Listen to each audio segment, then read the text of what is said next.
Acts of Mercy. Mercy Temple Chronicles, Book 1.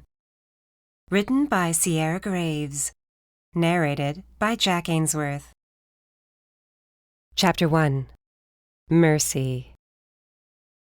Every breath I took made my stomach churn, and I wished I hadn't eaten anything today. Why did the underground always have to stink? It wasn't a normal stink either, like rotten food or bad eggs. No, this was leftover meat scraps from the goblins who made this place their home, and the sharp metallic tang of blood left over from the vampire feedings. I hated the underground, hated wading into what was essentially enemy territory for someone like me. Goblins and vampires ran the underground jointly, for the most part, but all kinds made this place their home. No sunlight, hence custom-made for vampires and ghouls, and a few others who shunned the daylight and preferred the darkness. But back to the stink. God, it was awful. I was tempted to gag, but I knew that eyes watched my every move. One sign of weakness down here, it might be the last damn thing I did. Gagging? There was no way I was going out like that. Most of the denizens moved out of my way when they saw me coming. Good. Being feared in our world was better than being accepted. Everyone left me alone, and that was exactly what I wanted, to be left alone. Safer to be alone, especially right now when I was about to walk into a bar owned by a goblin who hated me, and had said countless times how much he wished he could just kill me and eat me, be done with it, said I'd fetch a pretty price dead. That I had no doubt of. Bounty hunters were big targets, but I'd managed to keep myself alive so far, and thankfully the bastard goblin owner ran multiple establishments throughout this sector and others, and he was rarely actually here. I dealt mostly with the werewolf bartender and the bouncer, whom I spotted as I approached. I stepped up to the entrance of the Wailing Siren. Wouldn't you know it, I was intercepted by a tall figure with crossed arms. Pointy ears, fangs, red eyes, and pale skin were a dead giveaway. Vampire. His white hair was slicked back as always, shoulder length, and his black shirt was tight across a lean, muscled chest. If he wasn't constantly popping up on my radar, I might have considered hitting on him. Still debated it some days, but I made it a rule not to date targets. Not like a vampire like him would find me attractive. His muscles bulged, and I took half a second to admire them, then noticed his arched brow. Turn around. What? Come on, Bowen, I sighed. Can we not do this today? Who are you after? Yeah. I flashed him what I hoped was a somewhat friendly smile. Not gonna give you a name. He shrugged. Then I can't help you. If you tell me, I can send him or her out. I gave him the side eye. Right, or you'll warn them to run out the back, and I'm not in the mood to chase anyone. Hurt my foot the other day. I'm tired. Plus, I missed my coffee because of this asshole. So can we skip ahead to the part where I threaten you and you give in and let me pass? Baring his fangs at me, he hissed, until I pulled out the paper, the one with his name on it. His eyes narrowed. What is that? I've had this for a few weeks, but I'm being nice and saying that I haven't seen you, I said matter-of-factly, because everyone knew that no one in the underground ever gave up anyone else. It was the code down here. One I hoped I would never have to rely on. I like you, Bowen, and compared to this piece of shit, your crimes are tame. Lame, even. Let me in there, or I'll take you down instead. He was silent, studying my face. Let me pass, and I'll burn this little paper up. I reached in my pocket and pulled out a lighter. Don't you like our relationship? What else are you going to threaten me with?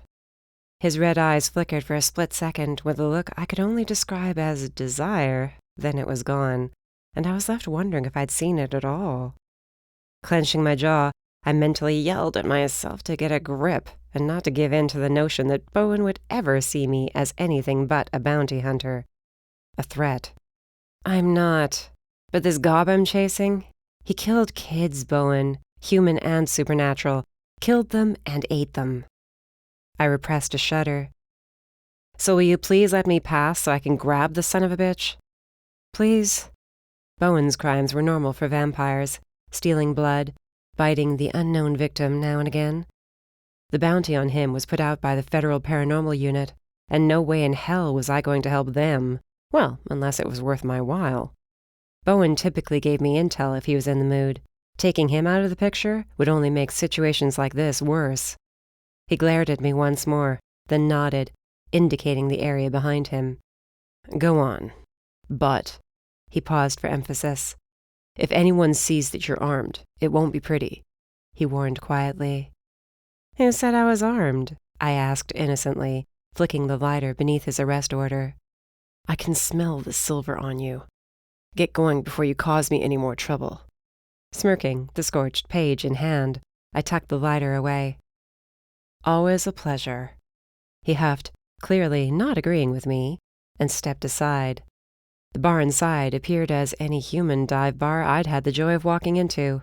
The lighting was dingy, and the room itself, not dark, but dirty. Goblins filled the place. There were a few vampires, and a werewolf pack took up the far corner.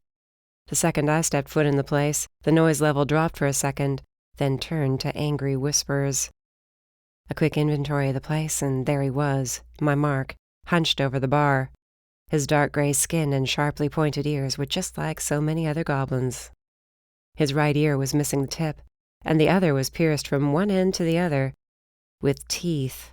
Yeah, this guy was going to be fun to take in. Goblins might be smaller in stature, but they were vicious assholes. They could chew your arm off if you weren't careful.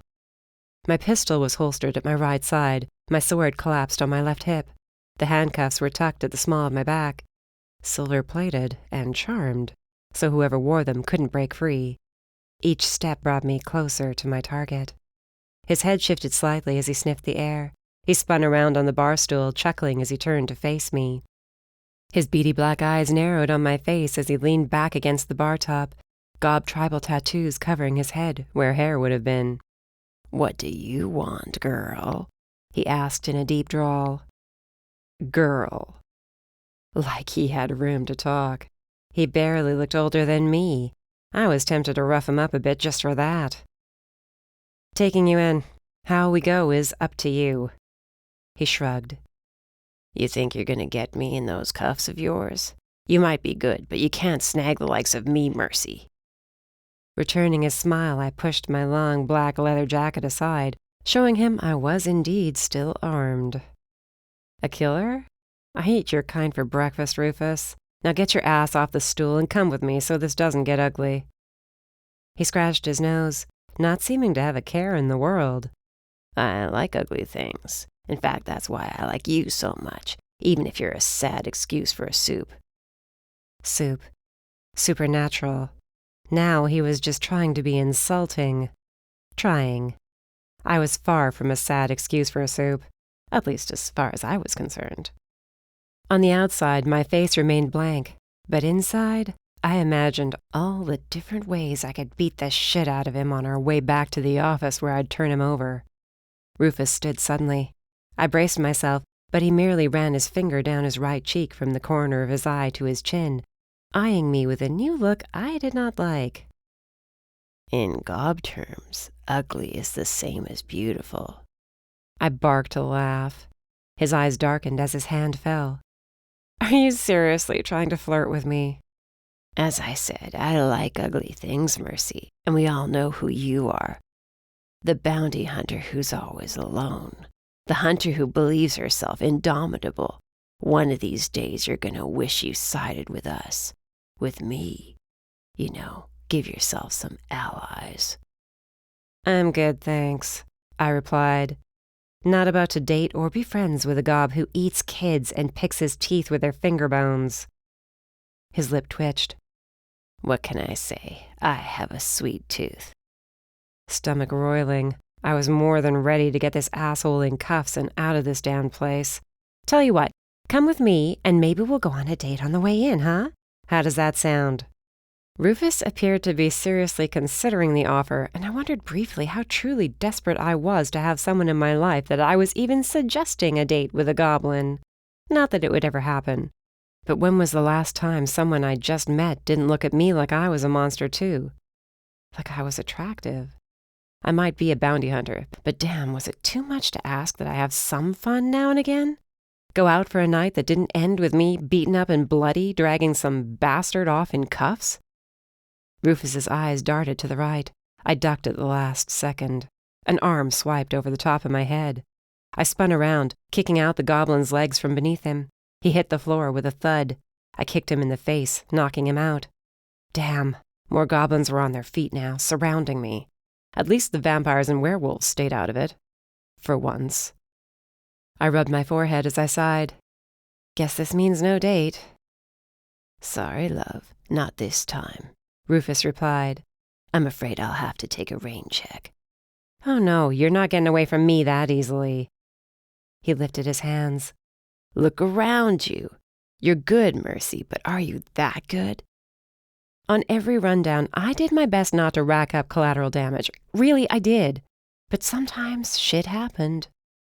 The goblins around me snarled, clicking their pointed teeth and extending their claws.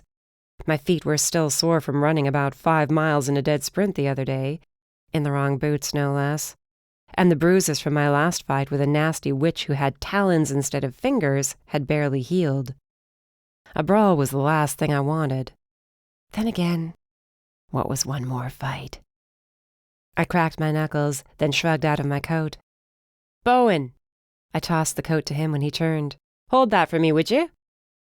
He caught the coat, brow furrowed, but he held it, studying the goblins with a look that said he was sorry for the ass-whooping I was about to get.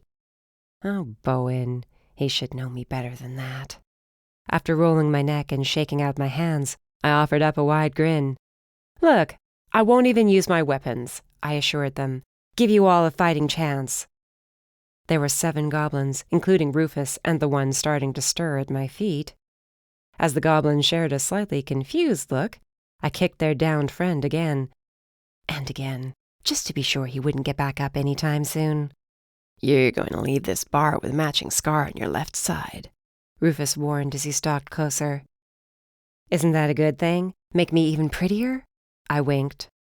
He opened his mouth to reply, and that was when I moved. Not toward him. I jumped up and kicked at the goblin to my immediate left. My feet barely hit the ground when I decked the one to his right, then swung my elbow into the one charging at me with an open mouth. His teeth clamped on my elbow. I yelled out in pain. Blood oozed from his mouth and down my arm. I swung him around, but his teeth dug in harder as more goblins rushed me. This was definitely not how I expected the fight to go, but I hadn't survived this long because I couldn't get out of tough situations. At the last second, I flattened myself to the floor, and the goblins running toward me slammed into the ones behind me, taking them all out in a heap. I drew a small knife from my hip and rammed it up under the ribs of the bastard, gnawing on my arm. He let go with a shriek, and I kicked him away. If you give me rabies, I'm coming back for your head. I cringed at the sight of my torn shirt and bloodied elbow. And I just got this shirt. I kicked him in the face again for good measure, then flipped my knife around so the blade was flat against my forearm. All right, Rufus, are you coming with me or what? His wide eyes took in the goblins on the floor in various stages of disentangling themselves from one another. I waited for him to hold his hands out like a good goblin. Instead, he leered and threw himself at me. Why did they always have to make this so hard on themselves? I lifted the knife and bashed him right in the nose with the butt of it, but that did little to deter him. He wrapped his hands around my neck, digging those dirty nails into my skin. Yep, a visit to the clinic was going to be in order after this venture. Rufus squeezed, and I grunted, punching him in the ribcage. He bared his teeth. You come into my house and expect to take me? Is that it? He snarled. You don't own this place, I spat, sucking in as much air as I could while his fingers threatened to crush my windpipe. You're in the underground. All of this is my house. I raised the knife, ready to drive it into his neck as my vision blurred, but he caught my wrist and twisted. The knife clattered to the floor, so I headbutted him instead. Now his other hand released me. I tore my wrist free as he pressed his fingers to his bleeding forehead. My turn. I grabbed his wrist, twisted his arm behind his back. As the other goblins finally got to their feet, I wrenched Rufus's arm, and the cracking of bone filled the air as he screeched. Anyone else care to end up in a sling? The gobs looked at their companion, now firmly in my grasp, and backed up a few steps. Good. Come on, Rufus. Time for our date. I pulled the cuffs from my back and slapped them around his wrists. He cursed in pain from his broken arm. I shoved him toward the door, pausing long enough for Bowen to hand over my coat, an amused look on his face. What? Nothing, he shrugged. Just never seen you take down a pack of gobs before. Yeah, tag along with me sometime and you'll see me do a bunch of shit. It's like my own little reality show, I said sarcastically. You should have a care for your life. It almost sounded like he gave a damn. Not exactly an option in my line of work. Perhaps it should be. His hand brushed against mine for a heartbeat, his cold skin burning me in a strange way. Then he was back to his post at the door, and I had to get Rufus across the city before his friends got up the nerve to take him back from me. See you later, Bowen, I said lamely, not even sure why it suddenly mattered so much. You'll pay for this, bitch, Rufus growled. I jerked him hard by his broken arm, and he shut up instantly. That's better. Keep quiet or I'll break your other arm. The walk out of the underground was worse than the walk into it. Several spat at me as I passed, but I ignored them, looking straight ahead. All that mattered was turning this scum over and getting paid, then waiting for the next asshole's bounty to come across my desk. This was my life, and it was never going to change. Everyone just loves you, don't they? Rufus muttered mockingly as we climbed up the ramp leading into the underground. Pity. What is? I asked without thinking. Someone with such great potential being all alone. Yeah, well, if you're gonna try and drag me down because I'm alone, woe is me, save it. I smell it on you. Desperation. Loneliness. I jerked his arm harder, but he only laughed through the pain. You're lucky it's the middle of the night, or I'd be leaving you out in the sun for a few hours, give you a nice roast. Yes, sarcasm. The answer to everything. And what would you know about me, huh? What? I snapped, the adrenaline from the fight wearing off and the pain from my new wounds making me irritable. You don't know shit, so do us both a favor and shut up. I know enough about you to know that you and I are not too different. Yanking him to a halt, I shoved him into the wall of the tunnel leading to the surface and held my knife to his throat without even realizing I'd done it. You and I are nothing alike. You eat kids, and I am the person who hunts down scum like you to keep others safe. He gulped, eyes darting to the knife in my hand.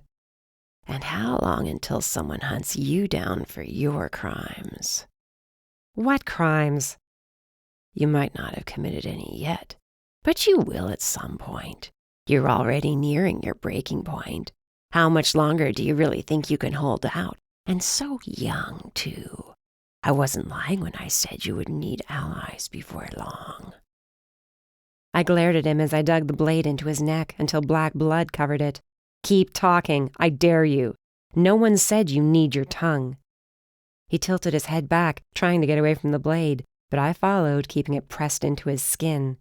Seconds ticked by, and when he said nothing else, I removed the blade, wiped it, and sheathed it back at my thigh, and shoved him forward again. It was a long walk to the office, but I was not going to strap this bastard on my bike behind me. So we'd walk. We exited the tunnel onto the bustling sidewalks of Sector 21 where I lived, where I worked mostly, and where the supernatural beings of Nashville could live without the fear of being persecuted by the norms. Norms. Humans. They knew of us, had for a few hundred years, but our history was not even close to a pleasant one, and these blocked-off sectors were the only way we could live in harmony, for the most part. Both sides were always claiming deaths caused by the other. That wasn't any of my business until a name was given to me. There were bounty hunters like me all over the country, but I was the only one in Sector 21, and only one of 5 in the entire state of Tennessee. Sounded like a lot, but it wasn't enough. And the Federal Paranormal Unit was a joke at actually keeping criminals off the street. I couldn't complain too much. Picking up their slack was how I got paid. With Rufus in tow, I made good time as the crowd parted from me without even having to say a word. He hissed and snarled at everyone we passed, but said nothing else to me. When we finally reached the old red-brick 3-story building, I threw Rufus in through the front door. The bell chimed cheerily, and I followed in after. "Honey, I'm home!" I yelled.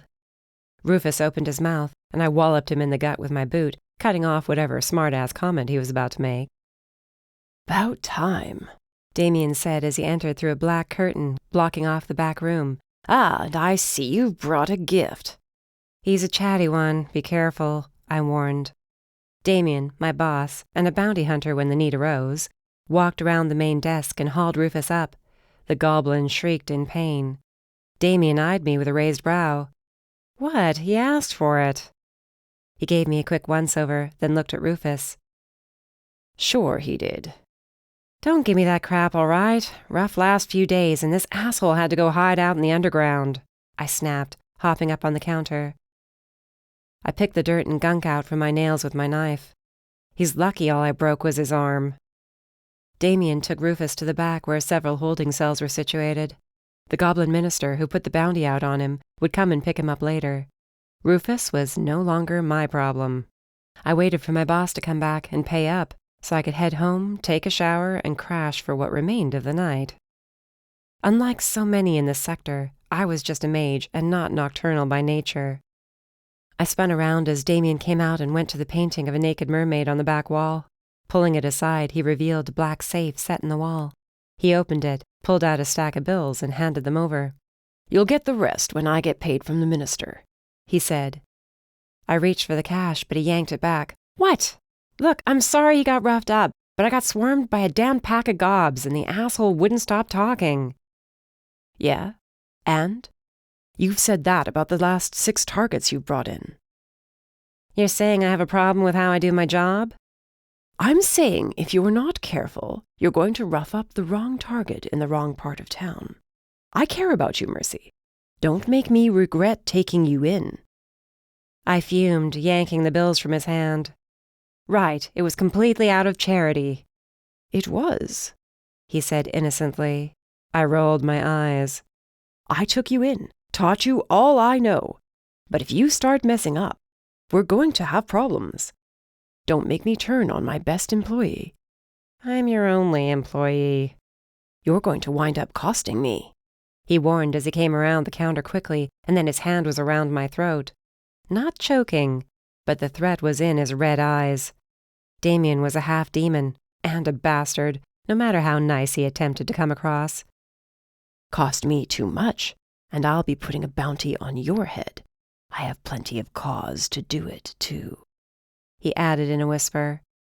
I moved in, glaring as I snapped. "Then do it, huh? What are you waiting for?" "Oh, that's right. I'm the only one here who's willing to work for you." His lip lifted in a snarl, and he shoved me backward. "Get out of here. You stink." I tucked the cash safely in my coat and turned around to leave. "Remember, Mercy, you belong to me, so ensure you keep making it worth my while to keep your ass around." I flipped him off as I stomped out of the office, trudging through the streets and heading back to the underground. I needed my bike and a drink, but there weren't many welcoming bars in these parts for me. I'd get my bike and ride my ass home.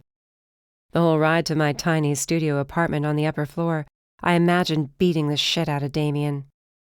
But if I lifted a hand to him, I'd have to kill him. Otherwise, my life, everything I had, would disappear in a shot. Chapter 2. Mercy. I bolted upright, drenched in a cold sweat, and fought the blanket tangled around my legs.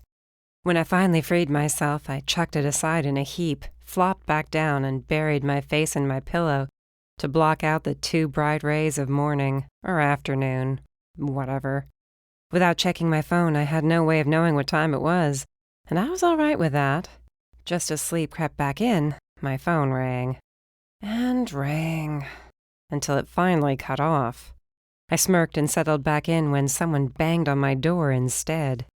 "Get up, Mercy," Damien yelled. "Know you're in there." "What?" I hollered back. "Can't a girl get some damned sleep?" "It's 4 in the afternoon.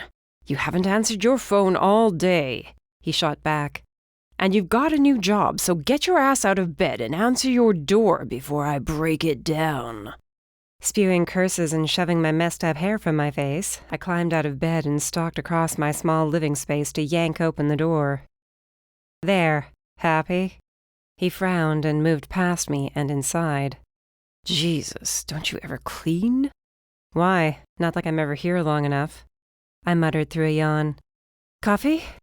I'll never understand how you sleep so damned much. I mocked him as I went to the small kitchenette area and tossed some grounds in the maker, then filled up the pot with water. You do realize how busy I am, right? That most of the time I'm preoccupied with getting my ass kicked? I see your wounds were taken care of. Yep, no thanks to you, I snapped with a sarcastic smile, finished filling the pot, and started the maker. My elbow was burning, which was normal after a goblin bite. But I had plans to visit another acquaintance to see if there's anything else she could give me for it. Not that I actually made it to the clinic last night, this morning, whatever. Too damn tired, and nursing my wounds in peace was preferable to parading them around the ER. You have a new target, he finally said, tossing a file on the kitchen table that was barely big enough for one person to sit at. All the info's inside, and your way to get close to him. After pouring half a cup of coffee, too impatient to wait for more, I flipped open the folder. The face of a man looked back at me, frost-colored eyes telling me exactly what he was without even having to look at the line that proclaimed his type. Mage. I shot Damien a look, but he was walking around my place, sniffing the air, and grunting to himself about my lack of care for how I lived. The temptation to chuck my mug at his head was extremely high, but it was the only cup I had, having smashed the other one into the head of a djinn who'd followed me home one night. The fight ended with me chucking him down several flights of stairs, and when he tried to come back again, I threw him out my window instead. Sometimes soups were too stubborn for their own good. I shuffled through the pages more and frowned. What the hell is this? Invitation. What does it look like? To a ball, I said. Damien, do I look like I'm going to fit in at a ball? Our target is a high-priority bounty, he said as he joined me at the table. You will need to find a way to get inside with whatever weapons you can in order to get him out in one piece without being harmed. He's wanted by the Gathered, and they want him alive and unspoiled as much as possible. What did he do? Damien shrugged. Does it matter? I glared at the image of the mage and sensed the dormant magic inside me struggling in vain to break free as my anger grew. Not that it ever did when I needed it. The scar on my face tingled, and flashes of my latest nightmare had me gripping my mug until my knuckles turned white. Not in the slightest. You sure I can't rough him up a bit? Yes. Okay now, the ball is tomorrow night, so I suggest you start getting ready. How much do they want him back for? 5 million. I choked on my coffee. What? As I said, high priority target. But there is one slight issue. I doubt we'll be the only ones after him, and this ball is being held in Sector 13. This time I set my mug down before it slipped from my hands and shook my head. No. What do you mean, no? You're kidding, right? Sector 13? If I walk in there and anyone figures out who I am, they'll eat me alive. Literally, I said. I can't go in there alone. Usually I was game for taking down any mage with a bounty, but my anger would only get me so far in a room filled with other supes who hated me. No, not just hated me, would be more than happy to tear me apart. Don't have a choice. This is the job. And if I refuse? Resting his hands on the table, he leaned in close, growling under his breath. Then a little birdie might be dropping off a tiny bit of information on a certain bounty hunter that will get her ass arrested, or worse. Is that what you want? My gun and sword were across the room, and Damien was a big half-demon. The chances of taking him were slim to none. He trained me, after all, and I only ever bested him one time, and that was because he was distracted by some hot vampire walking in while we sparred. His gaze drifted to where mine was aimed, at my weapons. He sneered. I thought we were past this. It's Sector 13, I repeated. The underground is bad enough, but I'll literally be walking into the clutches of death. If someone was smart, they avoided that sector. Not only was it known to harbor the worst of the worst criminals, but was watched over by reapers. Old bastards who did what they wanted. The dead ruled that sector, and very few entered without an invitation. The ball, I'd heard of it before, everyone had. Reapers found it highly amusing that humans celebrated Halloween, so every year they threw a party of their own to mock them for it, along with all their traditions. There were rumors humans were often kidnapped, and no one ever saw them again. For years the feds had been fighting to shut them down, but no evidence had ever been found. At least, nothing concrete. The mage was smart to hide there. The gathered were strictly forbidden. So whatever this mage was accused of doing must have impressed the reapers. Wait, how did you get this invite? I asked, confused. I'm a half-demon with very good connections. End of story. I'll keep that in mind, I mumbled, waving the invitation back and forth nervously. A ball. You really know how to ruin my day. Big payday for us. If you pull this one off, maybe I'll even let you take some vacation. He looked around my apartment again. Haven't you made enough to live somewhere half-decent? Is that a crack in the wall? It is, and what's the point? Like I said, not here except to sleep. The truth was, I was stashing away everything I made so I could make a run for it and get to another country. Hell, another continent would be ideal. Disappear. Since I became old enough to understand my arrangement with Damien. That had been the plan. Get money and get the hell out of here. I'd managed to stay off the radar so far, but all it would take was one slip-up, or Damien deciding he didn't like me any longer. Just get your shit together and get to that ball. These others after him, who do you think they are? I asked, studying what was in the file before me. Other hunters, no doubt. Oh, and the feds.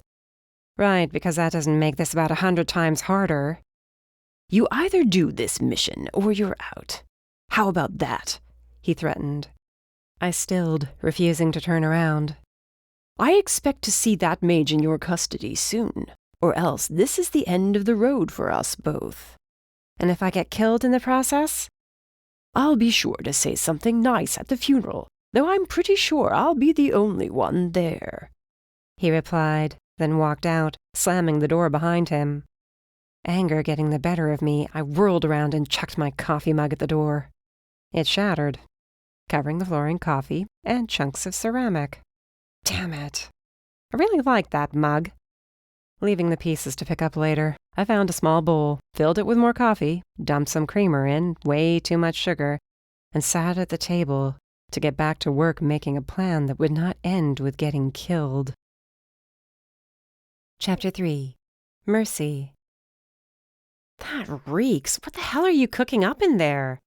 Gigi, the smiling witch on the other side of the massive black cauldron in the center of her back room, shrugged as she tossed something in I was sure looked like a heart. Animal, hopefully. Something special for a new client. All very hush-hush. It's your dinner, don't lie to me. She tilted her head back and forth, then grinned wider. Your visits are always so much fun. Yeah, well, this isn't a social call, sadly enough. I figured. What mess has Damien got you into this time? Through the green smoke rising from the cauldron, I studied Gigi, probably the only person I would ever call a friend. We met 10 years back. She was 15 and I was a scraggly 12-year-old trying to survive under a very strict Damien. She took me under her wing and taught me other useful things, such as all she could do as a witch, and girly things that Damien refused to acknowledge. Now I was 22, and wishing I'd taken Gigi up on her offers back then to take me in for good, bring me into the coven, despite me not actually being a witch. Too late now. She was the only other one who knew what I was. What I really was. She ran a shop here in Sector 21, a thriving business dealing out potions and charms to anyone willing to pay the price. At first glance, she was a bright, happy woman, always wearing bold pinks and purples, her black hair filled with flowers. But piss her off, and she turned into a raging banshee. Worse, actually, several attempts had been made on her life, but she was one witch you did not mess with unless you were suicidal. Thank God she was on my side. I need some magical aid and some girly help. I handed her the invitation. It took only about 5 seconds for her eyes to bug out and her hands to shake. This? No, you can't go there. Is he trying to get you killed? Kinda what I said, I muttered, walking around the back room, cringing at the eyeballs in the jar closest to me. But I don't have a choice. So, can you help make sure I come back alive or what? Oh, and I need a gown, and I guess I should do something with my hair. Makeup. We'll have to put some on you, she added quietly, narrowing her eyes at the invitation. Hell, you're going to need a charm to disguise your face. Who are you after? Clenching my jaw, I took too long to answer. She cursed. What? I know that look. It's a damned mage. Yeah, and one I'm not allowed to hurt while bringing him in. Or else. Damien does know your track record with mages, right? How it usually never ends well for them. You accidentally killed the last one. She made air quotes around the word accidentally. And this one, what makes him so special you can't rough him up a bit? Not sure. His file was lacking, but the Gathered want him. Offering $5 million. Gigi looked like she'd swallowed a toad. What? Yeah, enough for me to maybe get the hell out of here, if it all goes right. So, can you help a friend out or what? She tapped the invitation on her hand as she walked over, circling me in a way that made me wish I'd taken the time to fix my hair before showing up. Gigi always looked perfect. Even when she was fidgeting, she never had a hair out of place. Me, I looked almost worse than when I got home this morning. When she passed my elbow, she frowned. Were you hurt? Yeah, why? She sniffed the air. Goblin? Gigi was a witch, but she had a hint of shifter blood, and it gave her heightened senses, like her sense of smell, one of the reasons she drove me nuts whenever she came to my place. Between her and Damien, I wasn't sure who was worse. It's good, I cleaned it out. Sure you did. Let me see it. Oh, come on, I'm fine, and I have to get ready for the ball. The ball is tomorrow, and you won't be doing yourself any favors if you drop dead from an infection. She held out her hand and scowled at me. Anytime, sunshine. You're ridiculous, I snapped, but shrugged out of my jacket, wincing when it brushed over my wound. I tossed it over a nearby chair. She tugged up my sleeve, then glared at me. What? I said I cleaned it. You are terrible at taking care of yourself. She dragged me across the room, shoved me into a chair, then bustled around, grabbing bottles of green sludges and a clean towel. I was used to this sort of thing happening when I came around her, but this new target made me more irritable than usual, and I was not the best patient. If you don't sit still, I'm going to give you a freezing charm, Gigi threatened. Sorry. No, you're not, and you shouldn't be. Damien is an asshole, just waiting for him to get what's coming to him. Yeah, he's not the easiest half-breed to kill. There were plenty of ways I imagined taking him out, but each time I even half considered following through on my plans, I chickened out. Damien had a way of knowing things were about to happen before they did. Plus, he had connections with supernaturals in this city, like the Reapers. That would only bode badly for me if I attempted to make a move and failed. Or if I tried to leave. But that payday, it'd be enough. It had to be. Resting in the chair, I focused on the new target instead. The mage's name was Liam Manchester, around 200 years old, and there wasn't much else on him. He was known to hang around Sector 7, a reputable area, some claimed. Sleazy was more like it. A lot of kids like me wound up there, doing what was necessary to survive. Grew into adults, stuck in the same situation, barely surviving by any means necessary. If Damien hadn't found me, I probably would have wound up there too. The thought alone made me shudder. Gigi seemed to think it was from the wound. Almost finished, she assured me. You're fine. Just don't have a good plan yet. What do you mean? I mean, I can't just walk up to him and be like, "Hi, the Gathered sent me to collect you. Come with me quietly, please, because my boss told me I couldn't beat the living shit out of you." Gigi sighed, shaking her head. You need to be more charming than usual. Right, because I'm so great with men of any class. Just keep your mouth shut. Your looks alone are enough to draw attention of any guy who's not blind, especially after I get you all dolled up. I lifted my fingers to my face, running them down the right side. Rufus said I was ugly, but to goblins, ugly things were pretty. If my experiences so far were anything to go off, no one other than a goblin would think my face was attractive. Stop it. Not doing anything, I argued. Yes, you are. You are beautiful. And that scar only adds you more, but... She gave me a look as I made ready to keep arguing. If you want me to cover it up for the night, I will. I'll do it when I create a charm to ensure no one recognizes you and blows your cover. The scar that stretched from my right eye down to my chin was my souvenir from the night my parents were killed.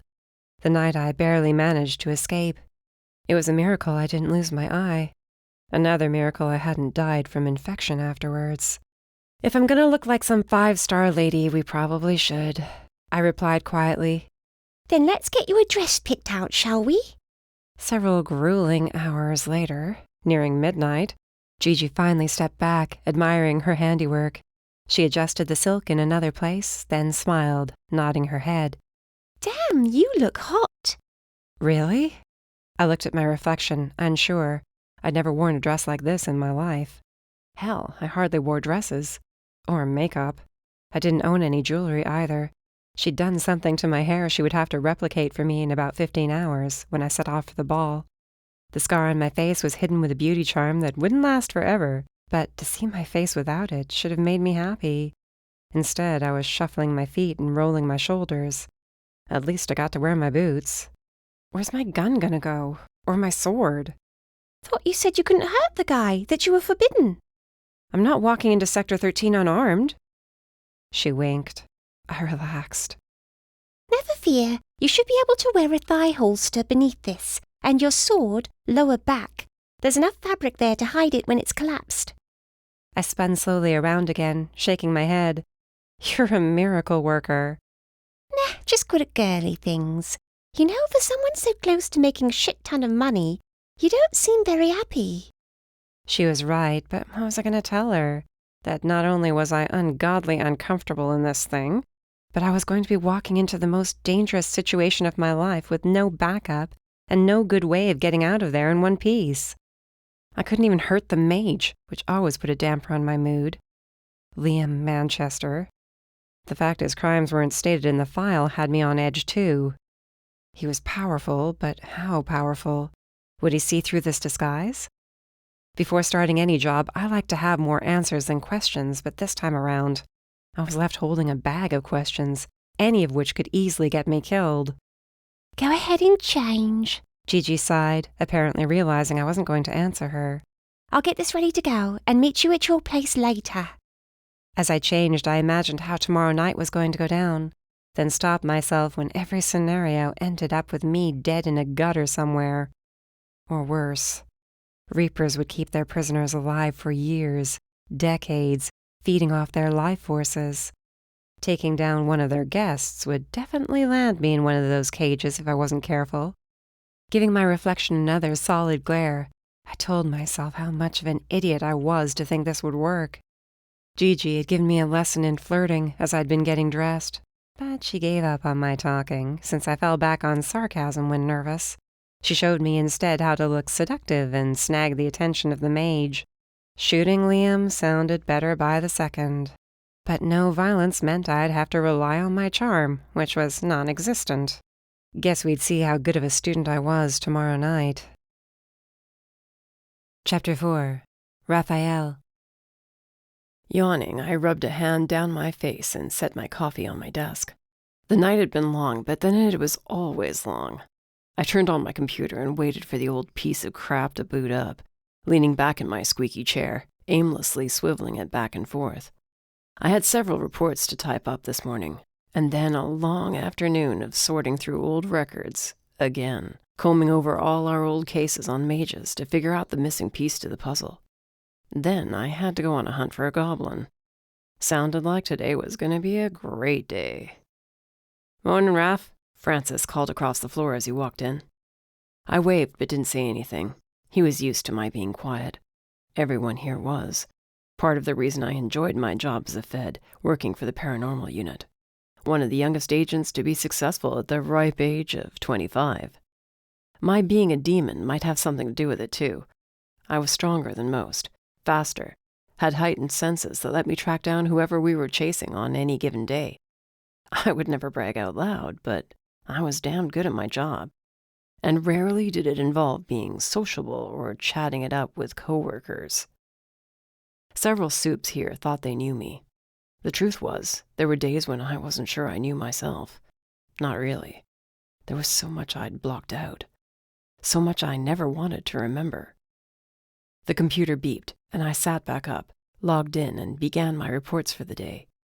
I was barely through the second one, ready to grab some coffee to warm up what I hadn't drank yet, when a file slapped down on my desk. "You're off on the hunt for the goblin." "What? Why?" I asked, confused, staring up at my boss, Nor. Nor was a demon too, twice my size, with black horns that curled close to his head, red eyes, and a sneer that scared the piss out of plenty of criminals. I was one of the few he did not intimidate. I'd seen much worse than him. But this goblin he was taking me off the case for, he was wanted for questioning concerning several disturbance cases in the human sectors. "Read the report," he growled, leaning against my desk. My brow furrowed as I picked up the file and skimmed the details from one of our contacts in the underground. Damn, she snagged another one? Whoever she is. And Rufus? Gone. Dropped off the radar once she left the underground. Damn bounty hunters. I keep demanding we outlaw them, but all they tell me is we should be faster. How did she beat us to him, Rafael? I skimmed over the report again, taking in the details of the fight that occurred at the bar, and how the contact, translation, informant, described this woman's style. She was fast. Faster, he stated, than he'd ever seen. There was no mention of what she was, though. There never was. Or a good enough description to know exactly what she looked like, give us a chance to figure out her name. We'd been 1 or 2 steps behind her on over a dozen cases. Each time, none of our agents could get even close. She knows different people, moves in different circles, worse circles, than we do, I said, setting the file down. Somehow she found his location before we could, which as soon as I said it, ticked me off. This contact had been at the bar, which meant either he had no idea what Rufus looked like, or he held out on us, and was, in fact, working with the bounty hunter, instead of us, as promised.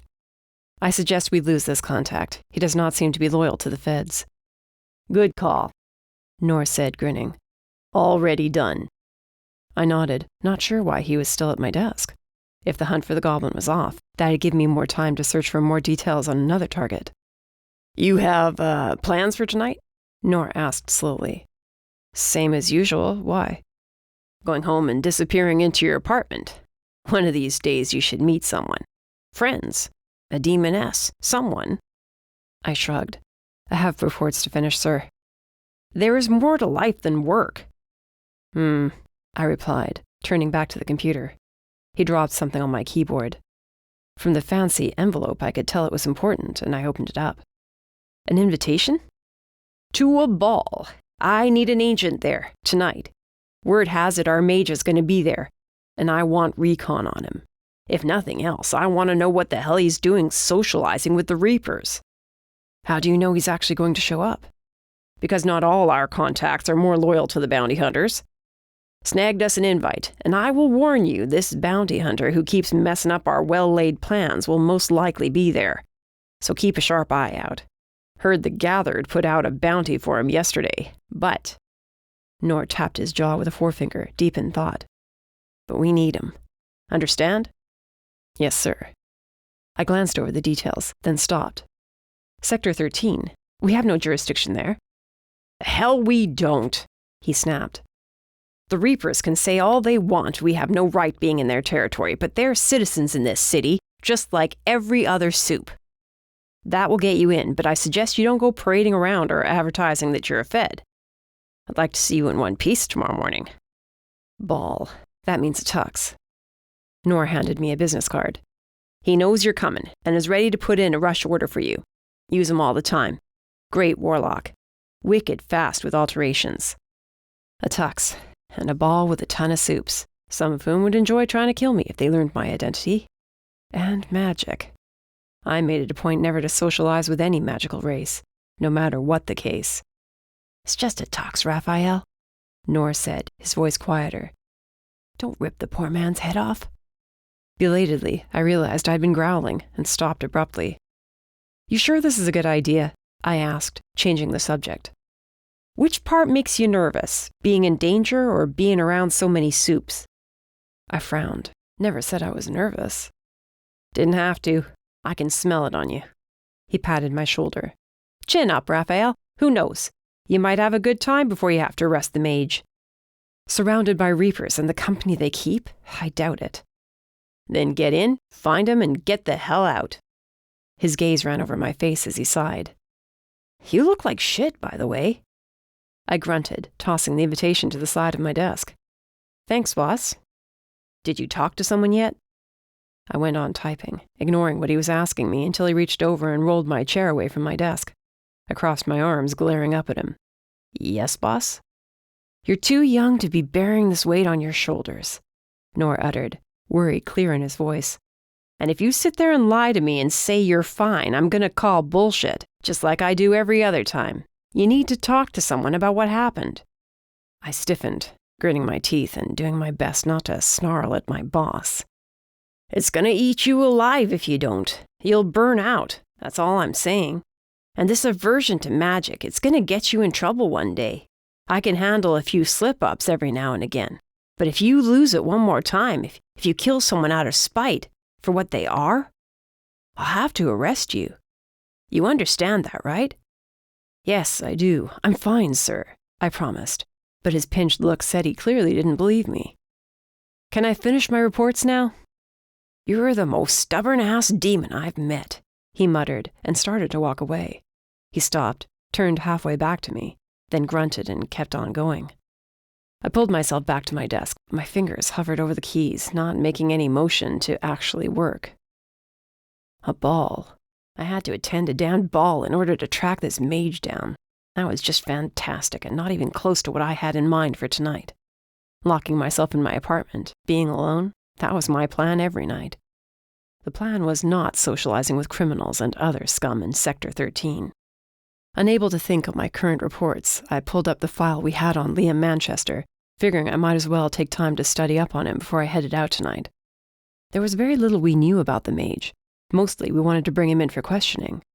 Rumors circulated about his being involved with the dark magic trade, bringing banned products in and out of Nashville to various sectors.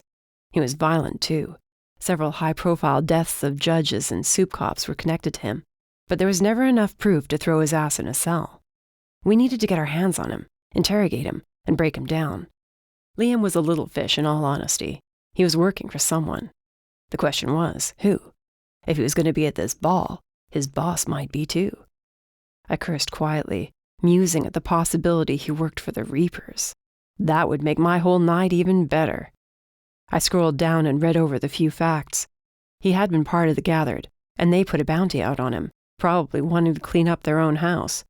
If they got their hands on him first, we'd lose our shot at figuring out the bigger picture. Liam was part of it, and I needed his ass sitting here at the Fed building, not disappearing into nothingness. The system was far from perfect, but it ran well enough. Most days. My main job was to keep the soup safe from humans who attempted to interfere or cause us grief. But when our own stirred up shit, it made my job even harder and gave humans even more excuses to hate us, especially when our internal fighting spilled out of the sectors and into their streets. The sectors were connected only by magical transports. Transports looked a lot like the telephone booths during the days of old, except these had no phones in them. Call them supernatural transportation, if you will. They were powered by magic. Type in the sector someone wanted to go to, a flash of bright light, and poof, one was instantly transported to another sector. Only soups with special passes, such as feds, could travel into human territories if going after a criminal. Otherwise, we were restricted to our sectors, no matter how shitty said sectors were. I rolled my shoulders, growling quietly, but shoved the memories away and pushed back from my desk. Gripping the business card so it crumpled in my hand, I figured there was no time like the present, and left the Fed building to walk 3 blocks over to the tailor. Most got out of my way as I walked. On several occasions, Nora had told me I needed to work on my facial expressions. It's not like I wanted to look pissed off all the time, or like I was about to go into a rage. This was just how I looked. There were plenty of demons in Sector 21, but none of them grew up where I had. They had happy childhoods, never had to fight to survive. No matter how many times Nora told me to reach out, find others to talk to, what was the point when none of them would ever understand why I was the way I was? "Hello?" I called out as I entered the small shop, the scent of magic hanging heavily in the air. I rolled my shoulders again, my blood growing hot as flashes of memories attempted to surface. With a pang starting at my temples, I shoved them all back down and reminded myself this warlock never raised a hand to me. The stench of magic did little to ease my rage, which was close to breaking free.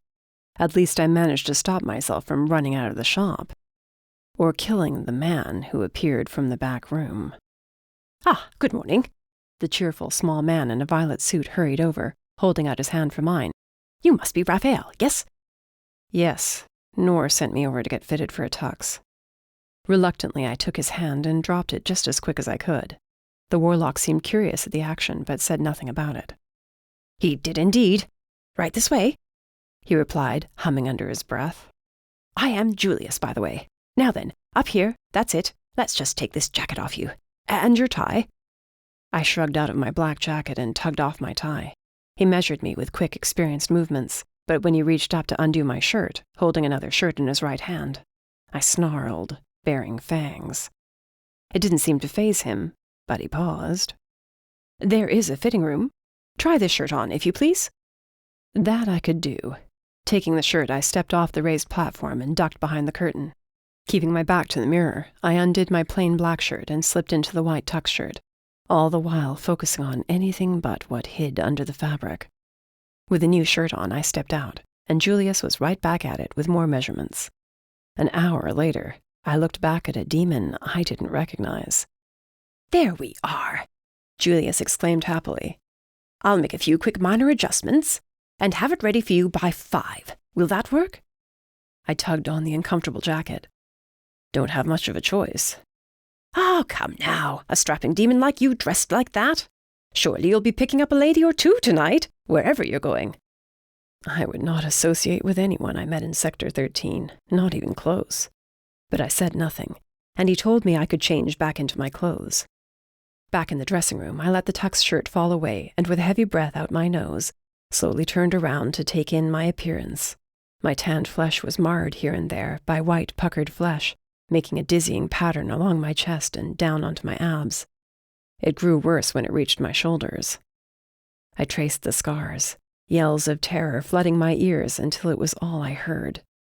Yanking my hand away, I spun back around and had to breathe long and deep for 5 minutes before I could get myself to move again.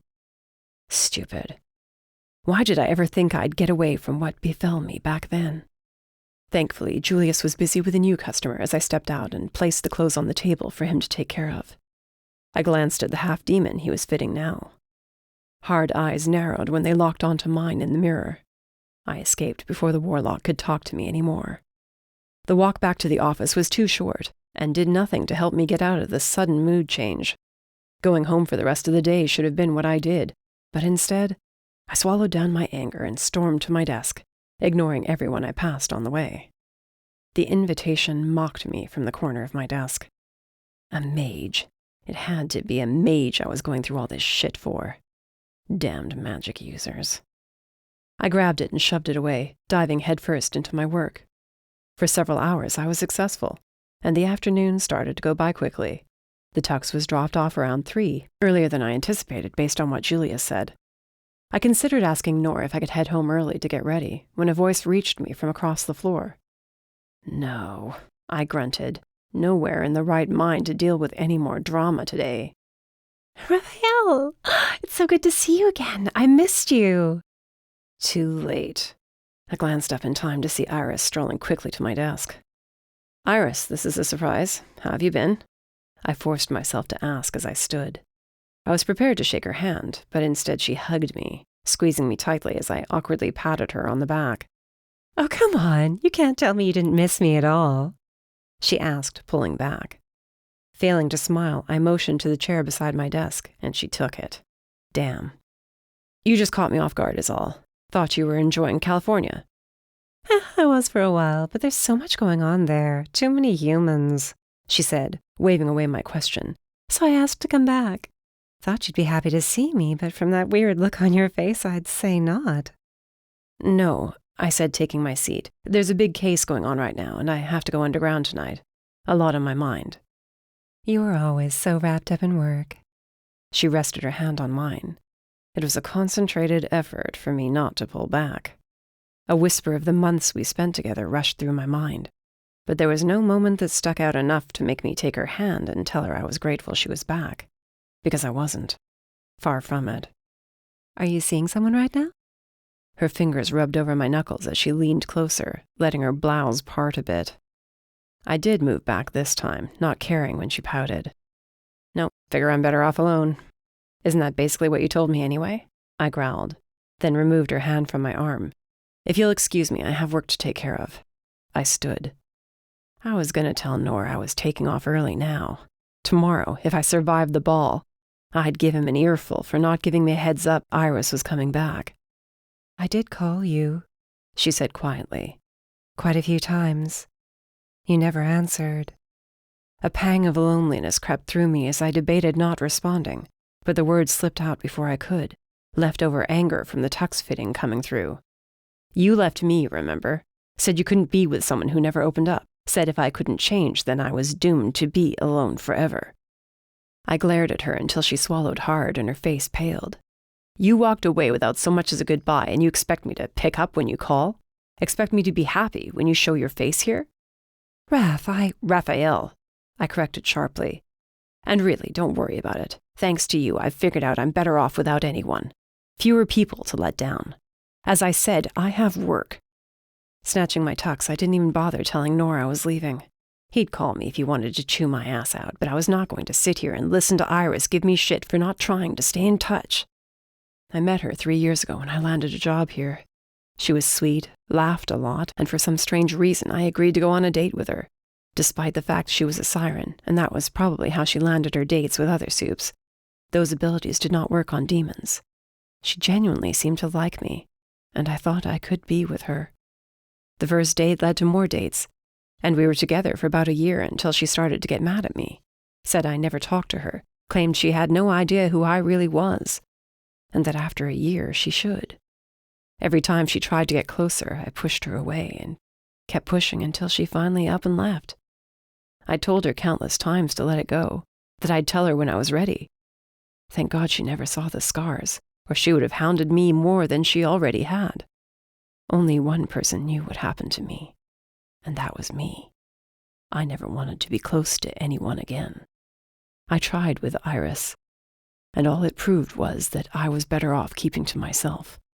No one was going to save me. It was too damned late for that. Chapter 5. Rafael.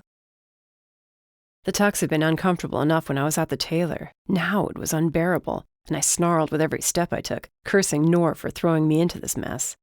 Sector 13 was crawling with reapers, banshees, vampires, ghouls, zombies, all manner of dark supes, as well as a few faces I recognized as known criminals, murderers, gang members.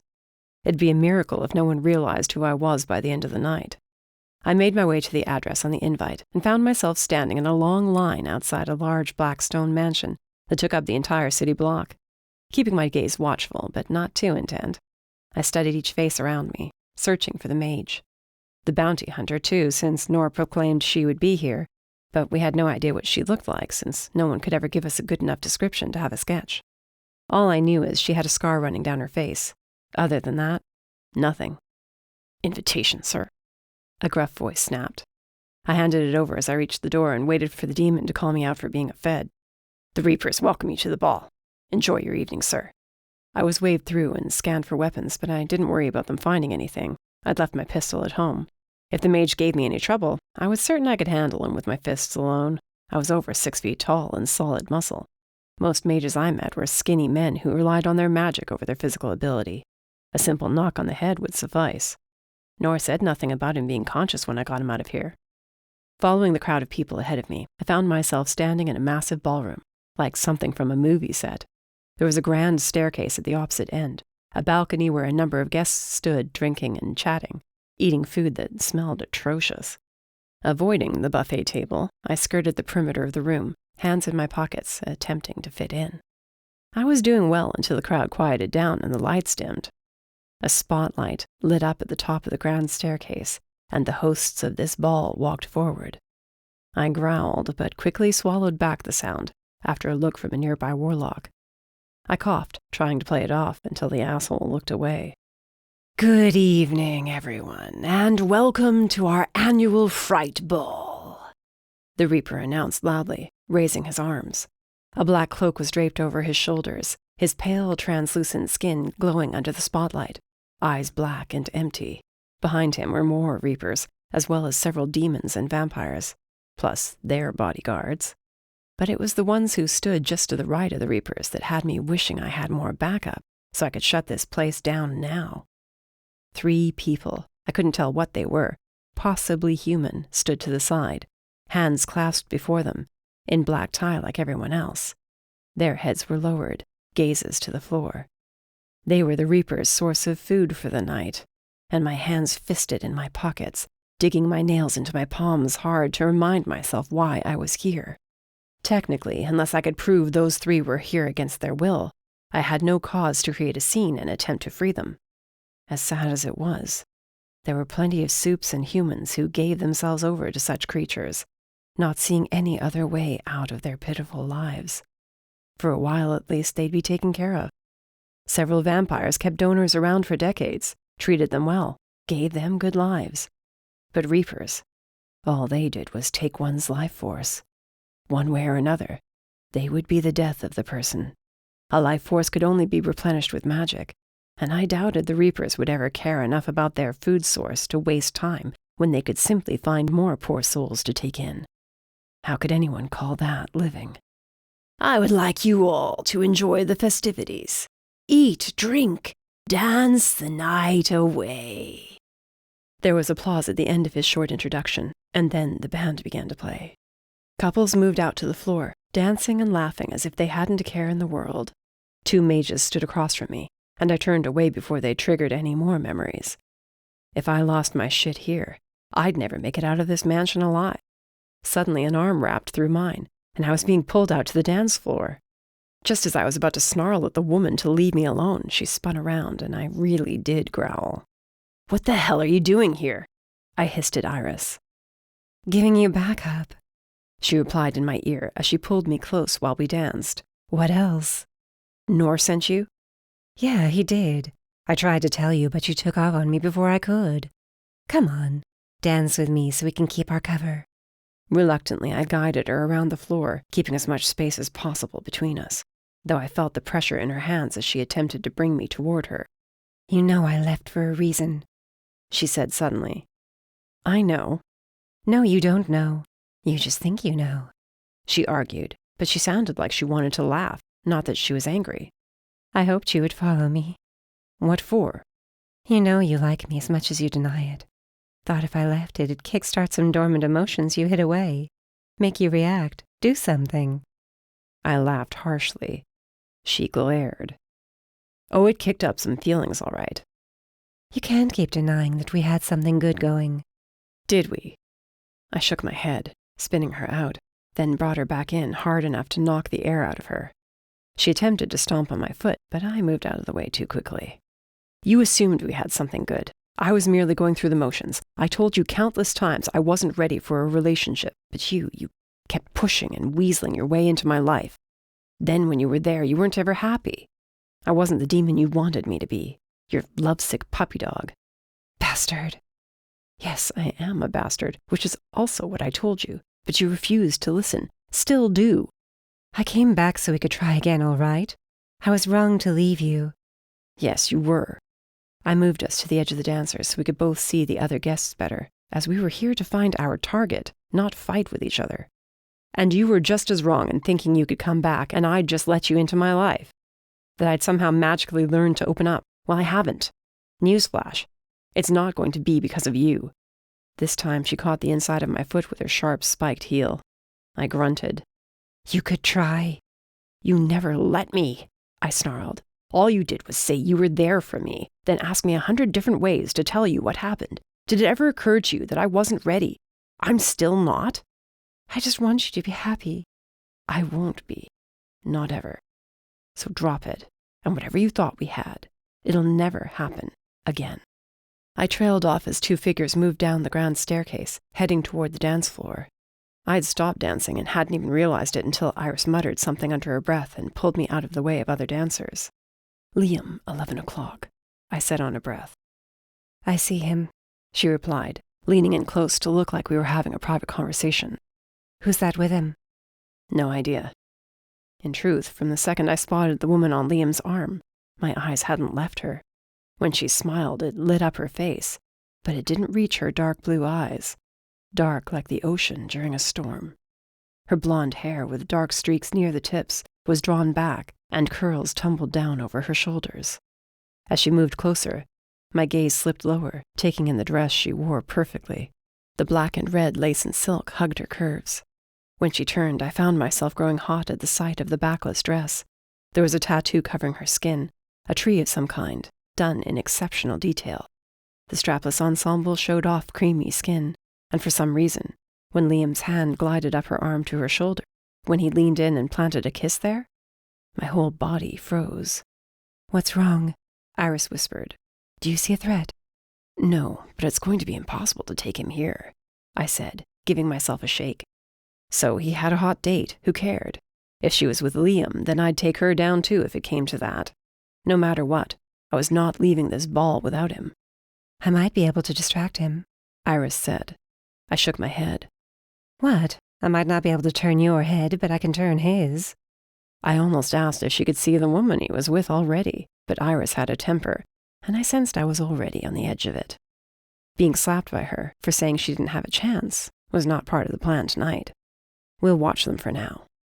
She sighed heavily, but said she was going to grab us champagne. "So we fit in," she added when I shot her a look. Then she pushed her way through the crowd. I walked the other way, keeping my eyes trained on Liam and his date the best I could as they meandered through the other guests. As tall as I was, it was easy to see them, and I found a place to stand near the edge of the room. I told myself I was watching Liam, but my gaze continually drifted back to the woman with those cold blue eyes at his side. Every time he touched her arm or planted a kiss on her cheek, she smiled, but her eyes said she loathed him. Was he really so blind he couldn't see it? And who the hell was she? There wasn't a hint of a scar on her face, or I would have said she was the bounty hunter. Guess it was possible for him to have an actual date. Or this woman was after something he had. Either way, she was going to be a problem if I couldn't get them apart.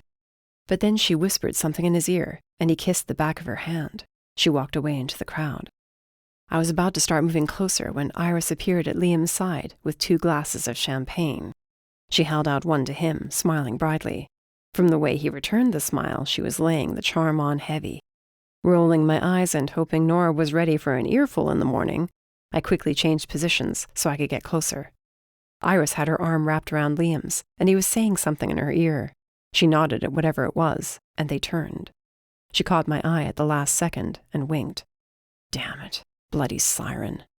Then they were leaving the main ballroom and heading through a set of open doors. I hurried to keep up without running or making it look like I was following them. At the doorway, I peeked in time to see Iris and Liam disappearing around a corner. I was going to strangle her for doing this. She was always overconfident. This mage was dangerous, and she was putting herself in an extremely risky situation. Willing my anger to stay in check, I whipped around the wall and ran right into someone. "Sorry," I said quickly as I reached out to catch the person. My hand met bare skin. A strange sensation rushed through me, and I was no longer standing in the home of the Reapers, but far away from this place, far away from my haunted past. The moment stretched on until a voice reached my ears. "No, it's fine," the woman replied. Suddenly, I was staring right into those dark blue eyes. I'd run right into Liam's supposed date. Mind if I have my arm back?" Huh? I glanced down and quickly pulled my hand back. I'd still been holding her arm. "Right then, have a nice night," she said, hurrying in the same direction Iris and Liam had just gone. There was no other choice but to fall in step behind her. She threw me a curious look over her shoulder, shrugging as if to herself, but when I followed her down the hall to the right, she slowed until we were even. Are you lost? No, I saw my friend go down here, I replied. Your friend? You sure? She asked, eyes narrowing. Not in suspicion, more in worry. Think so. Why? Are we not supposed to be down here?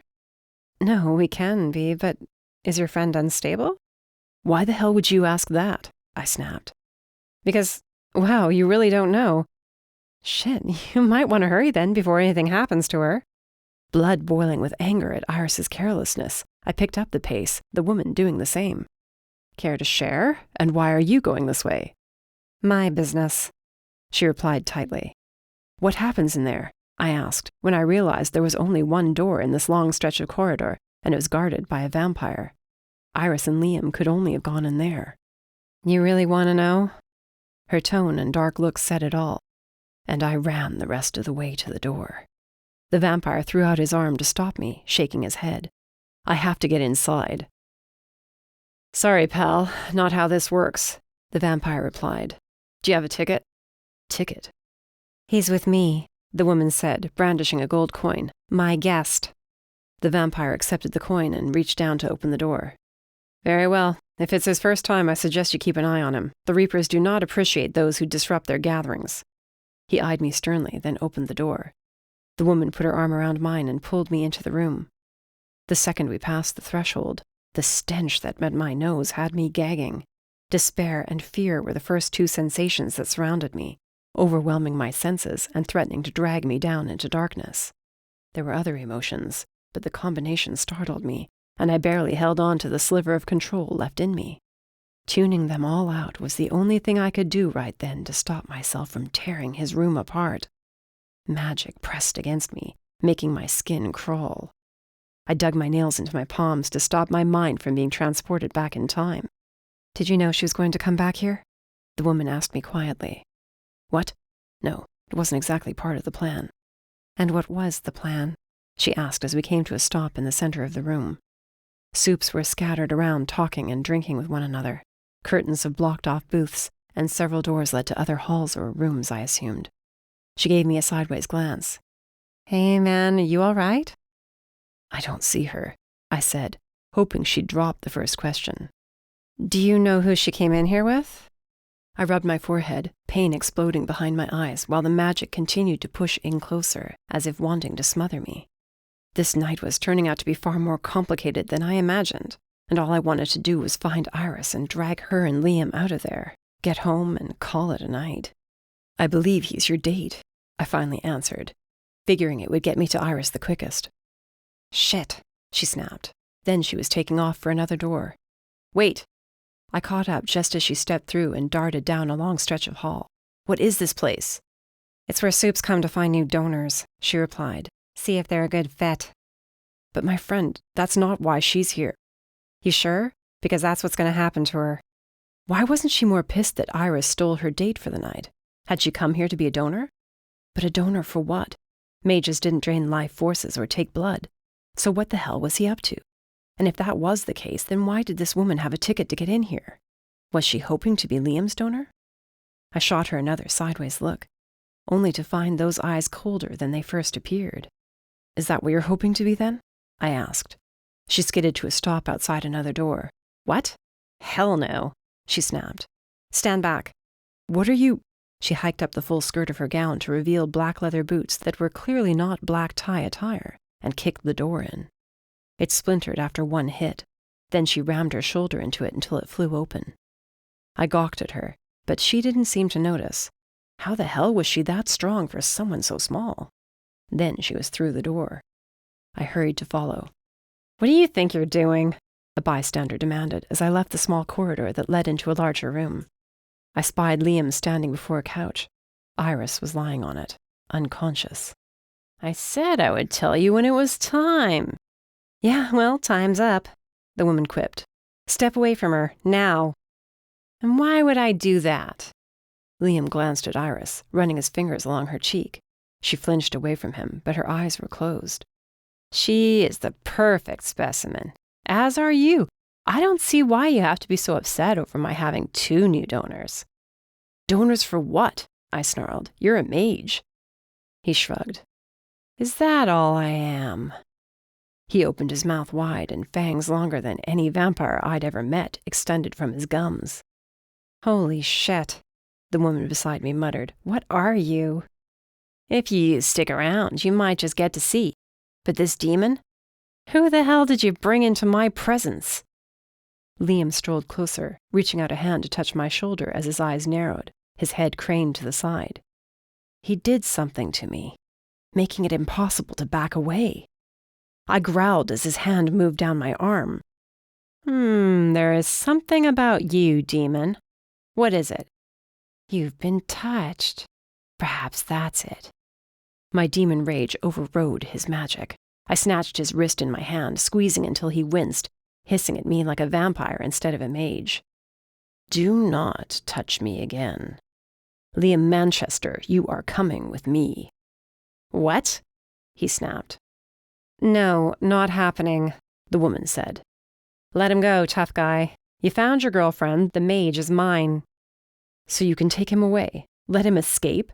I shook my head, digging around my tux jacket for my badge and pulled it out. I flipped it open. The woman's eyes widened, then narrowed to slits as several loud curses fell from her lips. Unless you want to go with me to the Fed building, you'll leave this room right now. And how do you plan on getting him out of this mansion without being spotted? With your friend over there, who from the looks of it is going to be out for a while. I glared at her. I'll find a way. Dragging this bastard along with you? The second you walk out that door, he's going to cause a scene. Take your friend and go. Trust me, this dipshit will get what's coming to him. And do I not get a say in the matter? Liam chimed in. No, we both snapped at the same time. You were in over your head, I growled. The woman puffed out her cheeks, those blue eyes growing even colder, something I did not expect to be possible. Right, you're leaving me no choice then.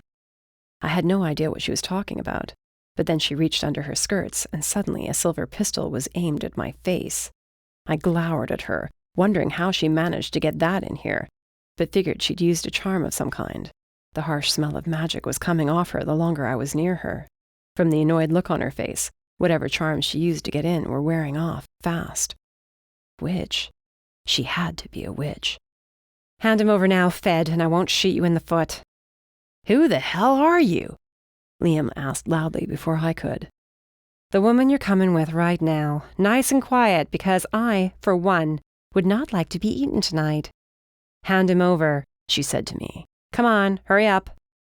You're not going to shoot. The second you do, the guards will come running. Soundproof rooms, she whispered. So no, they won't. Who the hell was this woman? I wanted to say she was the bounty hunter, but there was no hint of a scar on her face, and she did not look like any bounty hunter I'd come across in the past. Iris stirred on the couch, and I made the mistake of glancing over. Liam wrenched his arm free and opened his mouth. The woman yelled and aimed her gun at him, but too late.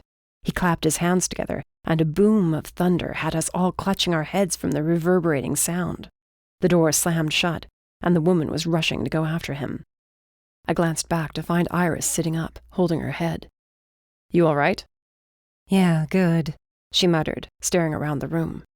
Where am I? Just get out of here. Get to the transport, I ordered, then took off after the woman and Liam. Iris yelled, but there wasn't time to explain. If she got herself here, she could get her ass back to Sector 21.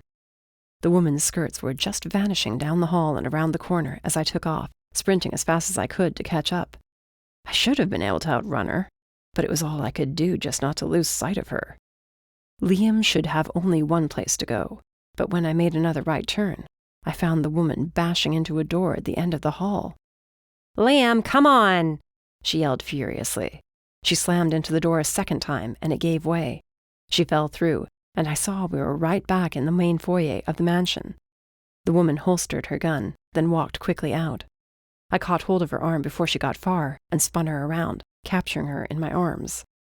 Several soups nearby eyed us curiously, but I shifted my body to block her from their sight and hoped it looked like we were just talking to each other. "What are you doing?" she hissed. "He's getting away." "You tell me who you are right now," I growled. "Why should I?" She peered around my shoulder. "He's getting away," she repeated, angrier this time. "I don't care. You can't go barreling through that room and grab him. You'll get caught with those weapons you're not supposed to have. And you said you wanted to get out of here alive." "So what, you want us to work together?" she asked. "Huh, right, Fed. Think I'll pass. You'll only get in the way." "You're the one getting in the way." "Me? I had him. You and your friends screwed it all up." "Not how I see it." I grunted louder, and a few more soups paused to stare at us. She rolled her eyes. "You're drawing attention to us. Good job, genius." Then her arms were around my neck. She dragged me down and our lips met in a fiery kiss that had me confused and reeling, wanting it never to end. In the back of my mind, I knew this was all an act, but then why didn't she stop? I expected her to pull back. She leaned into me instead, and I crushed her against my chest, keeping her there, right where she belonged.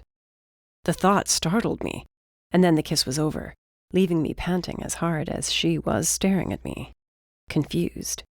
I sucked in a deep breath, apples and crimson teasing my nose. She swallowed a few times. Then those cold eyes shifted away from my face. "No one's watching us anymore," she said roughly, cheeks flushed. She remained in the safety of my arms for a moment longer, then took a step back. Instinct said to pull her right back in for another kiss, but I let her go, wondering at the cold rushing through my body. She reached for the chain with a charm that disappeared into her dress as she pulled it up. It was a tiny hourglass, and there was hardly any green sand left in the upper globe. "See what you did." "What is that?" "Nothing you need to worry about. Move." That was the last thing I wanted to do, and from the way her eyes darkened, more with want this time, it was the same for her. "Only if you say you're not going after him." "Yeah, okay," she muttered. "Not happening. That asshole is mine, so I suggest you move and let me go after him. I'm a Fed, and you're not." She sighed, patting me on the arm. "Well, Fed, I hope you know how to run." "What?" She grabbed hold of my arm and with more strength than should have been possible, shoved me to the side, then bashed me into the wall. My head smacked against the stone and she was gone, darting into the ballroom. "Troubles with your date, friend?" Turning, I found one of the vampire guards watching me closely. "Apparently. Just having a bit of a spat." I lied and offered up a grimace. "You know how women are." "Yes, well, be sure you two do not cause any more of a disturbance. What is that?" Inwardly, I groaned as another shout echoed from the ballroom, and the music suddenly cut off. More yells erupted. Then the vampire guard took off for the room, speaking into his earpiece, asking what was happening. An explosion rocked the mansion, and I sprinted after the guard just in time to witness everyone running in panic. Fire soared around the room, and everywhere was chaos. Smoke bellowed, filling the space and burning my eyes. I coughed into my arm, holding it the best I could over my face. Liam. He had to have done this to get away from the woman. I hadn't hated anyone as much as I hated her at that moment, damned good kisser or not. "You there!" a guard suddenly yelled, pointing to me. "It's him! Grab him!" I whirled around to make a break for the front door, only to find the path blocked by more vampires and 2 demons. I hadn't planned on getting in this big of a fight tonight, but I had to get out of here. I braced myself, waiting for the first one to attack when gunshots exploded from behind me, taking 2 vampires down. They'd survive, but those wounds would hurt like hell for hours. More gunshots sent the last one scurrying. Then someone had hold of my hand, yanking me forward. "Move it," the woman shouted. I stayed right on her heels as she covered us with another couple of shots. We were out the front door, in the crowd, but never slowed down. The woman let go of my hand, keeping her gun out as we rushed through Sector 13, getting as far away from the mansion as we could. The crowd scattered the further we went, until it was just the 2 of us. She never said a word. Then the transport was in view. "Hurry up," she muttered, throwing a worried look over her shoulder. "I don't think we were followed," I assured her, but sped up all the same. We stepped into the transport, and she told it to take us to Sector 21 without my even asking. "You live there?"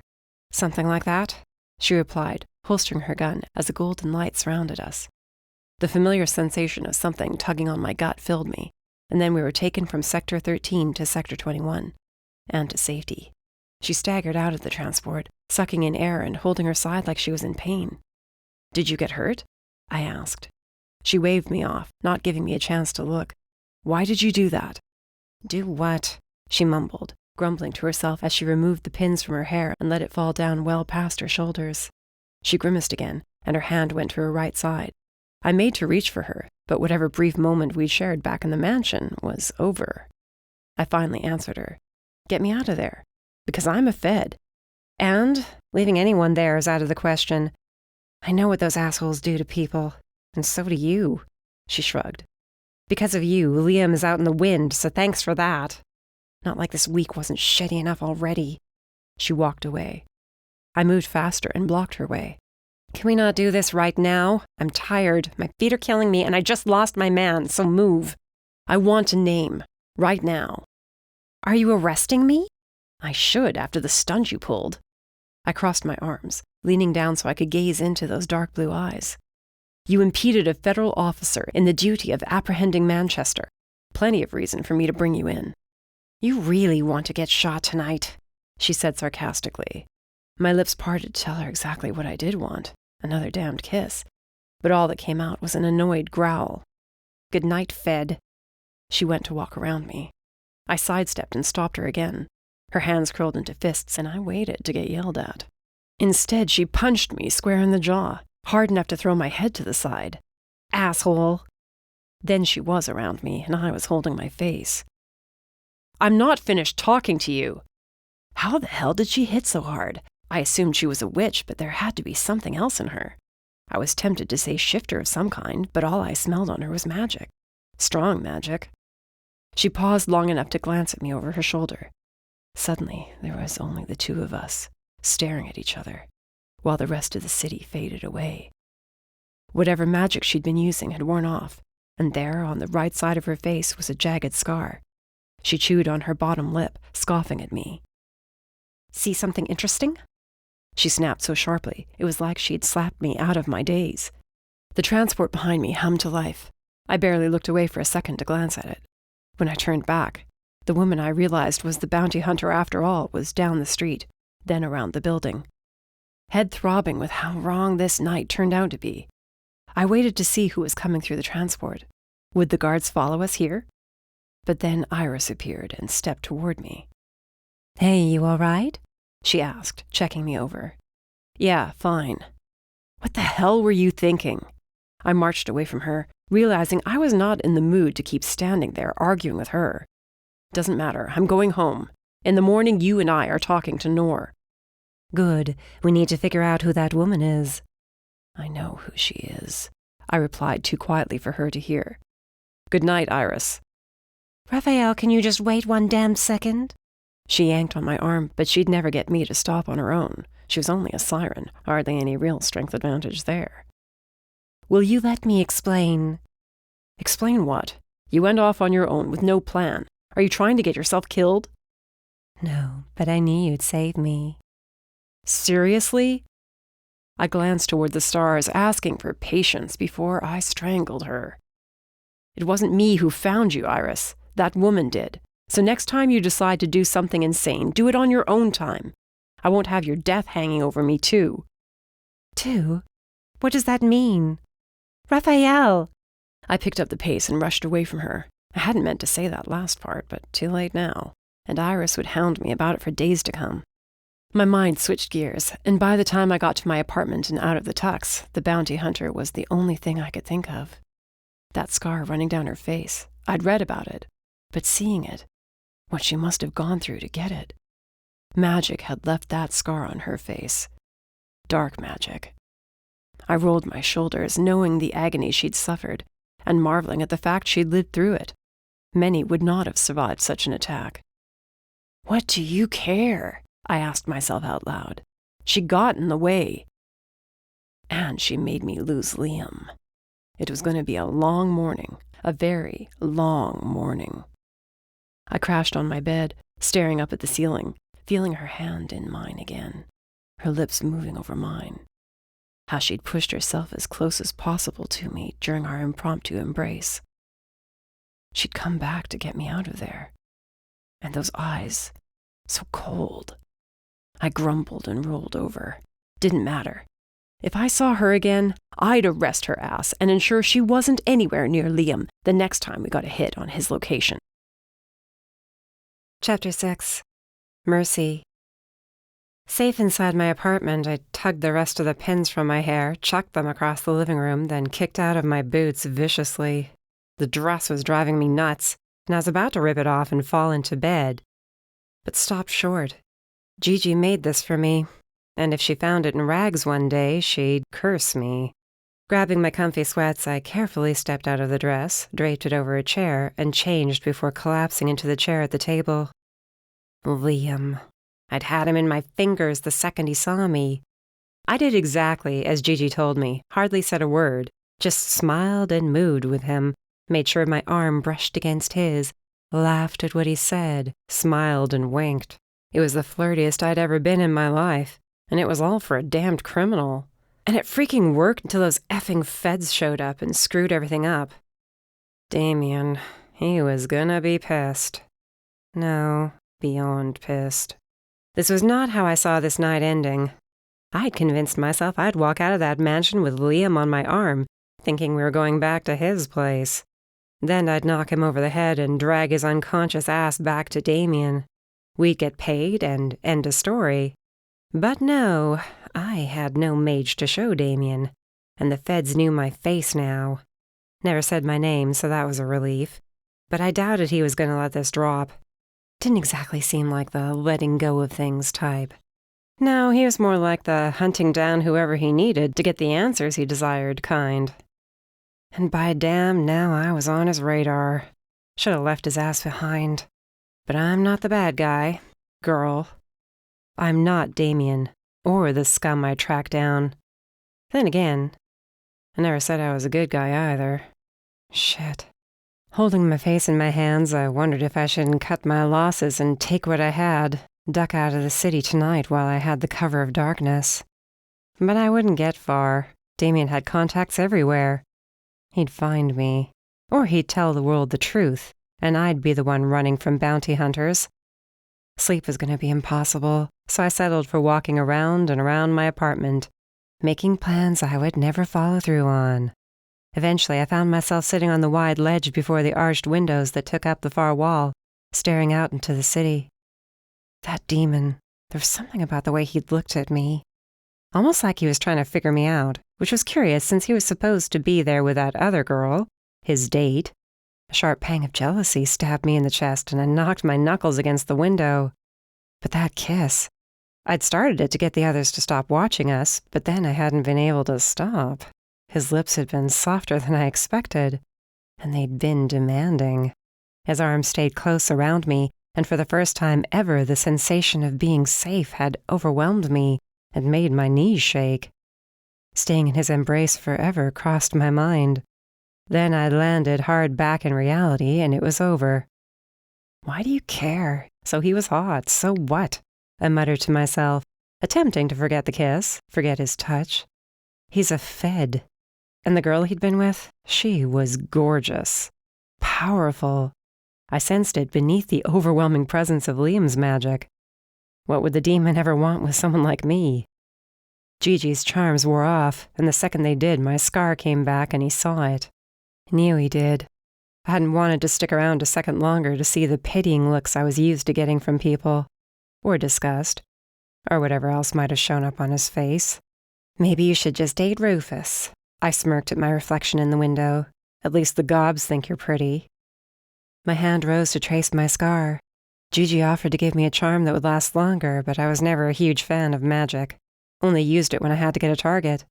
The longer I sat on the ledge, the more my mind drifted, and eventually my eyes closed. "Run! Just go!" Mom was screaming. I had to help her, but I couldn't get to her. The fire, it was everywhere. I yelled for help, but no one was coming. And Dad, where was he? I ran blindly from the farmhouse into the woods, tears streaming down my cheeks and freezing in the chilly air. My breath puffed out in front of my face as I ran barefoot through the snow, and ran right into the legs of a man I didn't know. He leered as he looked down at me, dark shadows in his eyes. He opened his mouth wide, baring fangs. I screamed as a bright flash of light filled my vision. A crash had me jumping, then falling off the window ledge to land on the floor as I scrambled to figure out what was going on. Where is he?" Damien bellowed as he marched through my apartment to frown at me. "Obviously not here," I snapped, rubbing my face hard as the last remnants of the nightmare vanished. "Did you just break my door? Damn it, Damien! Why are you such a pain in my ass, huh?" His eyes widened. "I'm a pain in your ass?"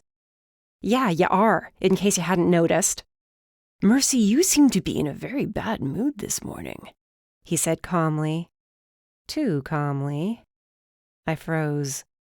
"Let me spell it out for you very carefully so you understand, and so I don't offend you anymore." He crouched before me. It took everything I had not to flinch back from his furious glare. "Where is Liam Manchester? If you do not have him, this is going to be a very long day for you." "I don't have him," I replied. His head dropped. "But it's not my fault." He pushed backward and walked away, waiting for me to go on. "The feds were there, and this demon and his partner, they got between me and Manchester. They're the reason he figured out I was onto him and he got away. But I'll get him. I swear I will, Damien. You just have to give me time." I was rambling. I knew this. But shit, I was scared. His silence had me more on edge than his yelling. I rose from the floor and sat back down on the window ledge, waiting for him to tell me this was it.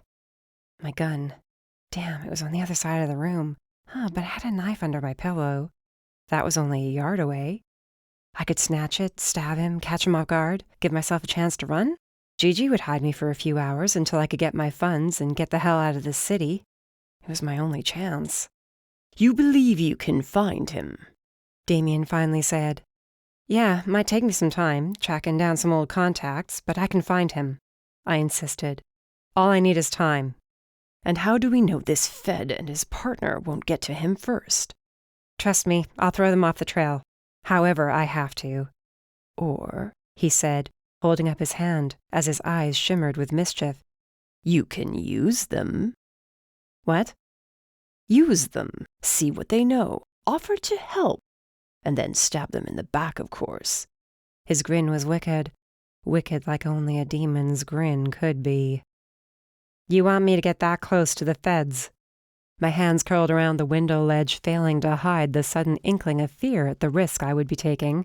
Almost worse than venturing into Sector 13. But then the kiss I shared with the demon rushed back to me, and I gripped the ledge even harder. The edge cut into my palms at the sudden longing that clutched at my chest. It was like a wild animal, that longing. Damn it, what was going on with me? It meant nothing. He meant nothing. He couldn't. "I want you to do whatever is necessary to get your hands on Liam Manchester," Damien corrected. "If it means getting close to the feds, then so be it. Understand?" You realize if they figure out anything about me, it'll lead back to you. "Oh, I'm touched by your worry for me," he mocked. "You should worry about yourself. Nothing will happen to me anytime soon." The threat was damned clear as he turned and headed for the door. "And the gathered?" "I'll tell them we're working on it, but I don't waste time. The clock is ticking."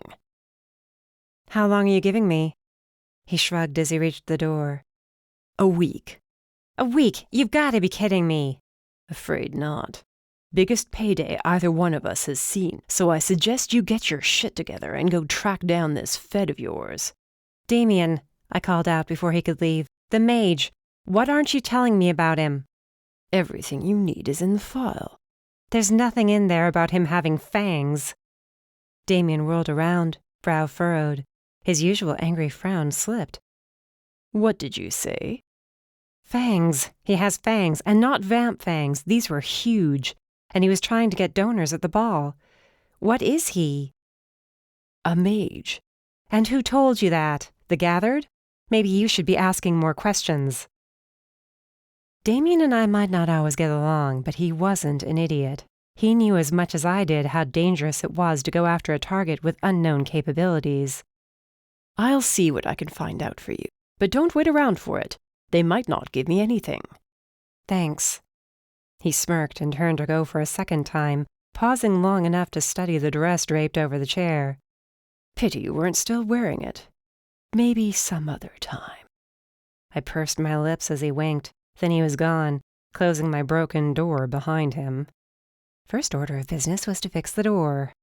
After that, I'd be paying another visit to Gigi, mostly to fill her in on what happened last night, then to ask for her help again.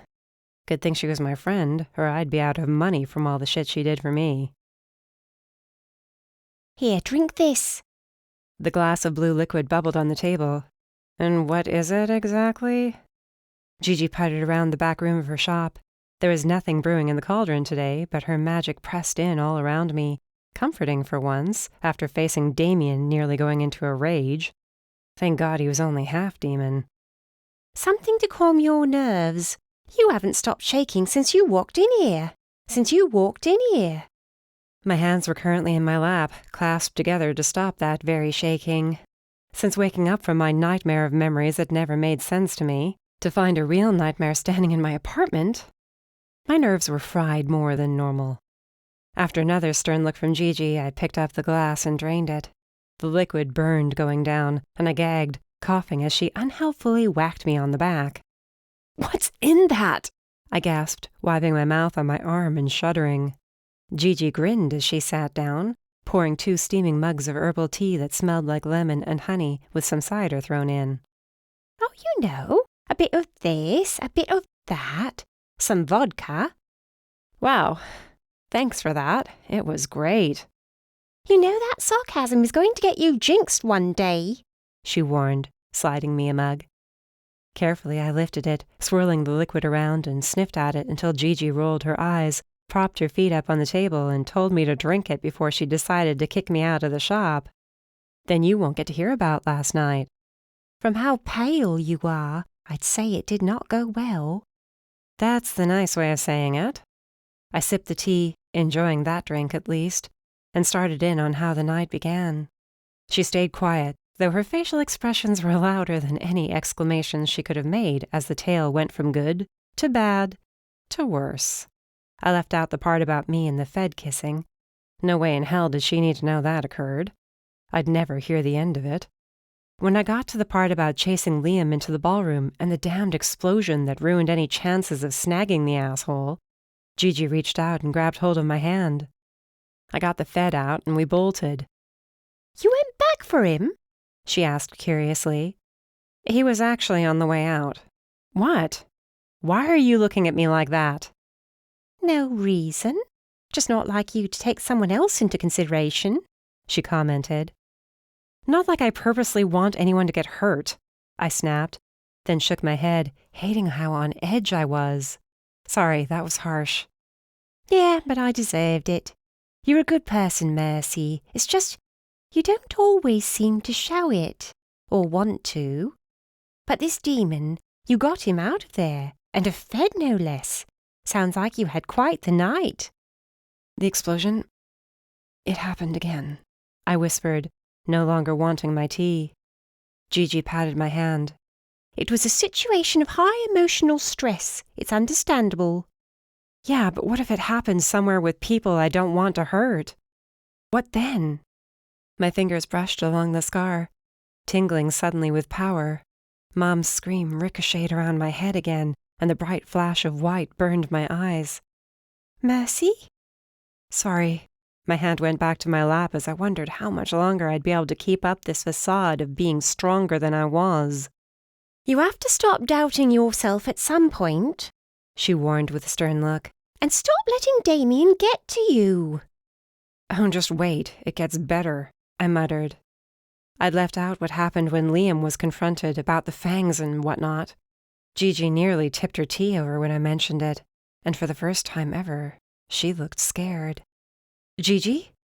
"Sorry, it's just stories I was told when I was a kid," she said with a nervous laugh. "I'm sure it's nothing." I waited for her to go on and tell me more, but when she didn't, I dropped it. For now.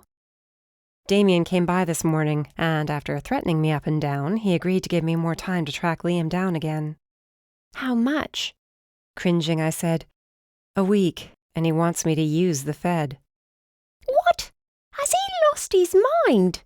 she yelled. Sadly, no. If that Fed finds out too much about me, I'm gonna be screwed. Then you make sure he doesn't. Or you run. Thought about it. You and I both know the chances of my actually getting away are slim to non-existent. Damien will find me, and he'll kill me, or send some asshole to do it. I will not be brought down by another bounty hunter. She drained her tea, pressed her hands flat to the table, and rose to stand. Well then, I guess I don't have a choice but to help save your ass. Gigi, this might get dangerous. When aren't our lives dangerous? She shot back. What do you need from me? One of these days I would have to find a way to pay her back for all the shit she did for me, and without even asking a favor in return. I need to get close to this Fed first, without him knowing I'm around. I can do that. What else? We need to track Liam. That is going to be harder. You don't happen to have anything of his, do you? I was going to say no, but as much as I was ashamed to say it, I hadn't taken a shower since getting back from the ball. Damien's visit this morning threw me off, and I'd hurried out of my apartment as fast as I could in case he decided to pop in for another visit. On my feet and shoving my shirt aside, I nodded to my shoulder. I'm confused. Did you take his arm or something? He kissed my shoulder. I washed my face and hands, but oh, stop giving me that look, all right? You're the one who told me to be flirty, so I was flirty. Got a little handsy, and will you stop laughing? I added, annoyed to find her cackling. I failed to see what's funny about this. Your first contact with a male in years happens to be an evil mage. Leave it to you to keep it interesting. She went to her work table, picked up a sapphire, and rubbed it over the spot I indicated, giggling every few seconds. This will take a day or so. I'll whip up that other charm first, and you can go vent your anger on the Fed. The sapphire glowed as she set it down, then went to work on creating a charm that would change my appearance so I could track down the Fed and figure out who he was. Then I could think of the best way to approach him with my proposition. Not like I could waltz into the Fed building and offer my services. I'm sure he'd have me arrested on the spot. Or his partner would. Something told me if I was going to be dealing with him, I'd have to suffer with her, too. Yeah, considering today was a Friday, it sure as hell felt like a Monday that was never going to end. The waiter brought me another cup of coffee, and I winked at him. I'd been sitting at this table for 3 hours, outside in the chilly October air, right across from the Fed building. I'd gotten here around noon and planned on waiting at this very table until the demon emerged.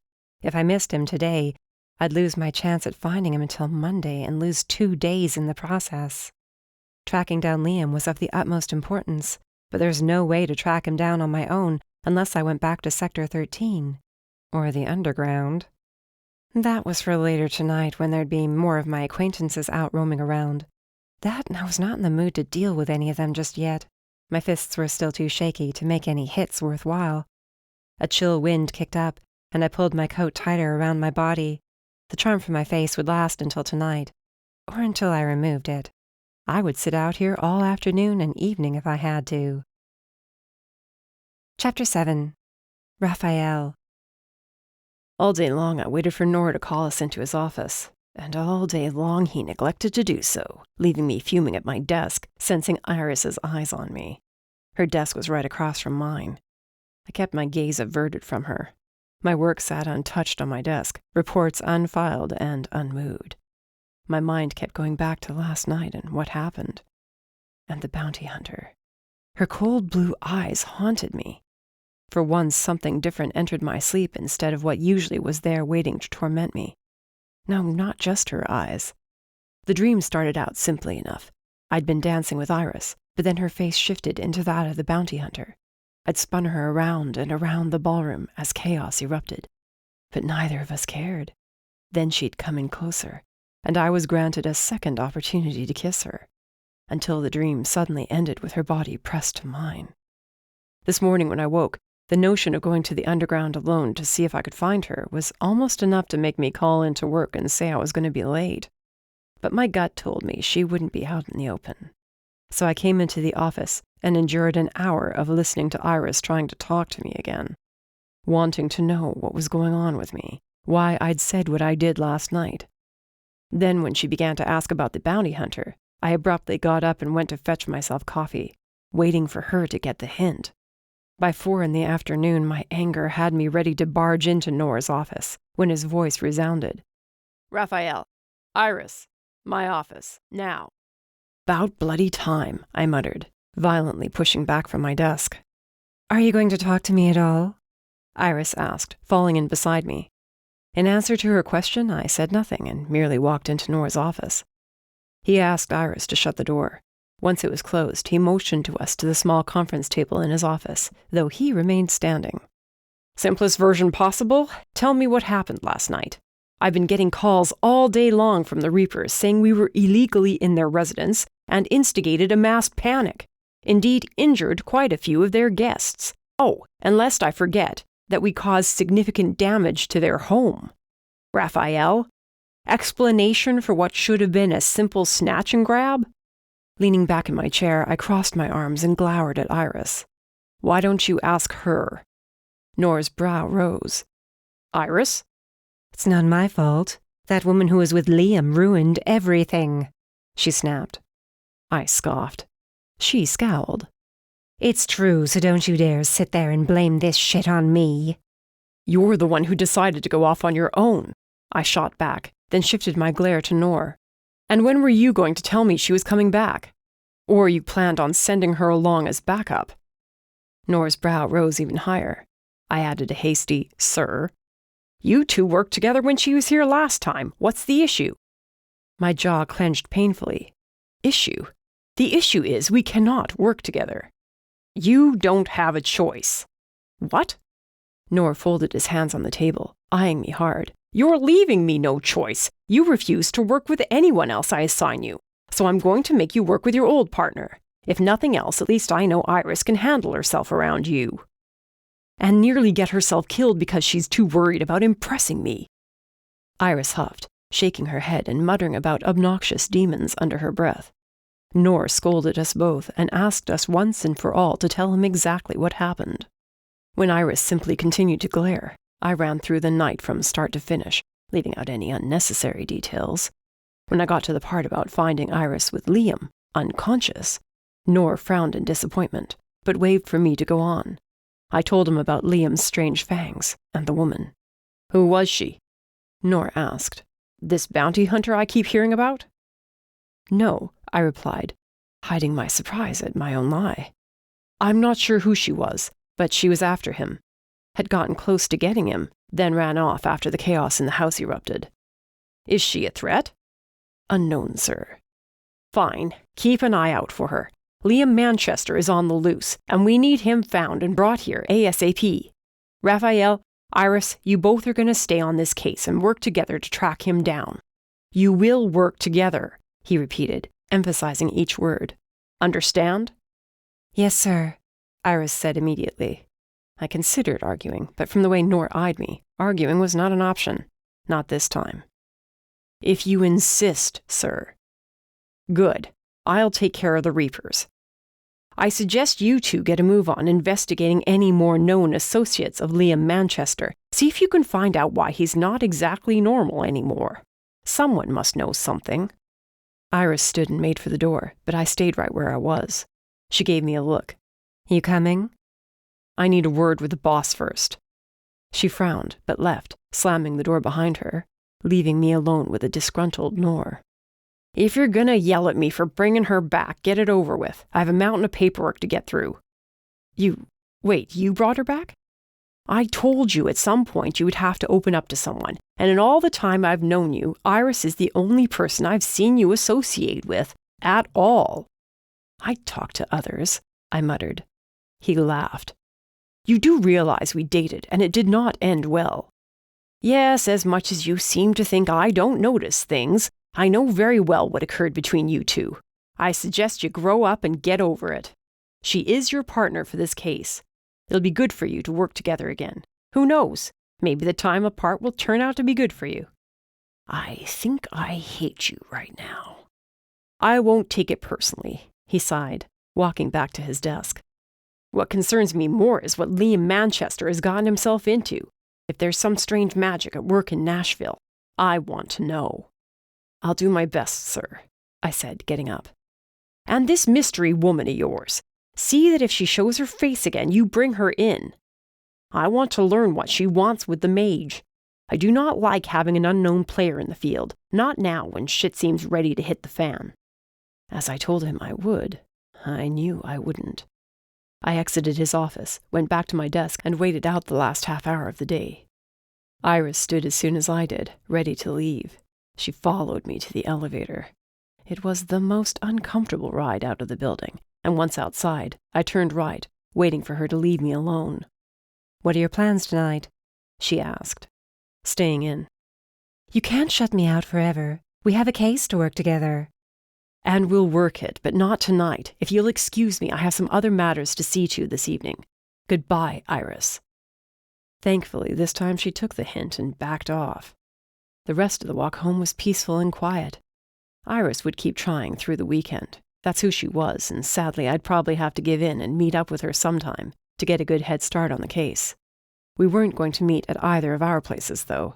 That was asking for trouble, and with my luck she'd read something into it. Claim I was leading her on, showing feelings I was not actually feeling. I'd hardly felt anything real. Not in years. And that was exactly how I wanted it to stay. At my apartment, I dropped my coat and messenger bag full of files on the chair by the door, locked it, then headed to my bedroom to grab some jeans and a t-shirt for a quick shower. Warm water poured over me. Too bad it couldn't wash away the anxiety weighing on me now, or the haunting images of a past I'd never be able to escape. I washed my black hair around my horns, letting steam fill the bathroom as I turned the shower lever up, making the water hotter and hotter. Standing under the spray helped me keep my anger in check, and eventually, I turned off the shower and stepped out. A towel covered the mirror in here, and I was quick to dry off and dress, tugging on my tight shirt and jeans and shaking out my hair like a beast. Some days it seemed like I was turning into one, especially while chasing down assholes of late. But this mage, instinct told me I was wading into unknown waters without any understanding of how complicated it was about to get. Tonight I'd glance over the files again, drink a beer, and see if there's anything I missed. My eyes twitched at the quiet shuffle of steps. Walking to the kitchen but stretching my senses, I took a deep breath in. The strange scent had me pausing at the fridge. My pistol was in the bedroom, but I kept a spare under the kitchen sink. Something about the scent was familiar and teased my nose. It wasn't flowery by any means, but sharp in a way, crisp. Apples? The realization slammed into me, but I remained calm. Casually, I took out a beer and backed toward the sink, popping the cap off. Tossing it in the sink, I reached my other hand down, grabbing for the gun. "There's no need for weapons," a familiar voice said from the living room. Not about to listen to the woman who broke into my place. I aimed the revolver, loaded with silver bullets, at the figure standing near the windows. No lights were on, but that voice teased me. Beer in one hand and gun in the other. I slowly came round the corner. Instinct said I already knew who it was, but how had she found me or gotten in here? And why? Was she after me now, instead of the mage? "Or you can aim a gun at me. That's fine, too. Mind giving me a drink, at least?" "What's your poison?" I found myself asking, not sure why I wasn't yelling at her to come closer so I could cuff her for breaking into my apartment. "Tequila, but I'll take whatever you've got. Think we're both going to need it," she replied. I took another 3 steps, and with the back of my beer hand, flipped on the living room lamps. The woman from the Reaper mansion cursed and squinted against the sudden onslaught of light. "You. How the hell did you get into my apartment?" I shook my head as the question I should have asked first popped into my head. "How did you find my apartment? Who are you?" "How about I get that drink, then we can sit down and chat?" I aimed the gun at her, but all she did was arch her brow at me. "Seriously? All right, tough guy. Do you want to see if I'm armed?" "Here," she said, slowly removing her jacket and tossing it over the armchair. She spun around so I could see, but it did little to put me at ease. "Not armed, and if I were here to hurt you, I could have done it while you were in the shower." Scowling at her, my eyes darted to my bathroom. "How long have you been home?" "You followed me home?" I growled. She smirked. "I fail to see what's amusing here. Who are you? I won't ask again." Her face, I was sure when she'd been running away from me there was a scar on her face, but it was absent. Had that all been in my head? Maybe she wasn't the bounty hunter after all. Put the gun down and I'll tell you. Most normal beings appeared more concerned when a gun was aimed at their head, but not her. Scar or not, this had to be the same woman. The bounty hunter. Her scent was the same beneath that heavy stench of magic. Her hair was the same, the way she moved, her voice. So why hide her true face from me? Look, I'm here because I think we can help each other, so can we just talk, please? Her face was throwing me off. If I tilted my head, it seemed to shimmer. She was using a charm again. Wondered if that was why I hadn't noticed her following me and made me second guess what she really looked like. But those dark blue eyes, they were exactly the same as I remembered. What she really looked like might be a mystery, but those eyes, I'd know them anywhere. They held the same cold, hard expression I saw last night. Fine. I tucked the revolver in the back of my jeans and walked back to the fridge. I'll listen to whatever you have to say, but I deserve a name first. I'm not about to promise not to arrest you at the end of this conversation. Whatever makes you happy, Fed, she said in a tone that told me quite clearly I would not be taking her anywhere. As I pulled a second beer from the fridge, popped the cap, and handed it over, I said, Rafael. Mercy, she said. Thanks. She chugged half the beer in one gulp and smiled. What, never seen a woman drink before? Don't get out much. Why doesn't that surprise me? Growling usually warded people off, but all she did was smile wider. You know nothing about me. Right, sure I don't. Oh, you know what I do know? She said, tilting her beer at me. How much you suck at catching the people you're after. You and your damned girlfriend ruined my night big time. Just wanted you to know. Not my girlfriend, I snapped. Her brow rose as a hint of longing appeared in those cold depths. My gaze flickered to her lips and I shifted, not sure what game I was playing here. Whatever it was, I was already losing. What? Nothing. Could have fooled me the way she was clinging to you before she went after Liam. So she had noticed us. Interesting. Knew I'd never fit in at that ball. Are you going to get to the part where we can help one another, or should I just arrest you now for impeding my investigation? Sure, resort to threats. I started to reach around for the gun, but she held up her hands. All right, just don't get your panties in a bunch. She drained the rest of her beer.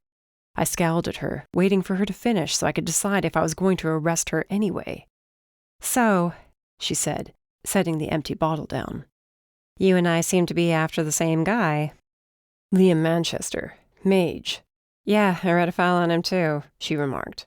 But I'm guessing you're hitting a wall and finding anyone to give you any more intel on him? I said nothing, sipped my beer, waiting for her to go on. Look, you have resources I don't, and I have contacts that will never talk to a Fed. Ever. I could arrest them. Right, sure. Have fun arresting half the underground. The rest of them will clam up, and then Liam will get away. Very, very far away. So what's in it for you? I asked, failing to see how this was going to benefit me. Liam's a bad guy. Bad guys show up on my radar. Because you're a bounty hunter who takes people in for money, isn't that right? I expected her to lie. Instead, she bobbed her head. Feds won't pay you for helping me bring him in, and I will be bringing him in, not you.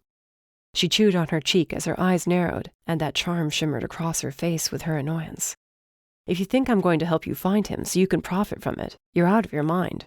We need him. For what? That is official business you are not privy to. Okay, fair enough. So how are you going to find him? I shrugged, finishing off my beer. We have our ways. Which is code for you have no idea. She rapped her knuckles on the counter, almost seeming nervous. I sensed it had nothing to do with me.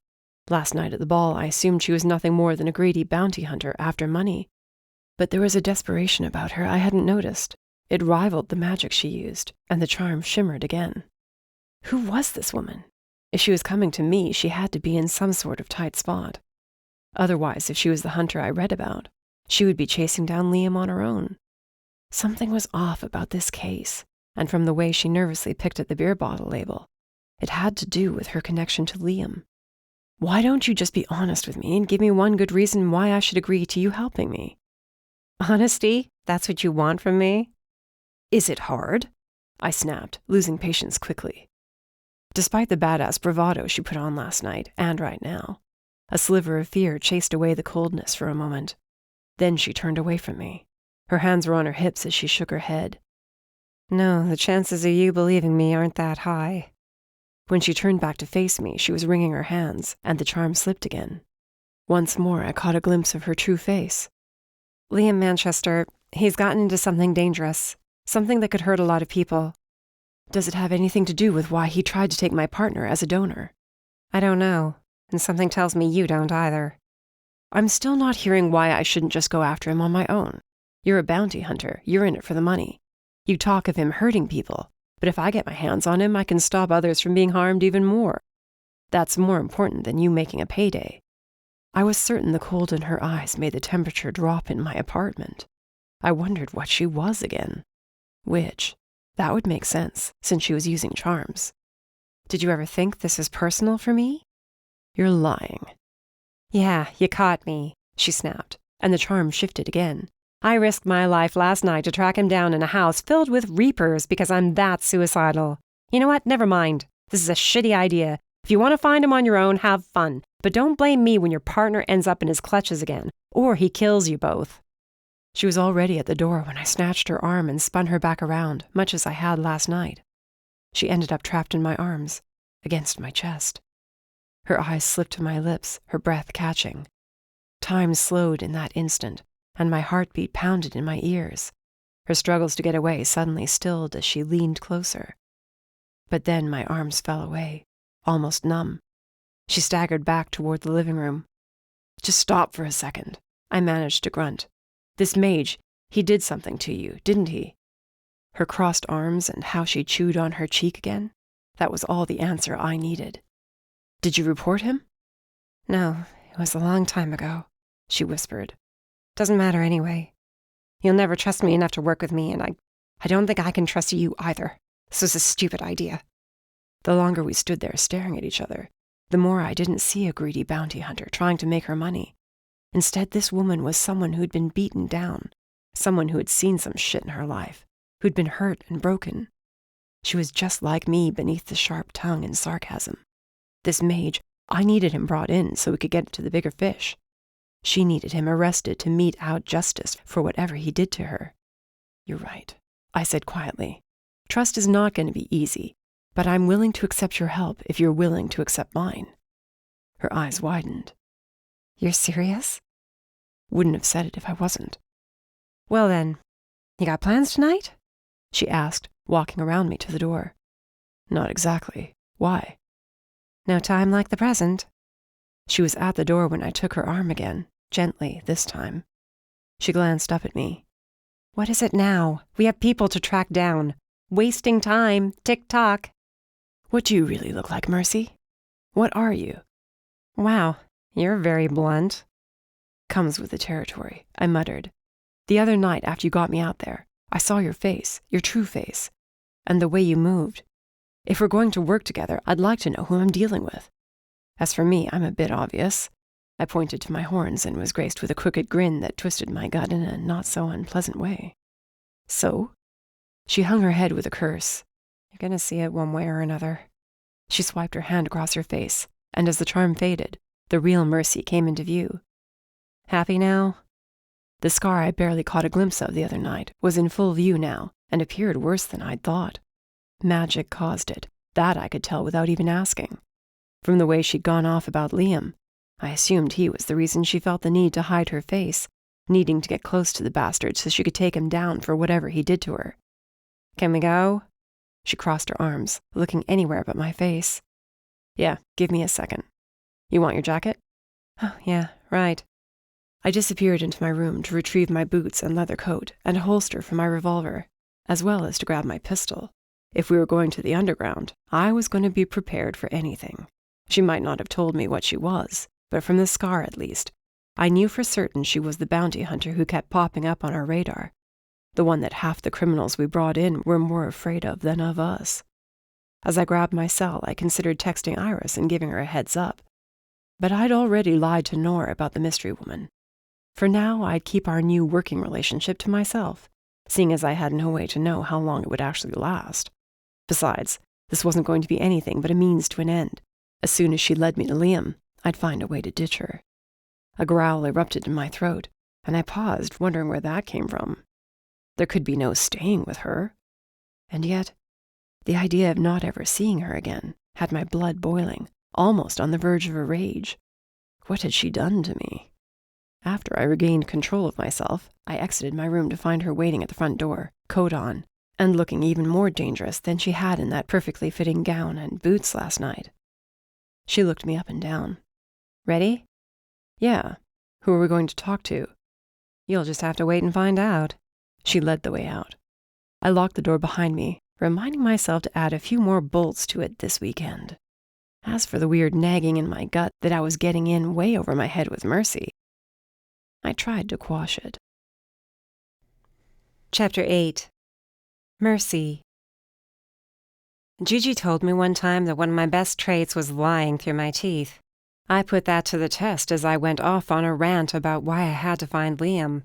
The trick to lying successfully was to keep the lie as close to truth as you could, but leave out any pertinent details.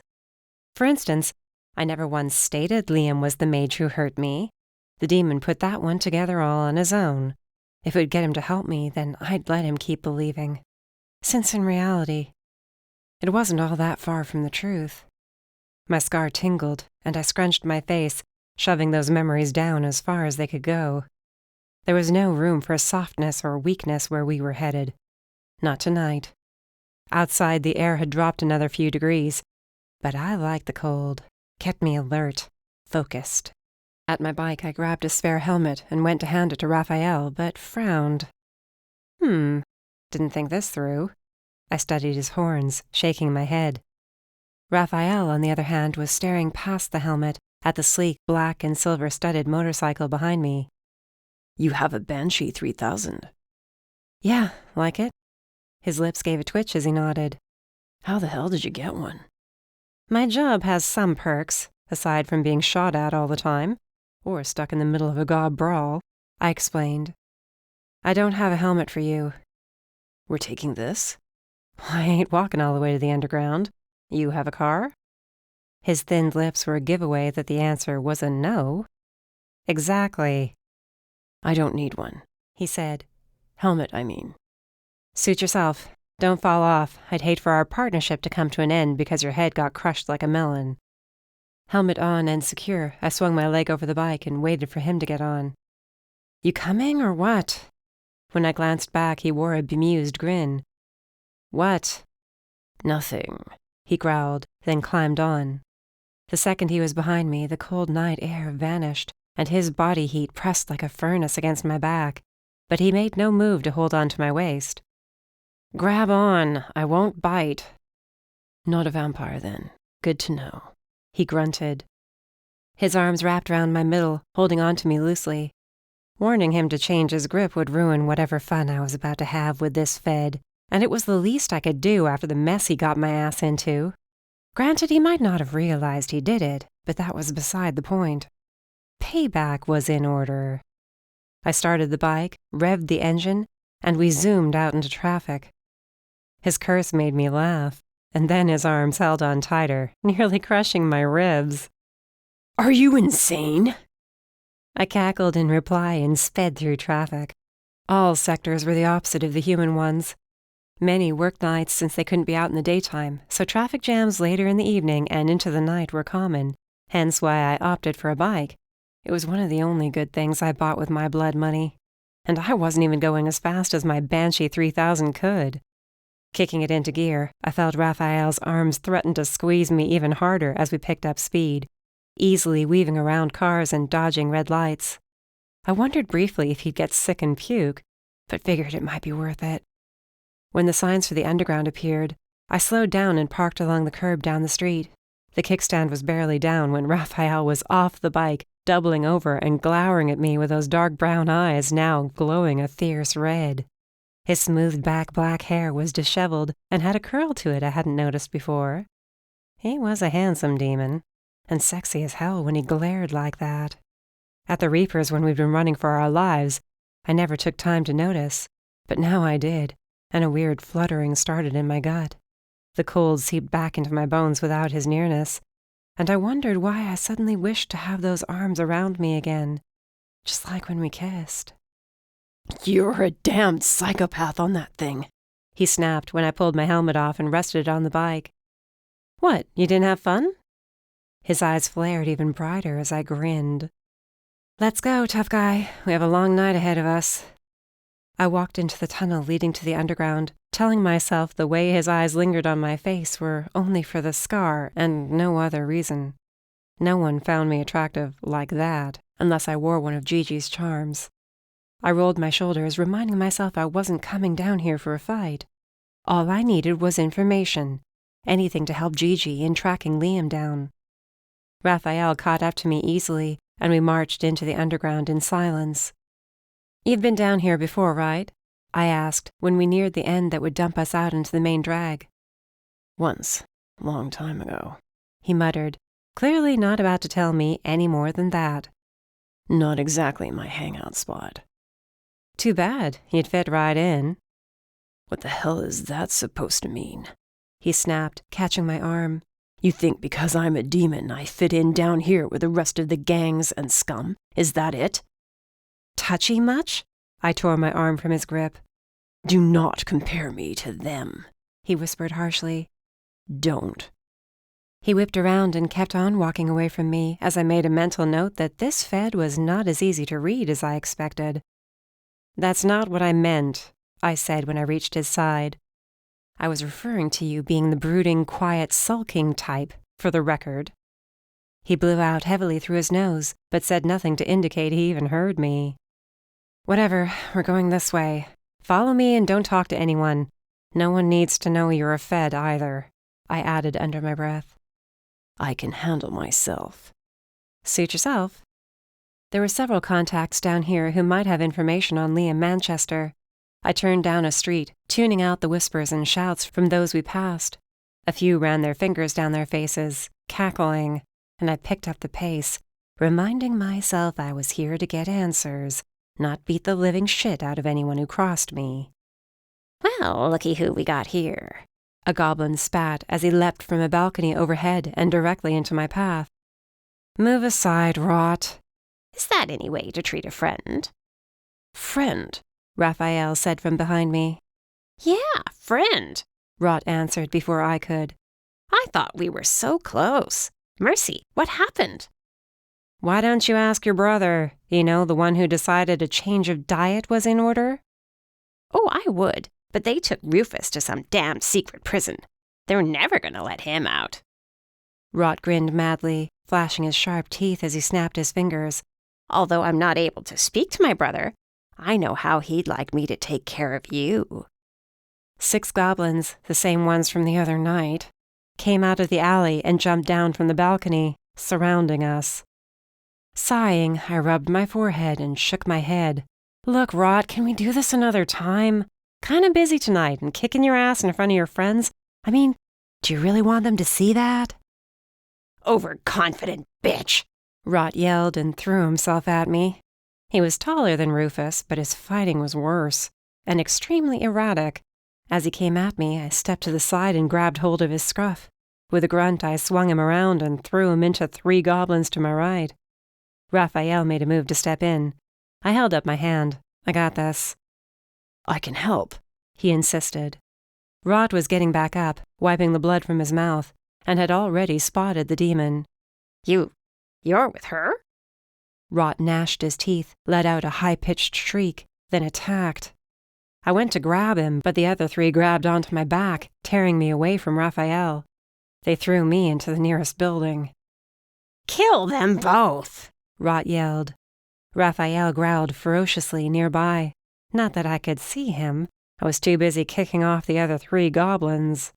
Swinging my fist, I knocked one's teeth in and reached to my hip for my sword, but the other 2 grabbed my arm and wrenched it up behind my back. Using my weight, I fell backward, taking them down with me. I kicked out, catching one in the face. The other I grabbed around the throat and tossed him across the street, where he rolled into a few onlookers. I barely got my balance back when a goblin wrapped his arms around me, squeezing me tightly. I gasped, cringing when my ribs threatened to break. Then suddenly the goblin was gone. Sucking in air, I whirled around to take him out, only to find Rafael holding him up by his throat, shaking him.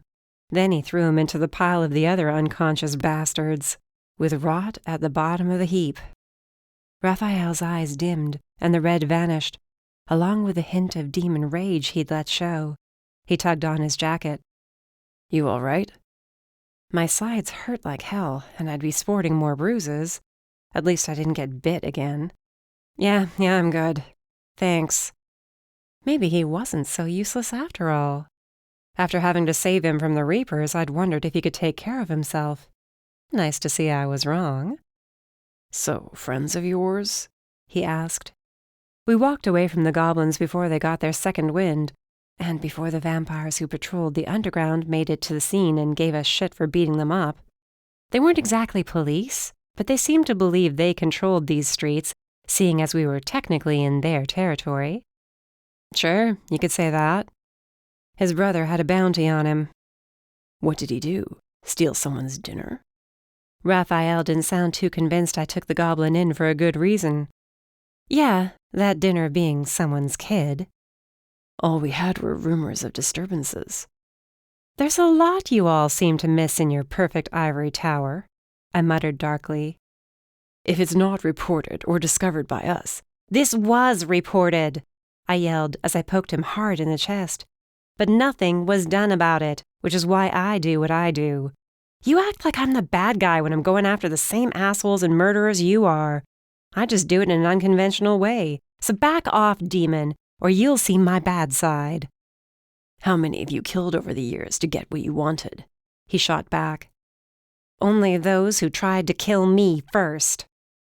"So you've broken laws, and the ends justify the means, is that it?" Something like that, yeah. So you can judge me all you want, but not every crime committed can be rectified by the law. So I make a little money on the side from bringing in the bad guy. Get over it. "The laws are there for a reason." Right, because they help so many of our kind. Standing on my toes to give me more height, I scoffed at him. What do you do to help those who actually need it? Tell me. What good do you actually do? He snarled as he grabbed my shoulders and slammed me into the nearest lamppost. "More than you. I will always do more than any other Fed. I told you, you know nothing about me." That I doubt. I shoved him hard. He staggered back.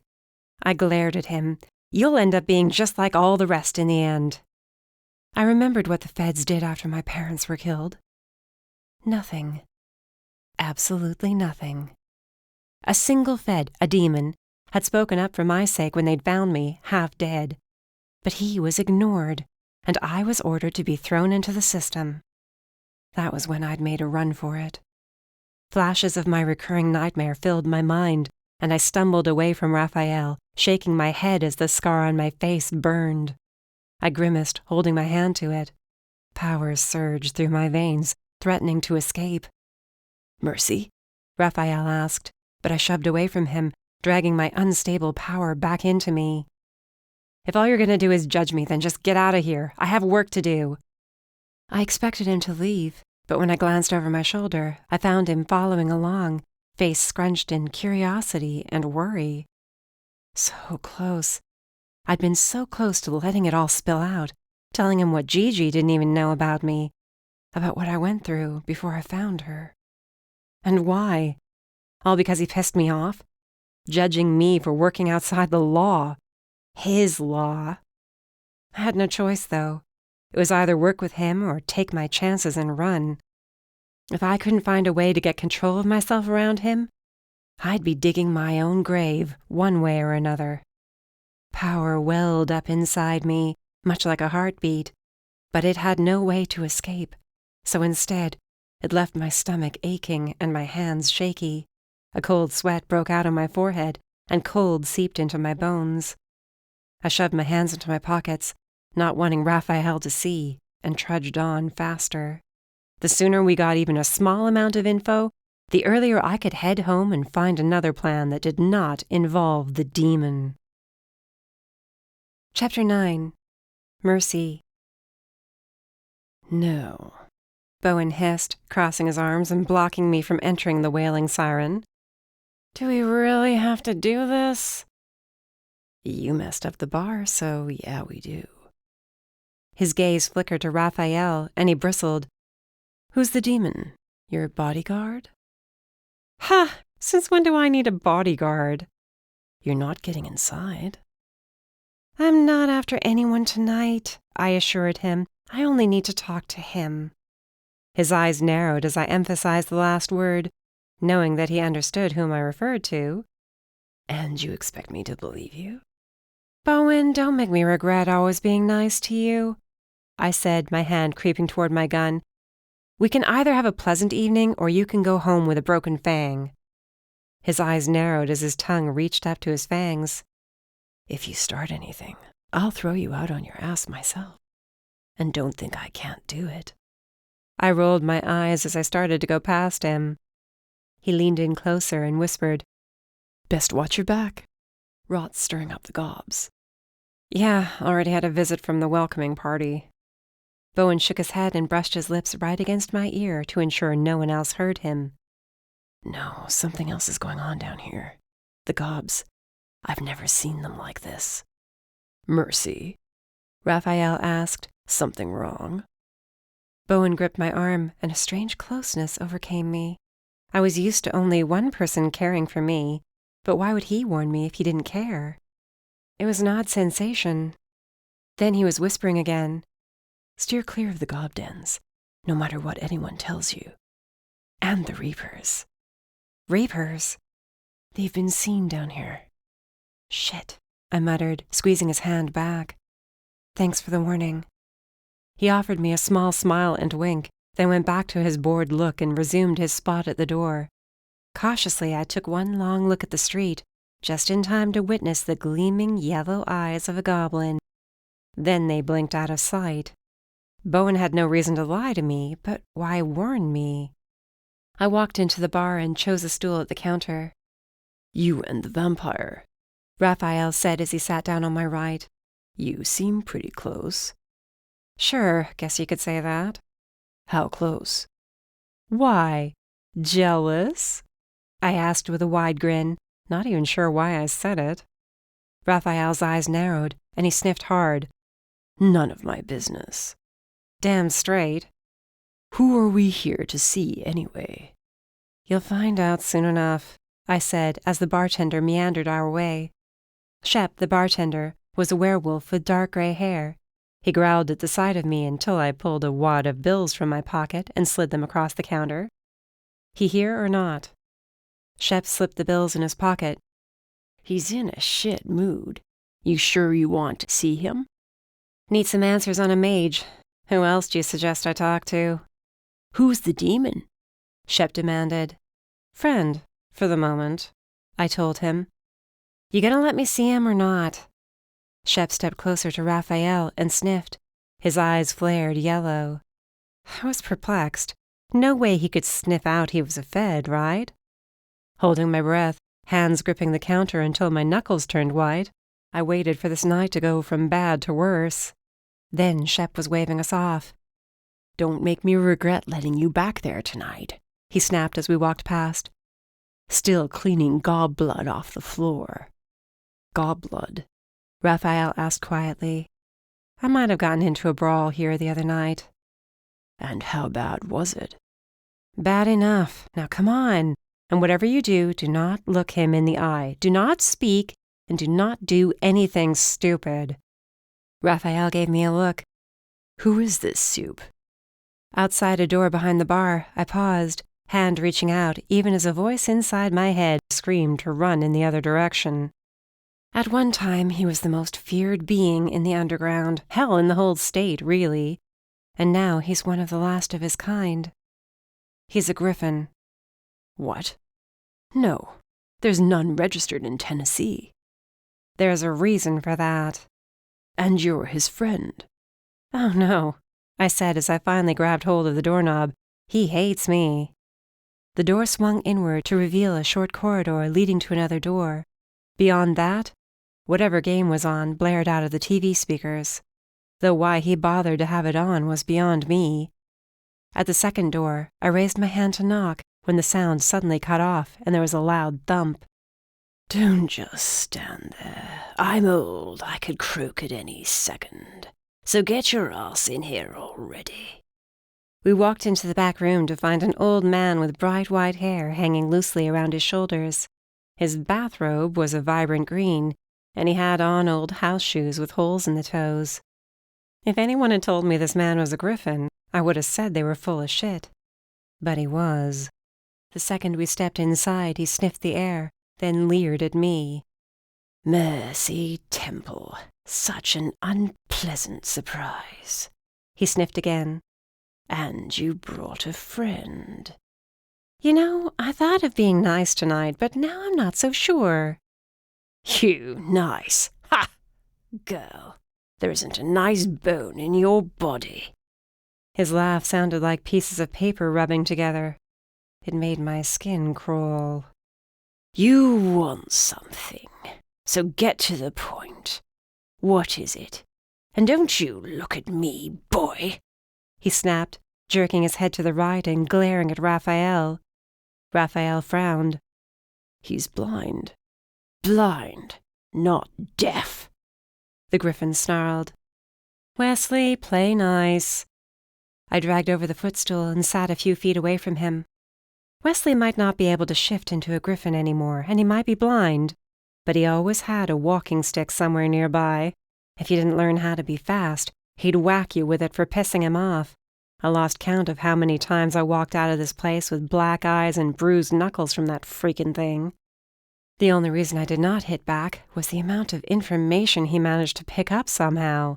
And not merely past knowledge. This old bastard knew more about what was going on in the underground than anyone else. It was why Shep and the other werewolves looked after him, why a lot of supes did. He was valuable. That, and he was one of the last of his kind.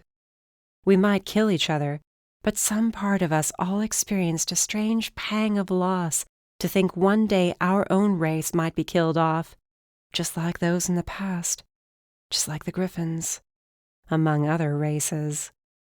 I flexed my hands, doing my best not to linger on my secrets in front of Wesley. He wasn't psychic, but there were times I wondered if he found a way to hear my thoughts anyway. What do you want? Wesley asked sharply. Information on a mage. Oh, yeah? Which one would that be? He asked, leaning forward slightly, sniffing the air again. A board creaked behind me, and his head shifted. Stop moving around, demon, or are you having fits? I'm not, Rafael snarled. Demons.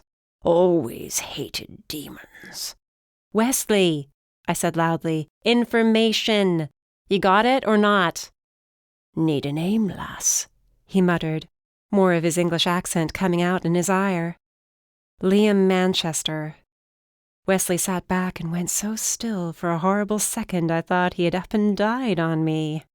Then he took a deep, rattling breath and shook his head. Him. What are you doing around that bastard of a mage, Mercy? Are you trying to get yourself killed? You know me. Always going after the fun ones, I said lightly. Wesley's pale gray eyes darkened. Look, I don't have a choice, all right? We have to catch him. But right now we're short on intel. What do you know? Telling you will only ensure you end up in danger far quicker than if I told you nothing. Furiously, I rubbed at my face. Usually getting information from him was not this difficult. He'd berate me, sure, yell at me a bit, then try to hit the crap out of me with that stick if I pushed it too far. But never did he flat out refuse to tell me what I needed to hear. That made 2 people today who were suddenly concerned about my safety, and I hadn't the slightest idea why. But I was not leaving this bar without finding out all I could about Liam. Damien had given me only a week, and time was ticking by extremely quickly, as were my chances of making it out of this mess without having Rafael and the feds coming after me. Wes, please, tell me what you want from me. Nothing, lass. I want nothing from you.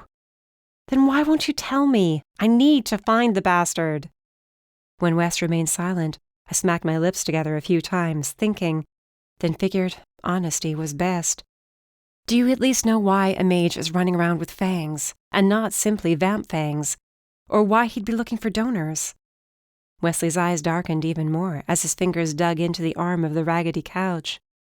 "I cannot speak it. Not here. Not out loud." "What do you mean?" His head twitched toward the door. "Are you being watched?" I said in barely a whisper, knowing he'd hear me. "Not here, and not in front of the demon." "I need to know," Rafael argued. "I'm working with Mercy." "I don't know you, and I don't trust you," Wesley snarled, standing up suddenly. The stick was in his hand, aimed right at Rafael's face. "You will meet me 2 nights from now," he said to me, voice strained as he dug in his pocket, then slipped a business card into my hand. "Do not be late." The card slipped into my pocket as I nodded. "Thank you, Wes." "Whatever, lass. Just don't say I didn't warn you. What you're getting into. You're going to wish you got yourself out a long time ago." He sank back into the rotted cushions and unmuted the football game. "Shitty call, ref," he muttered, eyes not even focused on the screen. He wouldn't say more, so I motioned to Rafael, and we exited the room. "I'm coming with you," he said the second we were through the second door and into the main bar. I glanced around to be sure Rot and a pack of goblins weren't here for a second round, but there were none inside. "Did you hear me?" "Not happening. You heard him. He doesn't trust you." "But he has information I need." "And I'll be sure to relay it to you. Besides, I'm at least holding up my end of the deal. What do you know about our mage that I don't?" I asked, taking a seat at a corner table, back to the wall so I could keep an eye on the door. Bowen was out there still, and I just knew he sensed me watching him because he tilted his head as if to acknowledge me, then went back to his duty. "You swear on your name as a bounty hunter you'll tell me exactly what Wesley tells you." I held up my right hand and grinned. "Swear it. Now, why are the feds after my target?" Rafael rapped his knuckles on the table, scowling at me. "He's not the one we're actually after," he admitted quietly, "at least not entirely." "What do you mean?" "The feds are after bigger fish than a mage who likes to break the law now and again. Our belief is he's working under someone else's orders." "Whose exactly?" This was all news to me. I knew even less about Liam than the Fed did. Not that he needed to know how much less. After I spoke with Wesley, I'd have something to leverage. "The Gathered?" "No, they're clean as far as we can tell. Our suspicion is it has something to do with the Reapers." At that moment, I was thrilled I was so good at keeping a straight face. Bowen mentioned something about the Reapers moving through the underground recently. It was rare for them to venture here, where so many other soups openly hated them. They had no reason to come down here. None at all. Unless, of course, they were meeting with a mage to make a deal. My question was, did it have anything to do with why Liam was apparently no longer simply a mage? "What do you think he's involved in?" I asked, wanting to know everything I could before I met with Wesley Sunday night. "He traffics in dark artifacts, among other things," Rafael replied with a casual shrug. "Wanted for questioning involving several murders that appear to have been committed by a mage." "And what ties him to them?" His eyes narrowed just a hint as he said, "That is classified." "Meaning you have no freaking clue." I sighed. "Is that all you have on him, trafficking artifacts?" "If you'd come forward with your story, we could add more to it." "No, not happening," I snapped. Besides, it was too long ago and not here. That part was true, at least, though what happened to me still had nothing to do with Liam Manchester. "If that's all you got for me, I guess we should call it a night." Rafael stood before I did. "I'll find my own way home, thanks." "What, no more riding on the bike?" I asked with a wicked grin. "I was going to see how green I could make you turn this time around." "I'll pass." He might have said he was leaving, but he stuck around for a solid minute, then finally asked when I could meet up with him again to go over whatever Wesley told me. "Monday, I guess, if that works for you. But I'm not talking to your partner." "Deal." He reached into his back pocket and pulled out a card. "Personal line is on the back. Call if you don't want to contact me at the Fed building. Monday, Mercy. I'll be expecting your call. I twirled the card between my fingers as I watched him leave. Yeah, I'm sure you will be. I waved at Shep for a drink as I tucked the card away, next to the one Wesley'd given me. I'd look at it when I got home. If he was that paranoid, pulling it out here could lead to more trouble I wasn't in the mood to deal with. Shep brought me a beer, and I sipped on it slowly, pondering how the next week was going to progress. Whenever I went after a target, I had a backup plan, a way to ensure I could get my ass out of whatever situation might arise.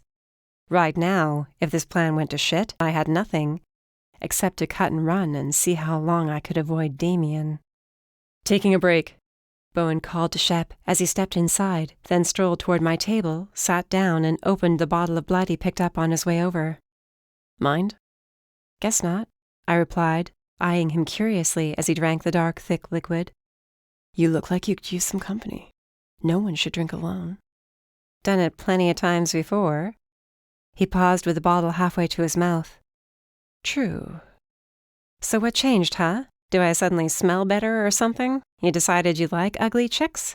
I scoffed, picking at the label on the bottle, not looking at him. Who says you're ugly? I arched a brow at him. Really? You do realize half the underground is intrigued by you. The other half is terrified of you. Intimidated by you, I guess, is the better wording to use. And it's not just because you could kick most of their asses from here to next year. Then what? What do you mean? I mean, why are you sitting with me if everyone's intimidated by me? You can't really sit there and tell me you find me interesting. He sat back, rolling his bottle between his hands. The weight of his gaze rested on my shoulders. Not uncomfortable, but strange. Different. I liked it. That in itself threw me off, and I suddenly wanted to get out of this place and disappear in my apartment. Bowen was close to 100 years old, but when he was turned, he was around my age, maybe a bit older. It was curious to think about what he was like before he was turned. I never asked. Usually I didn't care, but lately, whenever I talked to him, there was a change. It was different from our typical exchanges of demanding he answer my questions. He warned me to watch my back, and I desperately wanted to know what game he was playing. That had to be it. He wanted something. You know what? Never mind, I muttered, placed a 10 on the table, and got up. Mercy, wait. He held my arm, his skin cold against mine. Why do you do that? Do what? You're looking at me like you expect me to turn on you and chomp down on your neck, he hissed, releasing me. If you learned to trust some of us more, you might actually have friends. You want to be my friend? Not like you're drowning in them or anything, he mumbled. Wow, thanks for that, I snapped. Whoever cursed you, I'm sorry for it, I am. But the rest of us aren't that asshole. So stop trying to carry a damn chip on your shoulder and open your eyes. I whirled around, eyes wide, but the bar was empty except for the two of us and Shep, who didn't seem to care what our conversation was about. What did you just say to me? I whispered harshly. Cursed. I can smell it. That is none of your business. And if you tell someone, I'll... Yeah, break my fangs. Got it. He drained the last of his bottle of blood and stood, towering over me almost as much as Rafael had. Just remember what I told you before. You might not believe it, but I'd hate if something happened to you. His hand reached up and looked as if it was about to cup my cheek, but then he snarled, and in a burst of air was back to his post at the front door. I had to get out of here before anything else weird occurred. Head throbbing with a headache I knew was probably going to keep me up half the night, I rushed out of the bar, thankful Bowen was speaking to someone else, though I could feel his eyes following me. There was no need to double-check. His eyes were there, watching out for me, watching my back. Once I was further down the street, I picked up the pace, then figured I cared very little for what anyone down here thought of me and sprinted out of the underground to my bike. A cursory glance up and down the street told me Rafael was gone, and I climbed onto my bike, shoved the helmet on my head, and got home as fast as I could without killing myself in traffic. Once inside my place, I was ready to change and crash into bed when a figure broke away from the back window. I drew my gun until the chuckle had me lowering it, and I flipped on the light switch. "Seriously, asshole?" Damien's smile faltered slightly. "I take it you met with your Fed?" "I did." "And what did you find out?" "Enough to get me started. I'm meeting with Wes Sunday night." "The Gryphon?" I tossed my coat over the couch as I nodded. "Yeah, what about him?" "Nothing, just surprised to hear he's still alive." "And the Fed?" Damien said, sounding in a rush to change the topic. "Did he give you any more news on your target?" Mulling over how much I should give Damien, I plopped down on the couch and kicked my feet up on the worn-down coffee table. Not much more than I already knew. But we have a deal. He'll tell me everything after I talk to Wes. Good job, Mercy. Just keep on lying your way through this one. I should have just gone outside right then and started digging myself a grave in preparation for when all these lies came crashing down around me. I could find a nice one under a tree somewhere. Give myself a headstone while I was at it. Here lies Mercy, the idiot who didn't know when to stop talking.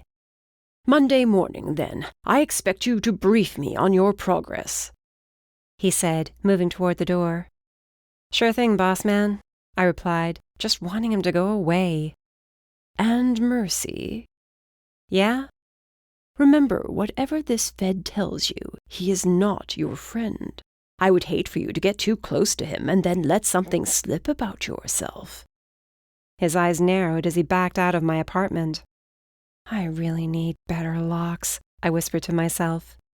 Maybe Gigi could whip me up something that would turn intruders into toads when they broke in.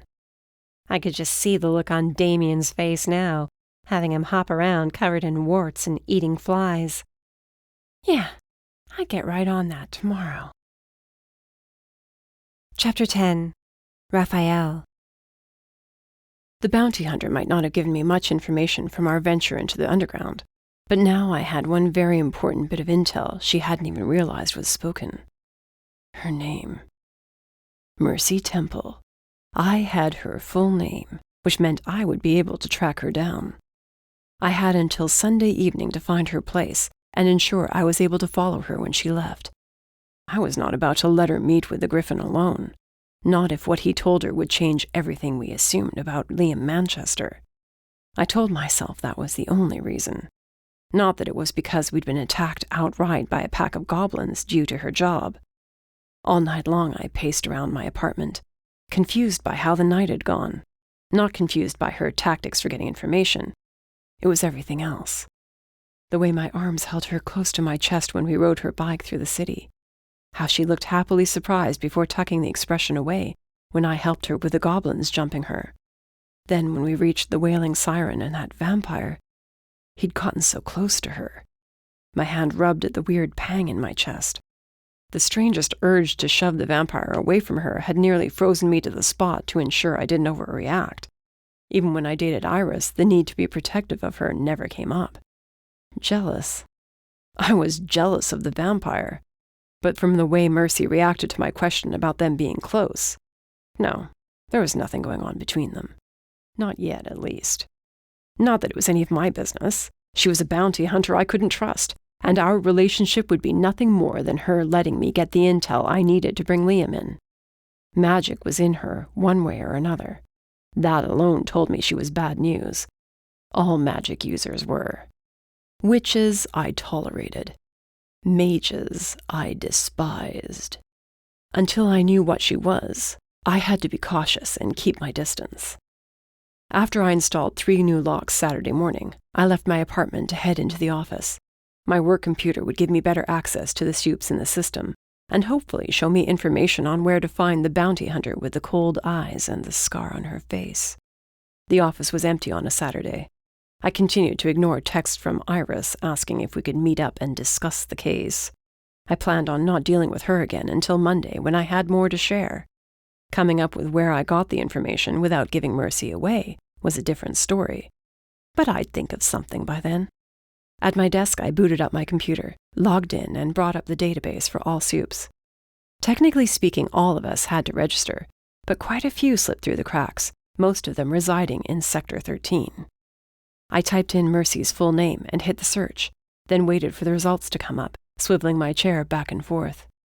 Briefly, I wondered what Nor would do when he found out the mystery woman was the bounty hunter who'd been beating us to targets for the last few months, and that I was currently working with her. I smirked, knowing the typically calm demon would probably lose his temper, a rarity for him. A ding told me the search was done, and I turned back to the monitor. "Well, look at that," I whispered, scrolling down the page. Her license popped up, and on it was an address. Perfect. I memorized it, then quickly read the rest of the information on her. There wasn't much. Her occupation was listed, as well as her special ID granting her passage to the human sectors. She had no arrest history, no run-ins with the feds. Her parents were dead, killed when she was a child, but there was no information regarding by whom or how, not even a location. Her scar. Magic caused it. I caught myself reaching up to my shoulder without even realizing it. Shaking my head to stop the memories, I went back to her file. The line where her race should have been listed was blocked out. I'd only ever seen that happen on our files for undercover agents, never on a bounty hunter. Mercy just kept getting more interesting by the second. Not finding out anything else on her, I cleared out the search and ran another one on Wesley, the Gryphon I met last night. Interesting, I mumbled when nothing came up for him. I shouldn't have been surprised.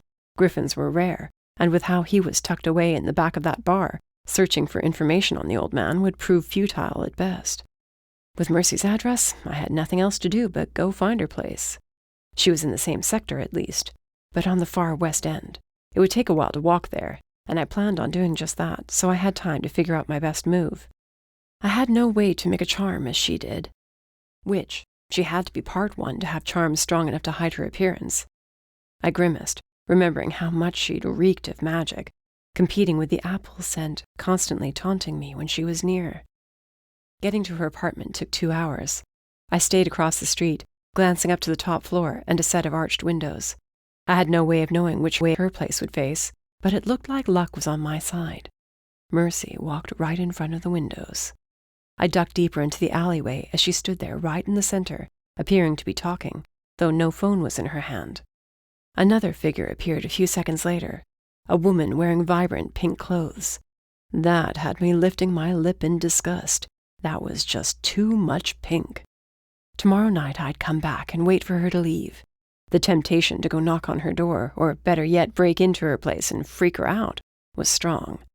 But I talked myself out of it and headed home to while away the hours until I would head out again. I attempted and failed to keep busy, rereading the files on Liam and seeing if there was any way to figure out who he worked with, anything that would get me out of having to deal with Mercy. I hardly retained anything I read and ended up staring out of the window as the sun set over the city. One way or another, I'd figure out who she was and what she was hiding. Those eyes of hers held secrets. I knew, because it was the same look I wore almost every damn day. Chapter 11. Rafael. The door was halfway open when Iris barged her way inside my apartment. You ever going to call me back, or what? I didn't plan on working this weekend, I lied, glancing past her to the clock on the wall. In a few hours I had to book it across town and wait for Mercy to leave her building. The only way to reach this secret meeting was to follow her.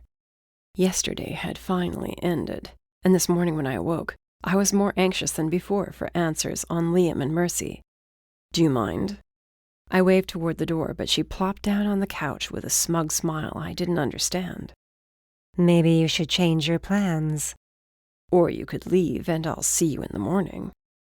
Rafael. She sighed and patted the cushion beside her. I'm just trying to catch up. Can't we do that? Catch up? Talk? As friends? No, I said plainly. Please leave.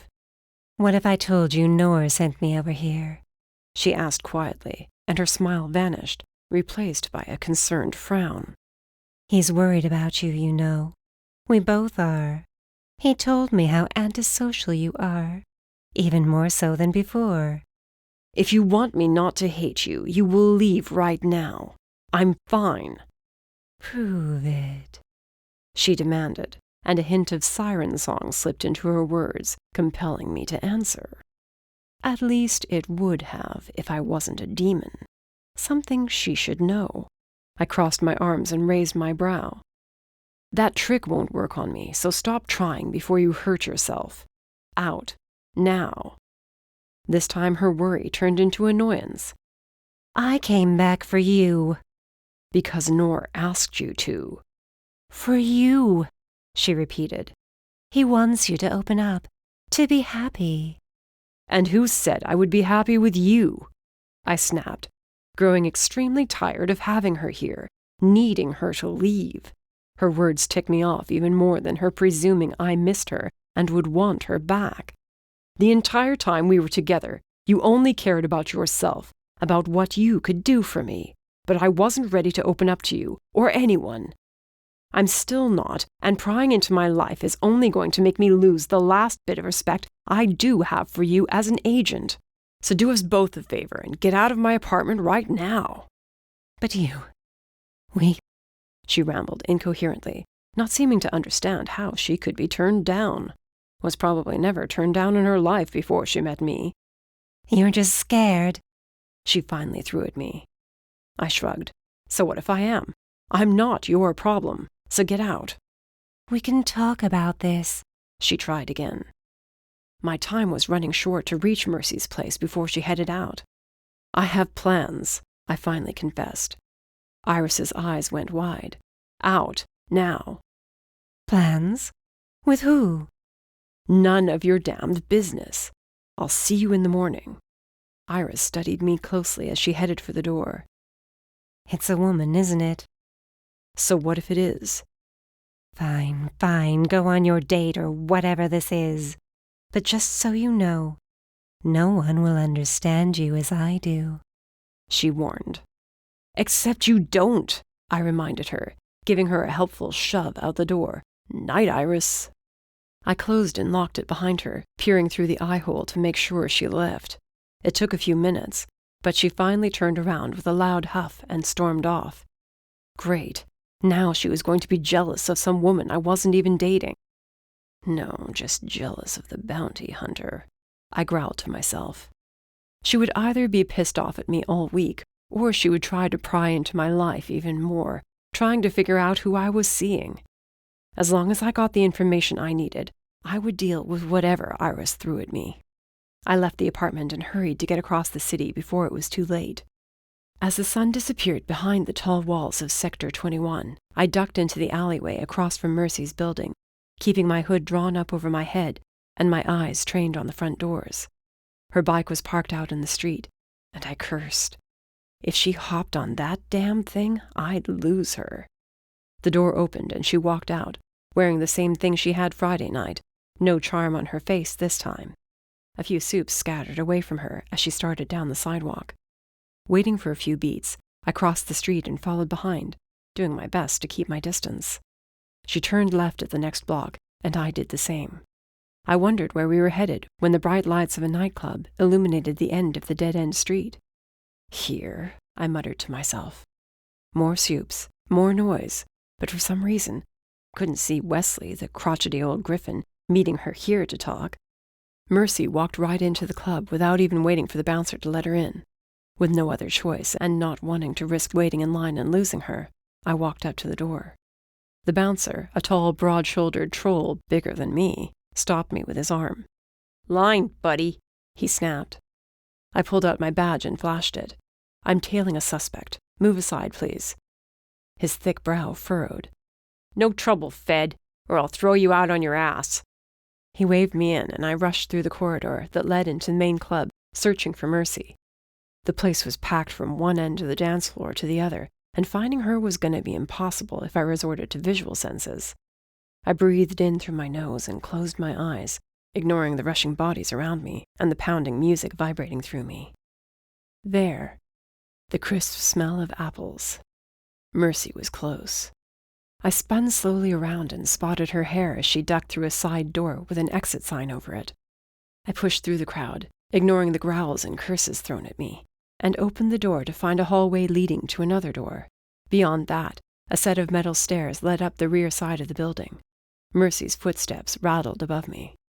I climbed up, quietly as possible. We ascended all the way to the roof of the nightclub, or at least what was now the roof. At some point, it appeared this had been another floor, but a fire had torn through it and destroyed most of the walls and ceiling. All that remained were metal studs and debris. 2 outer brick walls were half there with their windows somehow still intact. I stayed as far away as I could while keeping my eyes on her.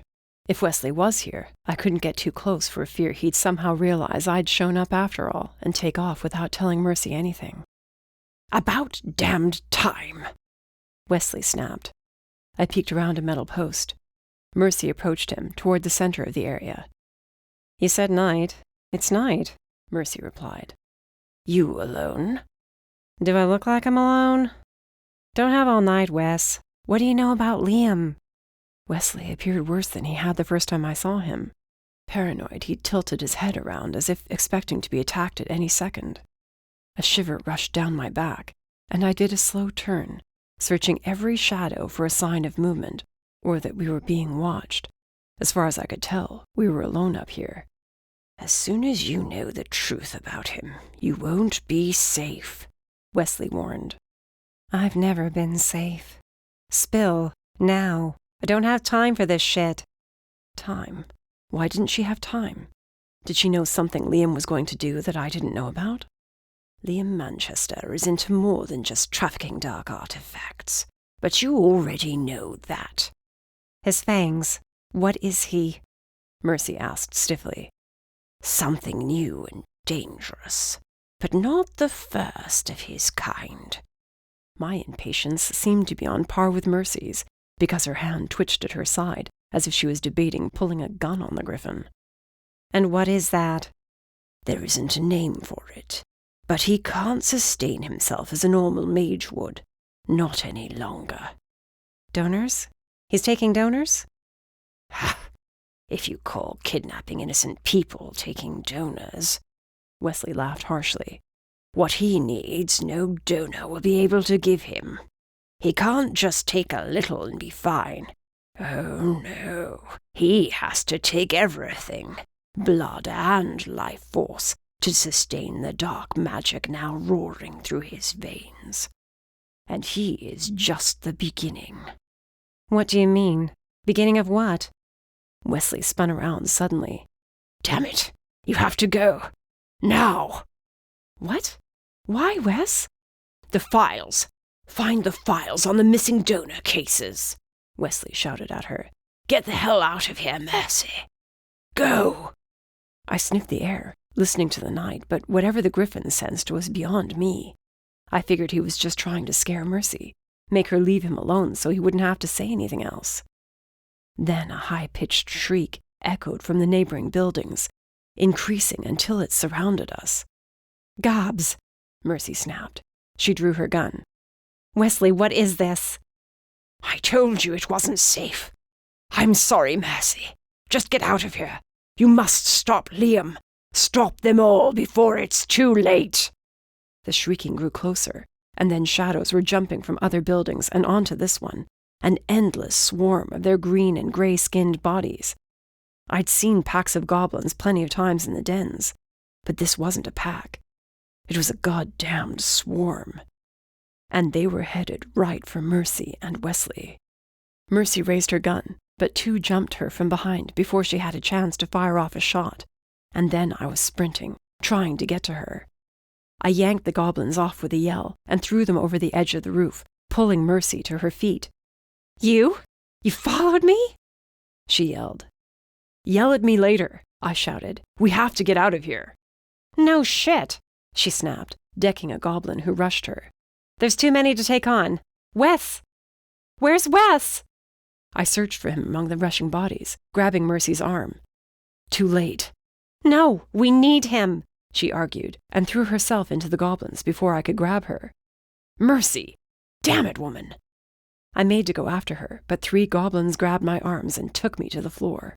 I punched one in the face, snarling as another chomped down on my arm, drawing blood and tearing a hole in my jacket. Grabbing the goblin by the throat, I squeezed, watching him squirm in my grip, then chucked him into his kin, taking them all down.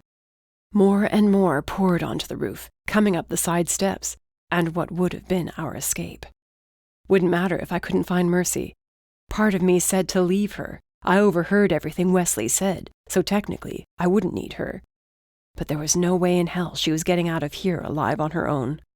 Despite the fact she was a bounty hunter, and I did not agree with her methods, with her alive, I had a chance to see where this trail of information led. Something told me I would need her and her underground contacts if we were to find Liam and bring him in. I'd be a damned fool if I let myself believe that was the only reason I was going to save her ass. Through the massive bodies, I finally spotted Mercy, flinging goblins out of her way. She yelled for Wesley, and I followed her furious glare to the goblins who had already bound the Gryphon in chains and were dragging him away. They'd gagged him too, but from the look on his face, he was attempting to yell at Mercy to stay away. The goblins were simply holding Mercy and me off now, not giving us a chance to get to Wesley. They didn't even try to attack. Not outright. I snatched the one closest to me and snarled in his face. "Who sent you?" I snapped. The goblin's teeth parted in a creepy smile that set me on edge. His dark eyes appeared cloudy, glazed over almost. "Rot! You bastard!" Mercy shouted, distracting me. The goblin in my grasp bit down on my hand. I howled, releasing him, and he took off after the others. "Sorry, sweets, but I got my orders." Rot, the goblin who'd gone after her in the underground, stood at the front of the line of goblins as the rest carted Wesley away and out of sight. "Throw her off the roof." "No!" Mercy kicked and punched. No matter her fighting skills, she couldn't take down the 10 goblins that were shoving her toward the edge of the roof. I expected her to use magic of some kind, but nothing sparked to life around her. For the first time since meeting her, she was void of any magic stench. I wondered again what the hell she was. I yelled, charging in to get her before she went over, but Rot spotted me and snapped his fingers. More goblins broke away from the fleeing swarm and slammed into me, knocking me over. There was a gunshot, followed by another. Mercy screamed. Demon rage burst within me, turning my vision red.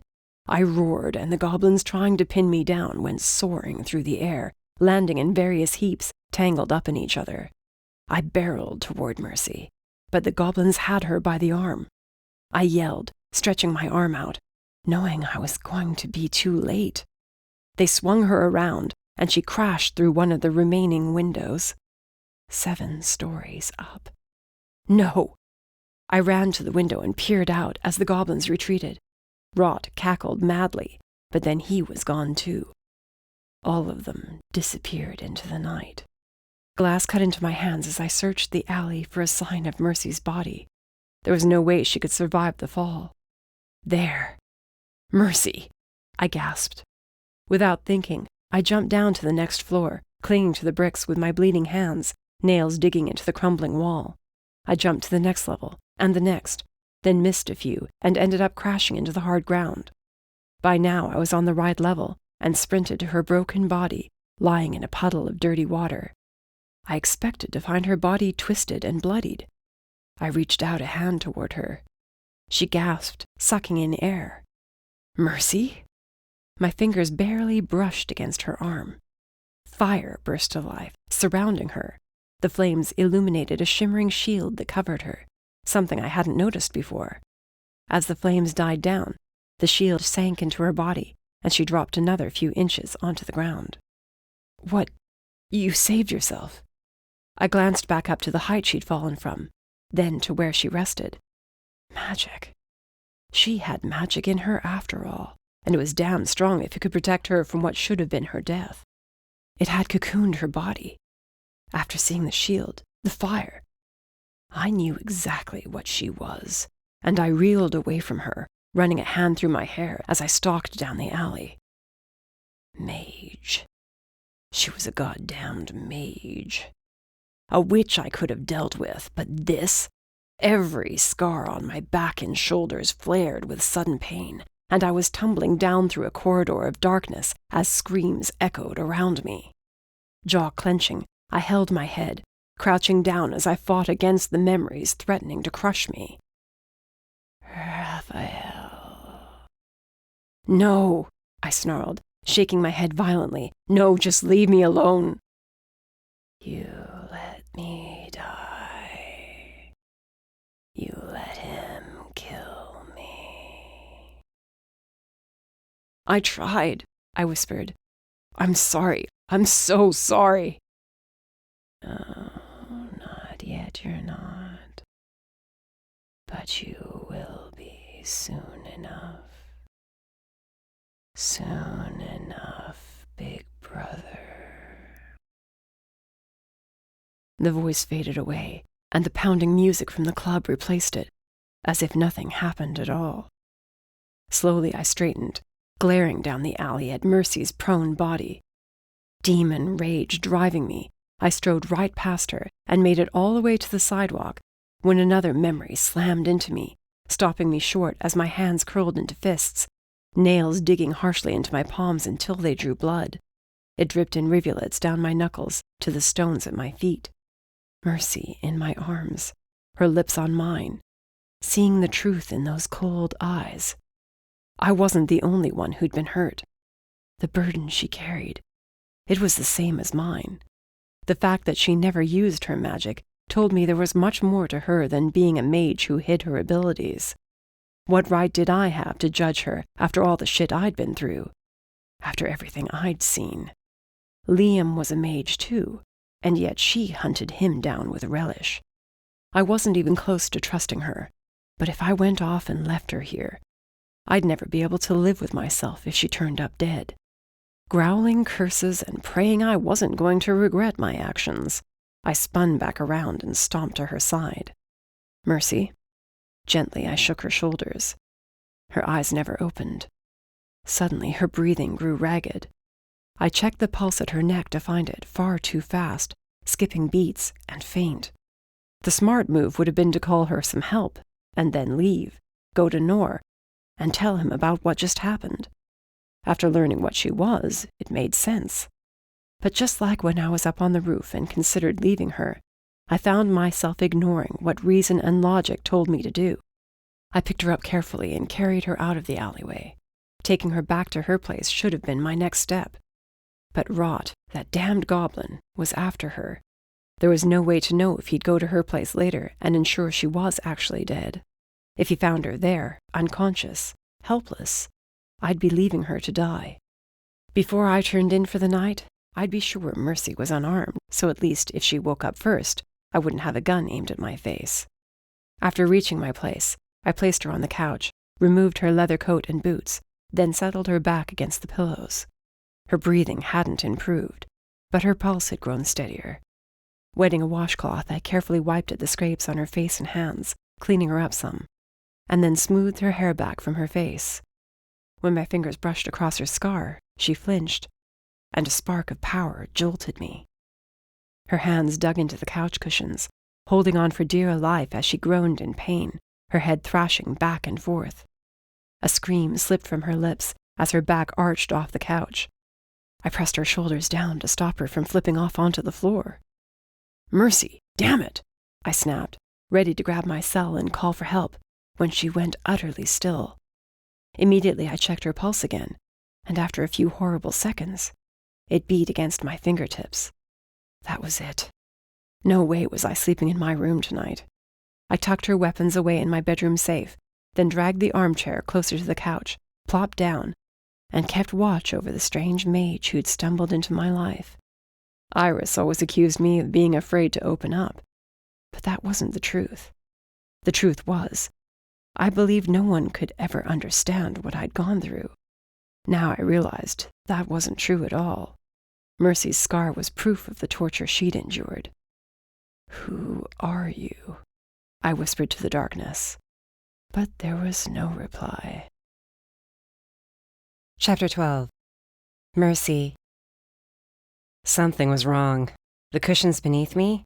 They weren't from my beaten-down piece of crap couch, and that smell, it was strange. Masculine. But I'd smelled it before. Where? I shifted and gasped as pain exploded over my body. Through the agony, I managed to catch a glimpse of my surroundings. This place. I'd been here. The Fed. This was his place, wasn't it? Why was I on his couch? Eyes wide open now, I sat up only to fall right back down, cursing as I grabbed my forehead and wished I could pass right back out. Good, you're alive, a growling voice said from nearby. Peeking through my fingers and trying to piece together what happened for me to end up here, I found Rafael standing in the kitchen. His back was to me, facing the stove as he cooked. The sounds of meat sizzling filled the apartment, as did the delicious scents of curry and other spices. It had my mouth watering. I sat up again, slower, my head feeling like my brain was rolling around inside my skull. You look like shit, Rafael said as he leaned on the counter. Mercy? Thanks, asshole, I muttered, the words coming out garbled until I cleared my throat. How did I get here? You followed me, didn't you? You don't remember anything? He asked with a tone that said I missed something major.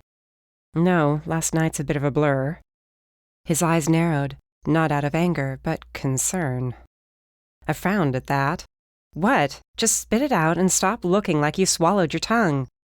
You've been out for a day and a half.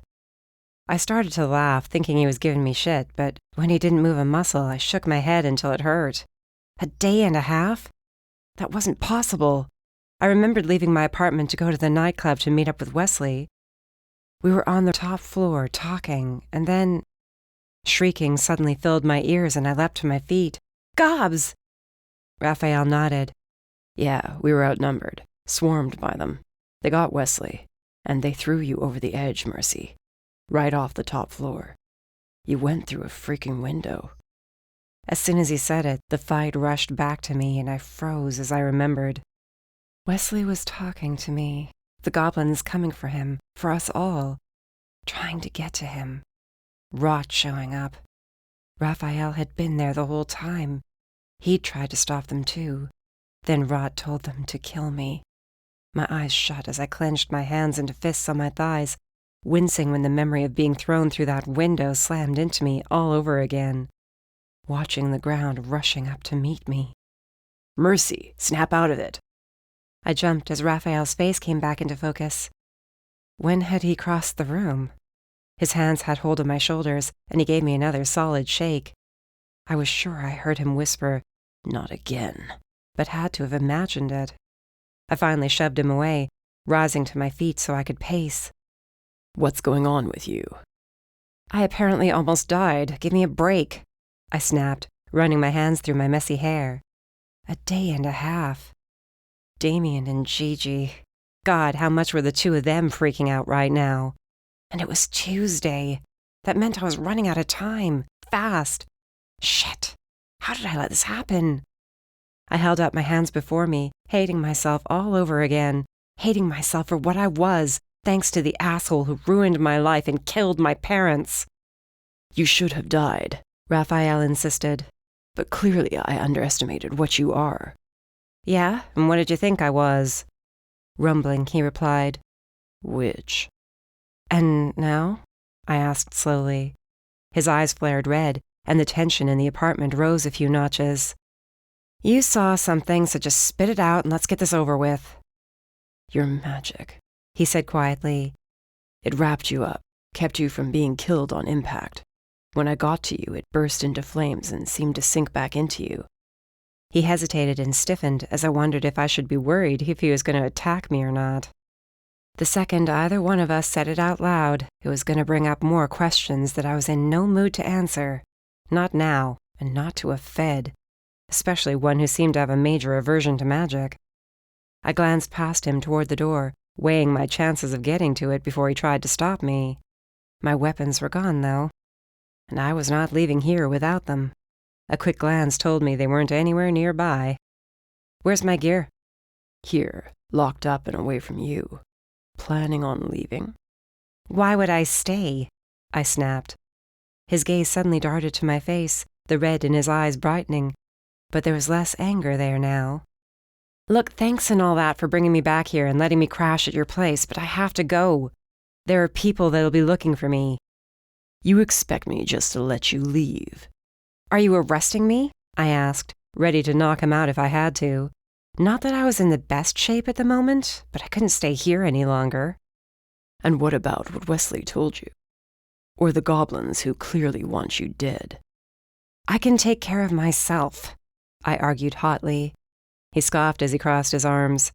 Since I've met you, you've stirred up a house full of reapers, nearly been blown up by the mage you're after, and been attacked twice by the same goblin and a shit ton of his buddies. You can't do this alone, Mercy. A smart person would understand that going home right now, letting that goblin realize you're actually still alive, is a stupid idea. So what? I asked, poking him in the chest. What do you expect me to do? Stay here? I shrugged as I replayed what he said in my head. Like all the other times, I heard myself revealing a fact I should have known to keep to myself. And that explosion wasn't from Liam. Then who was it? I think you know the answer to that already. If you're that damned powerful, why didn't you use your magic when you found Liam with my partner? He demanded. Or use it to stop the goblins on the roof? If you're such a strong mage, why do you not use your power like every other bloody one out there? He stood barely an inch from me, heat pouring off his body in furious waves. If it hadn't been obvious before, it was now how much he hated magic. No, not just magic. Mages. That was just great. I have my reasons, I replied, and I'm only part mage, so back off. Why do you hate one of your own so much? I could ask you why you hated me speaking about demons, too, I pointed out, but you'll notice I didn't, so don't expect me to answer you. He hadn't moved away yet, and those damned eyes of his were focused on my scar again. It made me anxious, and I shifted on my feet. I considered punching him again, if it would get him to move back a bit and give me some room. I suppose I should ask why a mage like Liam attacked one of his own, he murmured. I said nothing, since it wasn't a question. What else are you? Part mage and what? Don't know, I lied. And you what, hate magic because of what he did to you? Something like that. You're lying. What aren't you telling me, mage? He grabbed my shoulders. Not hard, but an array of emotions flitted across his face, and I was getting lost in those dark brown eyes. No one knew the full truth of who I was or what happened that night. No one. Not even Damien. Everything Rufus claimed about me, having no real friends, no one in my life, it was all true. I had Gigi, but how many times had I lied to her about my past, about what I was? The way Rafael continued to hold me dug in deep, tearing at the walls I'd built around myself to keep me safe, to keep me from caring about anyone, and to keep me from letting anyone in. My eyes slid closed as I imagined finally letting someone, anyone, know the truth. My life was built around lie after lie, and I was tired of it. So damn tired of it all. Mercy, answer me, Rafael whispered, the demand still there, but softer. Opening my eyes, I ran my fingers along the scar on my face, feeling his eyes on me as I did. In any other circumstances, I would have chucked something at his head by now, like my fist. But he wasn't staring at me in pity, I realized. That look was one of understanding, of knowing what I'd gone through. I doubted he knew anything, but the way he acted. Rafael was not a fan of magic. I was honestly surprised he'd even brought me back to his place after he saw me use it. It's not exactly mine to control, I finally told him, forcing my hand away from the scar. I saw you use it, he said, you admitting to casting magic at the ball, too. When I was younger, I was attacked. Ever since, my magic is not under my control. I held up my hand to try to call the magic swirling through my veins, but despite my effort, no fire appeared at my fingertips. There was nothing at all. Never was. The magic manifests at times of high stress, like being thrown out of a window 7 stories up. I'm cursed. Not a mage, not anymore. So yes, I hate magic, unless I absolutely have to use it. And I despise mages. All of them, with a burning passion. Because of Liam? I was about to say no, but remembered just in time the lie I'd told. Him and some others. It was a very long time ago. That explains Sunday night, then. What do you mean? He backed away, running a hand down his face. Your pulse and breathing were weak when I brought you back here," he explained. "You were bloody from the window. I cleaned you up the best I could, but when my hand brushed against your scar, you went into some sort of fit. I wasn't sure what was going on with you." Damn it. It had been years since I had a reaction that bad. Then again, I hadn't been near death since my first encounter with a nasty band of banshees. That time, Damien had saved my ass, and I'd been out for nearly a week because my power flared up. Gigi told me it would always do what was needed to keep me alive, but I had to learn to control it again. I'd seen what my cursed power could do. I wasn't strong enough to take it back fully. The chances of hurting someone, killing someone, were too damned high. "It happens," I told him. "Why did you bring me here?" "We have a deal, remember?" "I do, but still, you don't like me. I'm not an idiot." I said it lightly, but the second the words left my mouth, I realized how false they sounded. If he didn't like me, he would have left me to die with the goblins. He wouldn't have tended to my wounds. He paced away slowly. I sensed the gears turning in his mind. When he faced me again, the last remnants of anger were gone, and his rage was in no danger of making an appearance. "Stay here, Mercy. We can still help each other find Liam." Leaving was my best option, but Rot was out there. And since I wasn't the most popular girl in the world right now among most of the supes in the sector, he'd have a very easy time of getting to me again. No one else would stand up for me except Gigi and Rafael, it seemed. Damien would be pissed if I got myself killed, but that's only because he'd have to find another bounty hunter. I couldn't stay. I had to get going. That's what I told myself sternly. I had to take what Wesley told me and use it. The donors. The key was in these donors he claimed went missing. And if they were missing, there would be official case files that only Rafael would have access to. I could tear apart the underground all I wanted, but as much as I did not want to admit it, the demon was right. Going to the underground was asking for trouble. If Rot caught wind I was alive, he'd send his goons after me again, and again, and again. Staying here in the safety of the Fed's apartment was looking better by the second. As long as I could keep biting my tongue and stop the truth from falling out. "Goblins," Raphael mused quietly. "I've never seen them attack like that." "Swarm?" "That, and their eyes," he said. "They were glazed over, almost as if they weren't in their right minds." He rubbed the back of his neck, looking a bit lost. "Look, I understand if you still don't trust me, but to be fair, I did let you stay in my place, alone, for the last day and a half, while you recovered. You could have attacked me either night, and clearly I could have apprehended you and taken you in. Since neither situation happened, at least stay here so we can figure this out. Our best chance to track down Liam is to keep working together. You and I both know it." Why did he have to make it sound so reasonable and logical? Aside from Gigi, I was used to working on my own, and now I was seriously considering taking him up on his offer. That and the deadline to finding Liam was coming up extremely fast.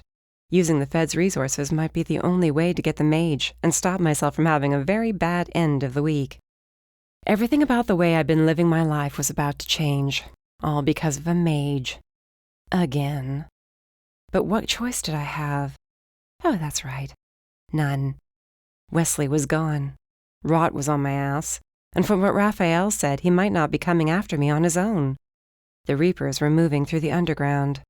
Yeah, shit was changing around here, and there's no use denying a good guy as an ally might not be such a bad idea.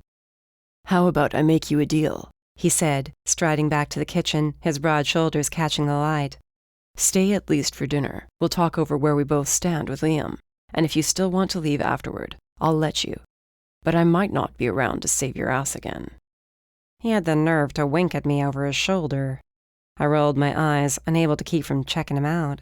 The tension between us was turning into something else entirely. How did he manage to make me feel safe? There was a ton he wasn't telling me, like why he hated magic so much, or why he'd reacted so furiously to my comment involving demons in the underground. Whoever this Fed was, he had plenty of secrets too. That, in itself, made me believe I could trust him, if only a very small bit. Sure, why not? I'm starving anyway. Bathroom, where is it? I asked, not acknowledging his comment about saving me. "Down the hall, first door on the right." Great. I hadn't realized how bad I had to pee, not to mention I needed a few minutes alone to collect my thoughts and figure out what I was going to do. Gigi. Getting hold of her was my top priority. Damien could wait until I had more concrete information on Liam's location. This wasn't the first time I'd dropped off the grid while going after a target. I flipped on the lights and closed the door. I turned to find the mirror covered with a blanket. Rafael seemed to have a temper, but he was a demon. I expected it. This was something else. I removed the blanket slowly, waiting to find something weird drawn on the glass, or who knows what. But instead I found a normal mirror that someone had put their fist through at some point. There was a hole dead center and cracks that spiderwebbed outward from it. Rafael just kept getting more and more interesting by the minute. After taking care of business, I stood at the sink, staring at the small cuts and bruises on my face and hands. Guess that was what happened when you were thrown out a window. I did look pretty terrible. Plenty of times before I'd expected to end up dead, but this time it was too close. And Rafael was a big demon, and strong. If I did run into Rod again with him at my side, I had a damn good chance of walking away. If not... I grunted in annoyance as I gripped the edge of the sink, shaking my head at my own reflection. Working with a demon. Never thought I'd see the day when I'd work with a demon who appeared to be more emotionally unstable than any of the others I'd met. And a Fed at that. This was a slippery slope. A very slippery slope. One wrong move and I'd find myself in an interrogation room. You can do this, I told my reflection firmly. It's either work with a demon or face down Damien alone. Why couldn't my magic work as I wanted it to? At least then I could blast my way out of trouble. Instead, I relied on firearms and a mouth that spewed more sarcasm than anyone else I knew. Knowing I couldn't stay in the bathroom and hide all night, I put the blanket over the mirror, turned off the light, and left the small sanctuary. Back in the kitchen, Rafael was plating up dinner and glanced up as I approached. All right, I sighed. I'll crash here until we catch Liam and get to the bottom of what's going on with the gobs, on 2 conditions. That was fast, he commented. I'm listening. First, I want my gear back. Second, my friend is helping me with this case. I'll need her to get me a few things. If I can't venture to my place, then she'll have to come here. Deal? Can you trust this friend? I do, with my life. But she is a witch. Will that be an issue? His nostrils flared and his eyes narrowed, but he grunted what passed for a no. Perfect. I'll just give her a call after you give me my gear. I'll have her swing by tomorrow. Evening, he said quickly. I will not have a witch in my apartment when I'm not here. No, but you let a mage crash on your couch. His shoulders stiffened. I coughed roughly, mentally kicking myself. I did not need to piss him off. Right, you have a day job. How inconvenient. Do you want me to start gathering the files on missing donors or not? I do, I replied. By the way, how did you manage to follow me? He shrugged, carrying the plates to the tiny kitchen table. I'm just that good. Eat. You'll need your strength back if we're going to keep up the chase on Liam. This demon was much smarter and resourceful than I first gave him credit for. After we ate a very quiet dinner together, my gaze wandered around the place. There were no pictures of family or friends, very few trinkets of any sort. A few books sat on a shelf, nothing too interesting. A TV stood on a stand, but it was dusty like it hadn't been turned on in a long time. The furniture was mismatched, and clearly a woman had never lived here before. And now he was letting me crash on his couch. This was going to be a fun couple of days, because that's all it could be. Every now and then I let myself admire another angle of his face. He had strong cheekbones, a firm jaw to match. His horns were a glossy black and gray that had an asymmetrical pattern to their hard surface. There was no major curl to them, not like on other demons. They rose up a few inches, then went to the back of his head before the tips curled up a hint. His broad shoulders and muscled arms weren't too bad to look at either. I caught myself staring far longer than I should have. He was damned attractive. How was it he hadn't been snagged by someone yet? A weird fluttering sensation I was not used to filled my stomach, and I dug into my food, forcing myself to look anywhere but at the sexy demon I was not staying with once Liam was caught. The case. I just had to focus on the case and remember why I was here. Goblins trying to kill me, and the fact that I had only 4 more nights to track down Liam before Damien took his rage out on me. There. That's all I needed to concentrate on. A bright white flash of light blinded me, and I shot up on the unfamiliar couch, holding my head and cursing. Never before did I have this nightmare so often, but now it was visiting me more and more, and it was pissing me off and ruining what should have been a good night's sleep. Rafael's apartment was dark, no lights on anywhere. At least he wasn't standing in the kitchen watching me, making sure I didn't use the weapons he'd given back to me reluctantly. They were safely tucked away under the couch. After dinner, I'd called Gigi, and once I got her calmed down after freaking out about my having been missing, she agreed to come by the Fed's place tomorrow evening after he got home from the office. I'd giggled to myself a bit madly. It sounded like I was stuck in some sitcom, waiting for my demon husband to get home from work. Except, instead of making him dinner, we were going to go hunt down a mage, and I was nothing like the stay-at-home wife type. Not even close. That was laughable. I was hardly ever at my own place. And why was I even thinking this anyway? I rubbed my face vigorously as I swung my legs over the side of the couch. At least my host was gracious enough to offer me shorts to sleep in instead of my leather pants. I had a tank on underneath my other shirt at least, so I wasn't wearing all his clothes. That weird fluttering started in my stomach again, and I angrily pushed to my feet. None of this means anything, I whispered to myself, completely annoyed. He's the first male you've been alone with in years. That's all it is. So just stop while you're ahead. Gigi was right. I needed to get out more. Date someone. Anyone. So I'd stop daydreaming about the first attractive male I met. Who, I had to remind myself, didn't even know the truth about me, or why I was hunting down Liam. I knew when we found the bastard, Rafael would arrest him and take him in. The second I stole him away to turn him in for the bounty, he'd hate me for it. Neither one of us could trust the other, and yet he was still trying to keep me alive. It couldn't all be because he needed my help, right? No, the smart thing to do would have been for him to leave me after he got what he wanted from Wesley. There'd been no logical reason to bring me back to his place. None, unless he actually, maybe, found me attractive. Huh, yeah, right, I whispered as I walked quietly into the bathroom and shut the door. His room was right next door, but I heard nothing when I'd passed his closed door. No one could ever like you. Not really. Unless, of course, it was Rufus, a goblin. Ugh, or Bowen, who I still couldn't figure out. I pushed aside the blanket covering the mirror and glared at the scar. For so many years I wore the thing like armor, using it as a reminder of why I had to be strong all the time. Why I was the only one who could keep myself safe. My parents had failed to keep me out of harm's way, had failed to keep themselves alive. The rest of my family was the same. But I wouldn't be. There was no one I could ever trust with my life. Not really. No. It all had to fall to me. Anything else was just a fantasy. I dried my face after splashing water on it to clear away the rest of the nightmare, then replaced the blanket over the mirror and exited the bathroom. I wasn't looking where I was going and jumped when I walked right into a very strong and naked chest. Hands grabbed my arms to keep me from falling backward. I raised my eyes and they locked onto a subtly glowing red pair. Sorry, I murmured.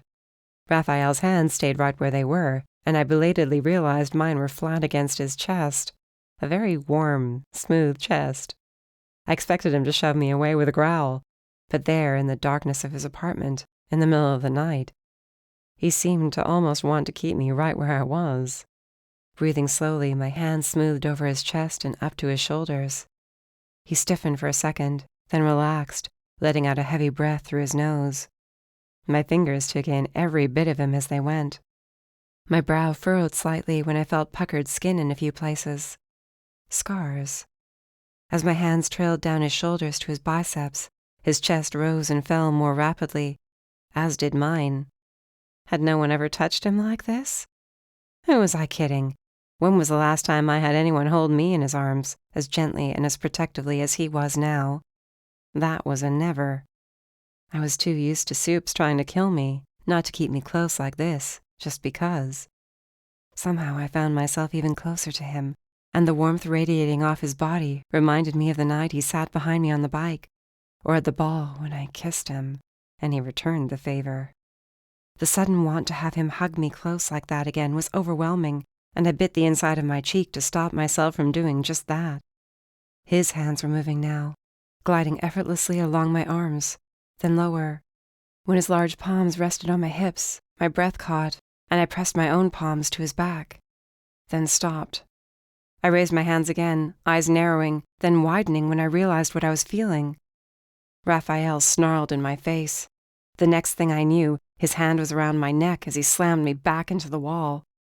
Don't, he rumbled roughly. His grip didn't choke me, but the threat was real enough. Don't what? He blinked furiously and then glanced at his hand around my throat and stepped back, shaking his head as he growled louder. Mercy, I'm sorry. I'm sorry, he muttered, then disappeared back into his bedroom, slamming the door behind him. Part of me said I should be terrified of what just happened, how easily he could have snapped my neck, but the regret in his eyes said it wasn't completely him. Those scars on his shoulders, they'd felt normal, but the ones on his back? Those were something else entirely. Scars caused by magic made a different type of change in the skin.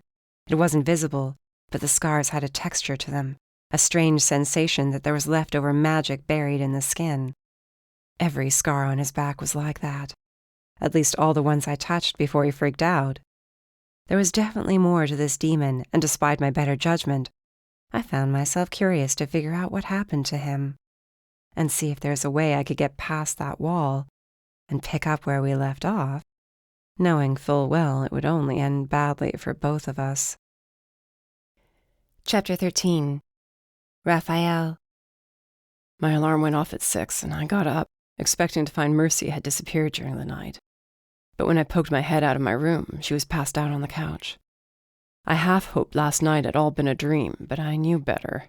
Running a hand through my hair, I quickly stepped into the living room to make sure I hadn't done anything worse than shove her away from me. Aside from looking cold, she appeared well enough. I tugged the throw blanket off the chair and gently draped it over her, then went about getting ready for the office.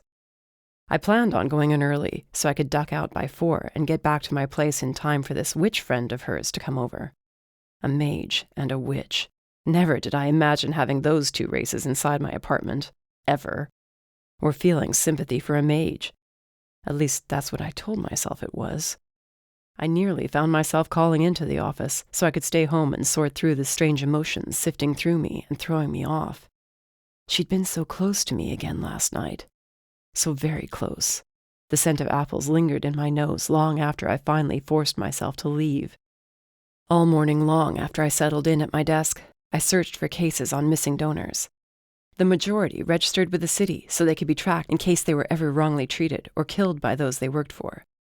I hadn't heard of too many missing, but the deeper into the system I dug, the more that turned up.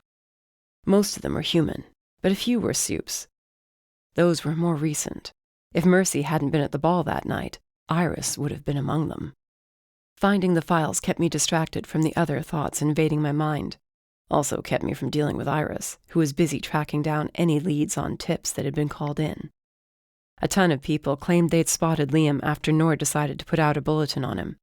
I was more than happy to let her deal with the rumors and give me some space. Lying to her the last 2 days had been hard enough, but no one could ever know the bounty hunter was staying at my apartment. Or about what happened last night. My fingers stilled on the keyboard as I remembered Mercy's hands against my chest. They'd been warm and comforting in a way Iris's touch had never been. I wanted her to stay right where she was. Hell, I wanted to lift her up so I could kiss her. And that was the strangest impulse of all. Never had I been so lost in a moment with someone I wanted to let the rest of the world fall away. But there, in the middle of the night, I'd nearly done it. Until Mercy found the scars on my back, and the second she did, I saw the realization in her eyes. Instinct reared its ugly head, and the rage nearly came out. I could so easily have hurt her, but somehow I managed to get back in my room and lock the door. If she was gone by the time I got home, I wouldn't blame her, though fear had not been one of the emotions in her eyes right before I shut her out. Curiosity, yes, and confusion, and something else I couldn't put my finger on yet. "Any luck?" Nor asked. I jumped. I hadn't even seen him approach. "Rafael?" "Sorry, didn't sleep well." "You've been like this all week." "Happens. And yeah, some luck with the missing person cases." Nor walked around my desk, peering at the screen. Donors? You think they're linked to Liam? One of the sources I tracked down with a connection to Liam mentioned something about donors. I lied. Been combing through the files since Monday, finally getting some good hits. Recent ones, too. You gonna follow up on them? Yes, see what I can find out. Maybe we'll get something to lead us where Liam's been hiding out, where he might have taken these donors to. If it's him, Nora added. But until you get anything else, it's a start. And Iris? What about her? Just want to make sure your partner is working out still, that you're utilizing her. Of course, sir, I replied. Good. Then I look forward to seeing what you two find out from these files. I nodded, not wanting to lie again to Nora's face, and watched him walk off. Iris would not be going with me to check out anything. No, that would be Mercy, if she was at my place when I got home this afternoon. The rest of the day went by too damn slow, and by the time 4 rolled around, I grabbed the files I needed, shoved them in my bag, and hurried for the elevator, not giving Iris a chance to even realize I was heading out. She'd figure it out soon enough, and probably call me a few times tonight to yell at me for avoiding her again. As I finally made it back to my place, I hesitated outside the door. A voice in the back of my mind said Mercy would be gone, and I'd never get a chance to figure out what this strange connection I felt to her was all about. If it was all in my head, a one-time thing, or if there was more to this half-mage with cursed magic. That in itself should have been enough for me to back off. Usually was. Took Iris a long time to convince me she wasn't going to use her magic on me, though a time or two her siren voice came out. Not that it ever worked. But Mercy, she was the complete opposite of Iris. Sarcastic, blunt, had a wicked sharp tongue, and had to be the most attractive woman I'd ever met, scar and all. It wasn't hard to figure out she did not see herself in that way, even though she should. None of that mattered, though. Not if I couldn't keep my rage in check. I opened the front door, holding my breath, and let it out the second I saw Mercy on the couch, sitting cross-legged, eating pizza and drinking a beer. She glanced up at the sight of me and gave me a crooked grin. Hey, I ordered in since you have nothing in this apartment. Haven't gone to the store yet, I explained. Going to the store seemed like such a waste of time at the moment, but I'd used up pretty much all I had to make dinner last night. Well, now we have pizza. Bring home anything useful? Been bored out of my mind all day. Figured you had been calling all your contacts. Calling them? I don't have their numbers. I usually just show up and they either tell me what I want or I find a way to persuade them. She picked at the cheese on her current slice, frowning. Did call the wailing siren, though. Spoke with Shep and Bowen. Shep is pissed Wesley's gone missing, and Bowen said Rod is on the hunt for me. She set the pizza down, her face paling as she added, So, thanks and all for letting me stay here. Probably kept me alive. Unable to think of what to say in reply, I mumbled something about changing into more comfortable clothes, and I'd be back out in a minute. I had to talk to her about what happened last night. Apologize, if nothing else. The fact that she was still here meant she wasn't too upset with me, at least. Or scared. Rot might be after her, but she could have taken her chances anywhere else. Instead, she decided to remain here with the demon who nearly strangled her because she touched his scars. Scars Iris never saw or knew about. No one saw me without a shirt, ever, and no one was supposed to see those scars on my back. As for Mercy, the look on her face said she knew exactly what they were, because they matched the scar on her face.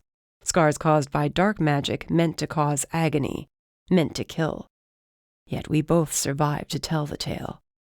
Something told me getting her to explain what gave her a scarred face would be as hard as confiding in anyone about a past I simply wanted to forget. Back in the living room, I drew out the files I brought from the office and set them on the table. Mercy, about last night. No, she said quickly. Don't do that. Do what?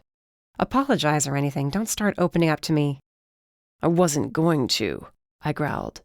Oh, no? Well, that's how it starts. You apologize, I say I understand, then you and I start talking, then all the shit we hide from the world comes out before we can stop it.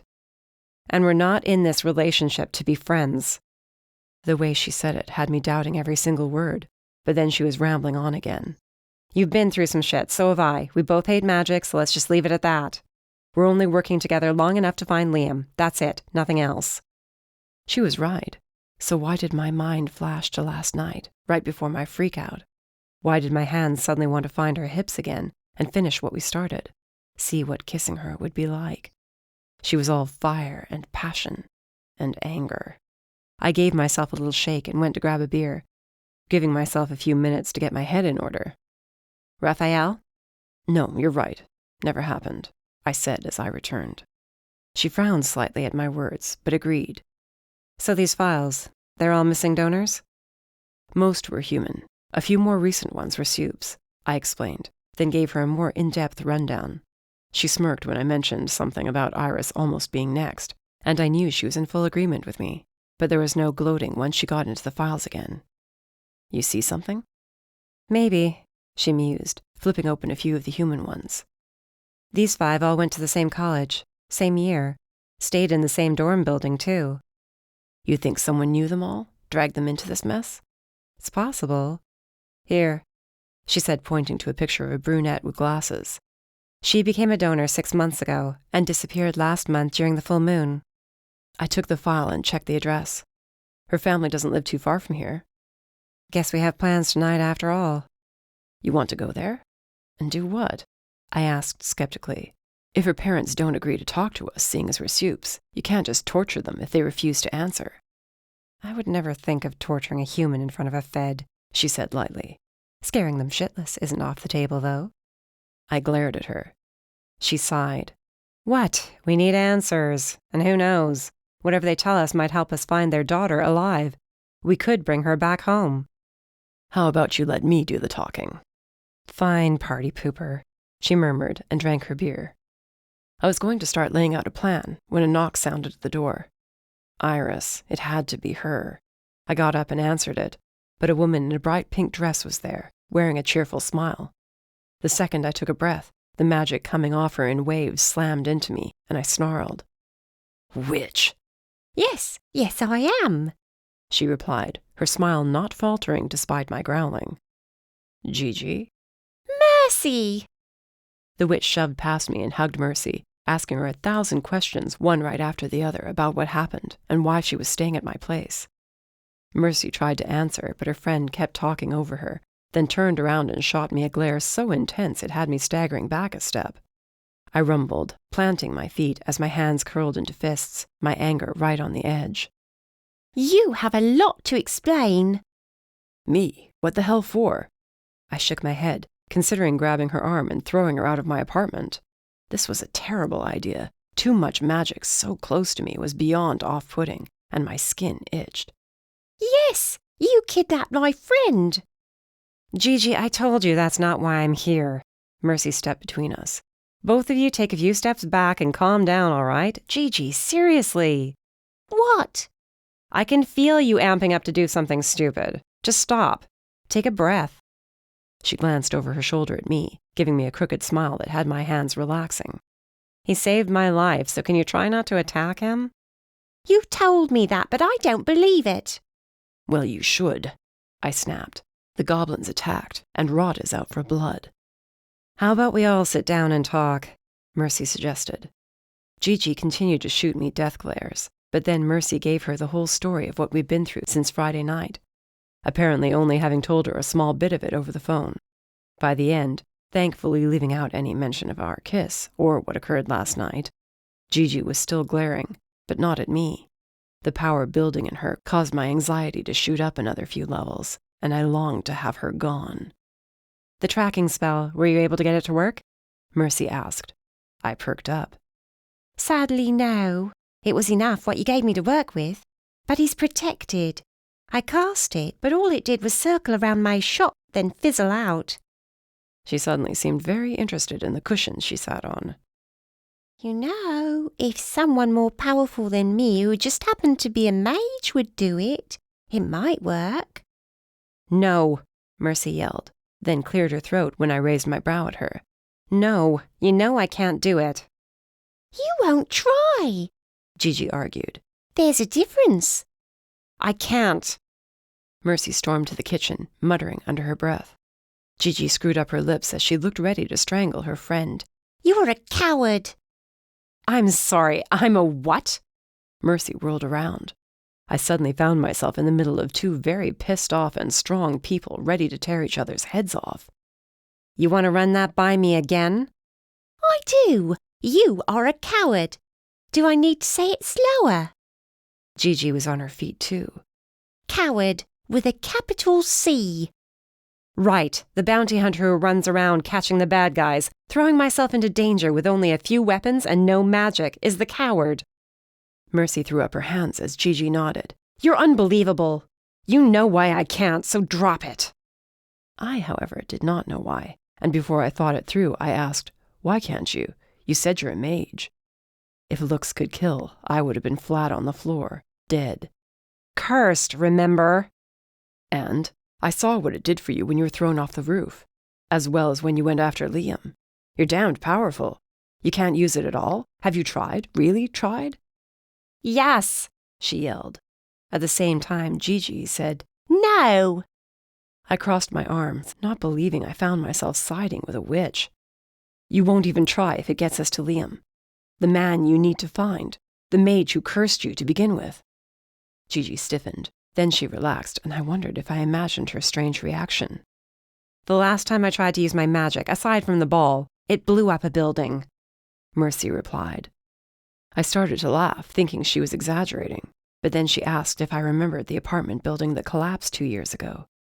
A lot of people got hurt, but thankfully no one was killed. That was you? I asked. Yeah, it was. You were alone when you tried, Gigi pushed. If you'd let me help you, there might be a way for you to learn to control it, to get past the curse. You of all people know you can't just get past a curse. You either break it or you don't. We need to find Liam, I insisted, but then she was walking away. Where are you going? Bathroom, mind?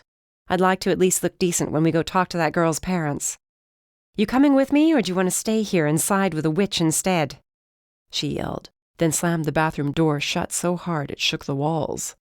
This was not time for me to get distracted, but suddenly I wanted to know everything about Mercy and her curse. Maybe by catching Liam we'd find a way to lift it, and she would be free to use her magic again. So, Gigi said, tearing me from my thoughts. What's your story? What do you mean? I mean that scowl on your face. You don't like witches? Don't like magic, I corrected. Any magic. But you saved Mercy, brought her back to your place, she pointed out. Bit of a contradiction, don't you think? I don't have to explain myself to you. All I want to know is, do you have a way to track Liam or not? Gigi planted her hands on her hips, but then her face softened when she glanced in the direction Mercy disappeared. If she wasn't cursed, she would be a great mage, she whispered. And now I don't have a way to track Liam, not unless you convince her to try and use her magic. I doubt that's going to happen, since I've been trying for years. Her eyes narrowed. I sensed her magic stretching out toward me, until I growled a warning for her to back off. What an interesting demon you are, she mused. You won't get anything from me, witch, so don't even try it, I warned.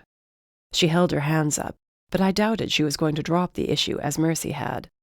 Then again, she only didn't want to know about me so she wouldn't open up about herself. Gigi was an entirely different story, and I suddenly regretted letting her into my place. Chapter 14. Rafael. Without Mercy's bike, we had to walk through Nashville to the transport that would take us to the human sector 21A. Gigi took off at the same time we did. She and Mercy shared a few parting words I wasn't privy to, but the look the witch shot me held the promise that she was not finished with me. I'd rumbled at her in passing, but then Mercy was walking away, and I had no choice but to catch up. She said nothing the entire way, and I did the same. We stepped inside the transport, and she keyed in our location. The moment we arrived and stepped out, 2 human guards asked for our passes. I flashed my Fed badge and my pass. Mercy showed her pass and bounty hunter license that allowed her to track targets who ventured into the human sectors. Whatever your business here, make it quick, the guard with the buzzed haircut snapped. Curfew is in 3 hours for your kind. Our business here might take longer than 3 hours, I replied. The guard moved closer. I growled, flashing fang. He paused. Get a move on then, demon. I suggest both of you not break any rules while you're here. Don't plan on it, I said, snarling for good measure, then smirking when the large man flinched. Was that necessary? Mercy asked as we stepped out of the transport terminal and onto the street. I'd like not to get shot by the humans while we're over here. They think they're better than us. Always have. I spat. Yes, it was necessary. Why am I not surprised you hate humans, too? Is there anyone you don't despise? I nearly said you, but stopped myself and pushed on quicker, forcing her to catch up with my fast clip. Humans stepped away from me as I approached, most whispering behind their hands. Not that I cared what they had to say about me. I came to do a job, not worry about what the humans thought of me. I had plenty of dealings with them in the past, and it always ended with one of them opening their mouths and blaming us for everything wrong in their world.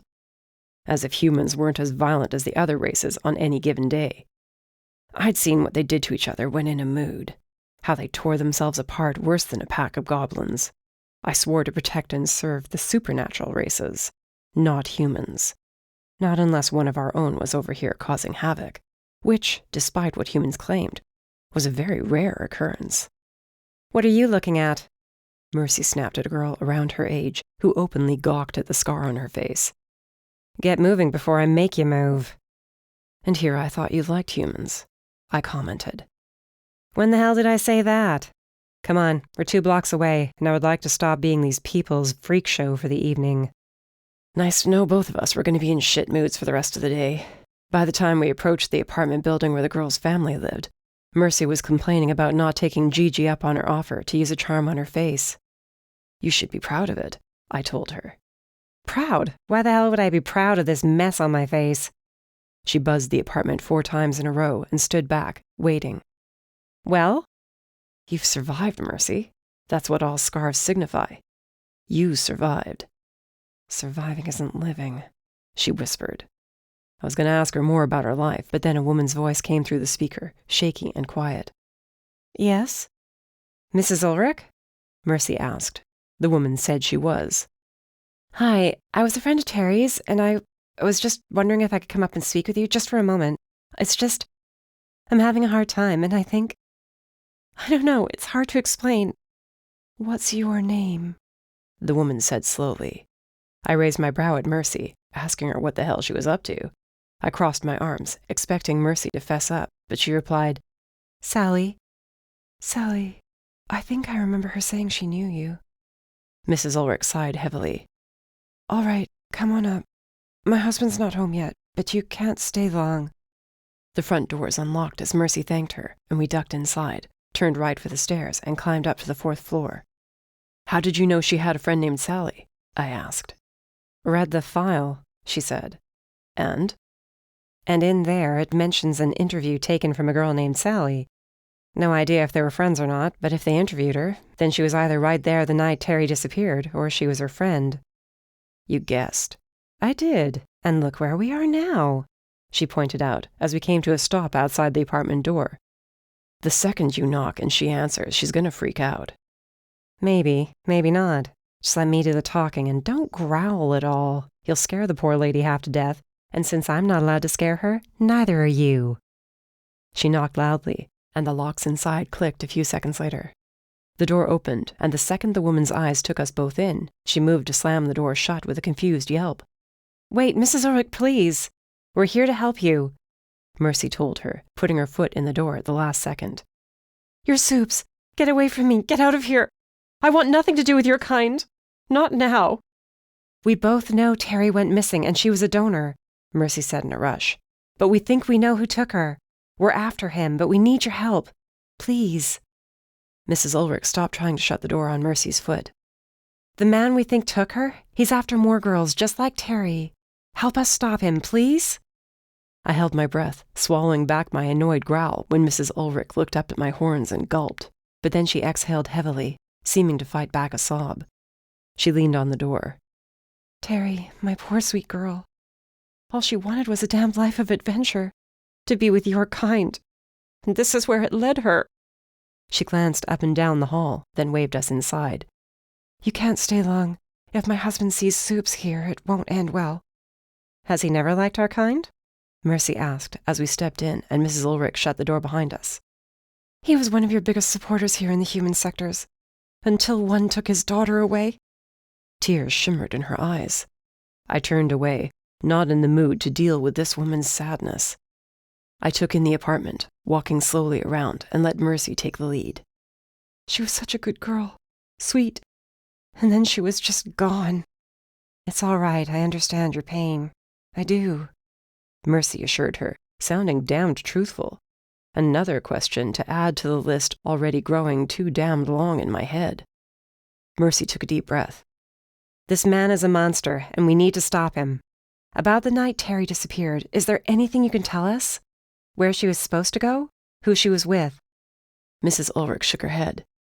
No, she was on campus and only talked to us a few times a week. I just got the call the following morning. Her purse had been found dumped on the sidewalk somewhere in Sector 21. Nowhere close to campus, obviously. And there was blood. Dead end.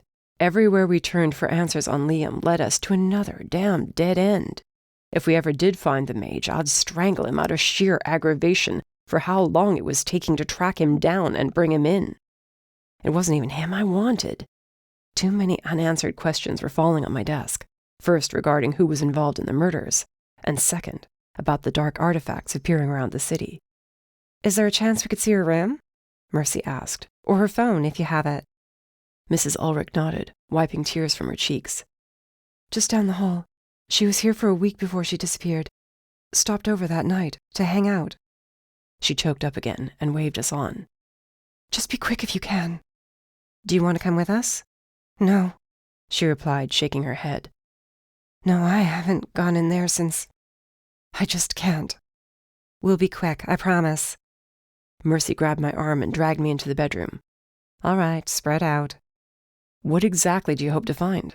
I sifted through some papers on the small desk. A map that says she was taken at X marks the spot, or an actual link to Liam. How about you stop being an ass and just look for a clue? Isn't that your job? She slammed a few books down in annoyance and spun around, running her hands through her hair and messing it up in a way that only made her even more beautiful. Gut twisting, I turned away, focusing on the desk again to stop my mind from wandering back to last night.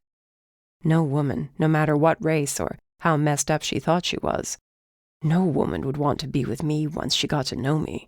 Iris wasn't the first to break it off with me because I wasn't what she wanted me to be. Well now, what are you? Mercy picked up a business card off the floor. What is it? Card for a nightclub in Sector 21, and the date written on the back is the night she disappeared. Looks like she was meeting someone. Let me see. She handed me the card. You know this place? My stomach dropped. Shit. Yeah, pretty much what I was thinking too. The club was the one we'd gone to meet Wesley at the other night. The one where a swarm of goblins nearly killed Mercy. We can't go. The hell we can't. And if Rot's there, if he sees you. Trust me, he won't. But if this is what leads us to Liam, then we're going. She snatched the card out of my hand and shoved it in her coat pocket. We're gonna have a long night ahead of us. Wait, we're going tonight? With no planning? She shrugged. Why wait?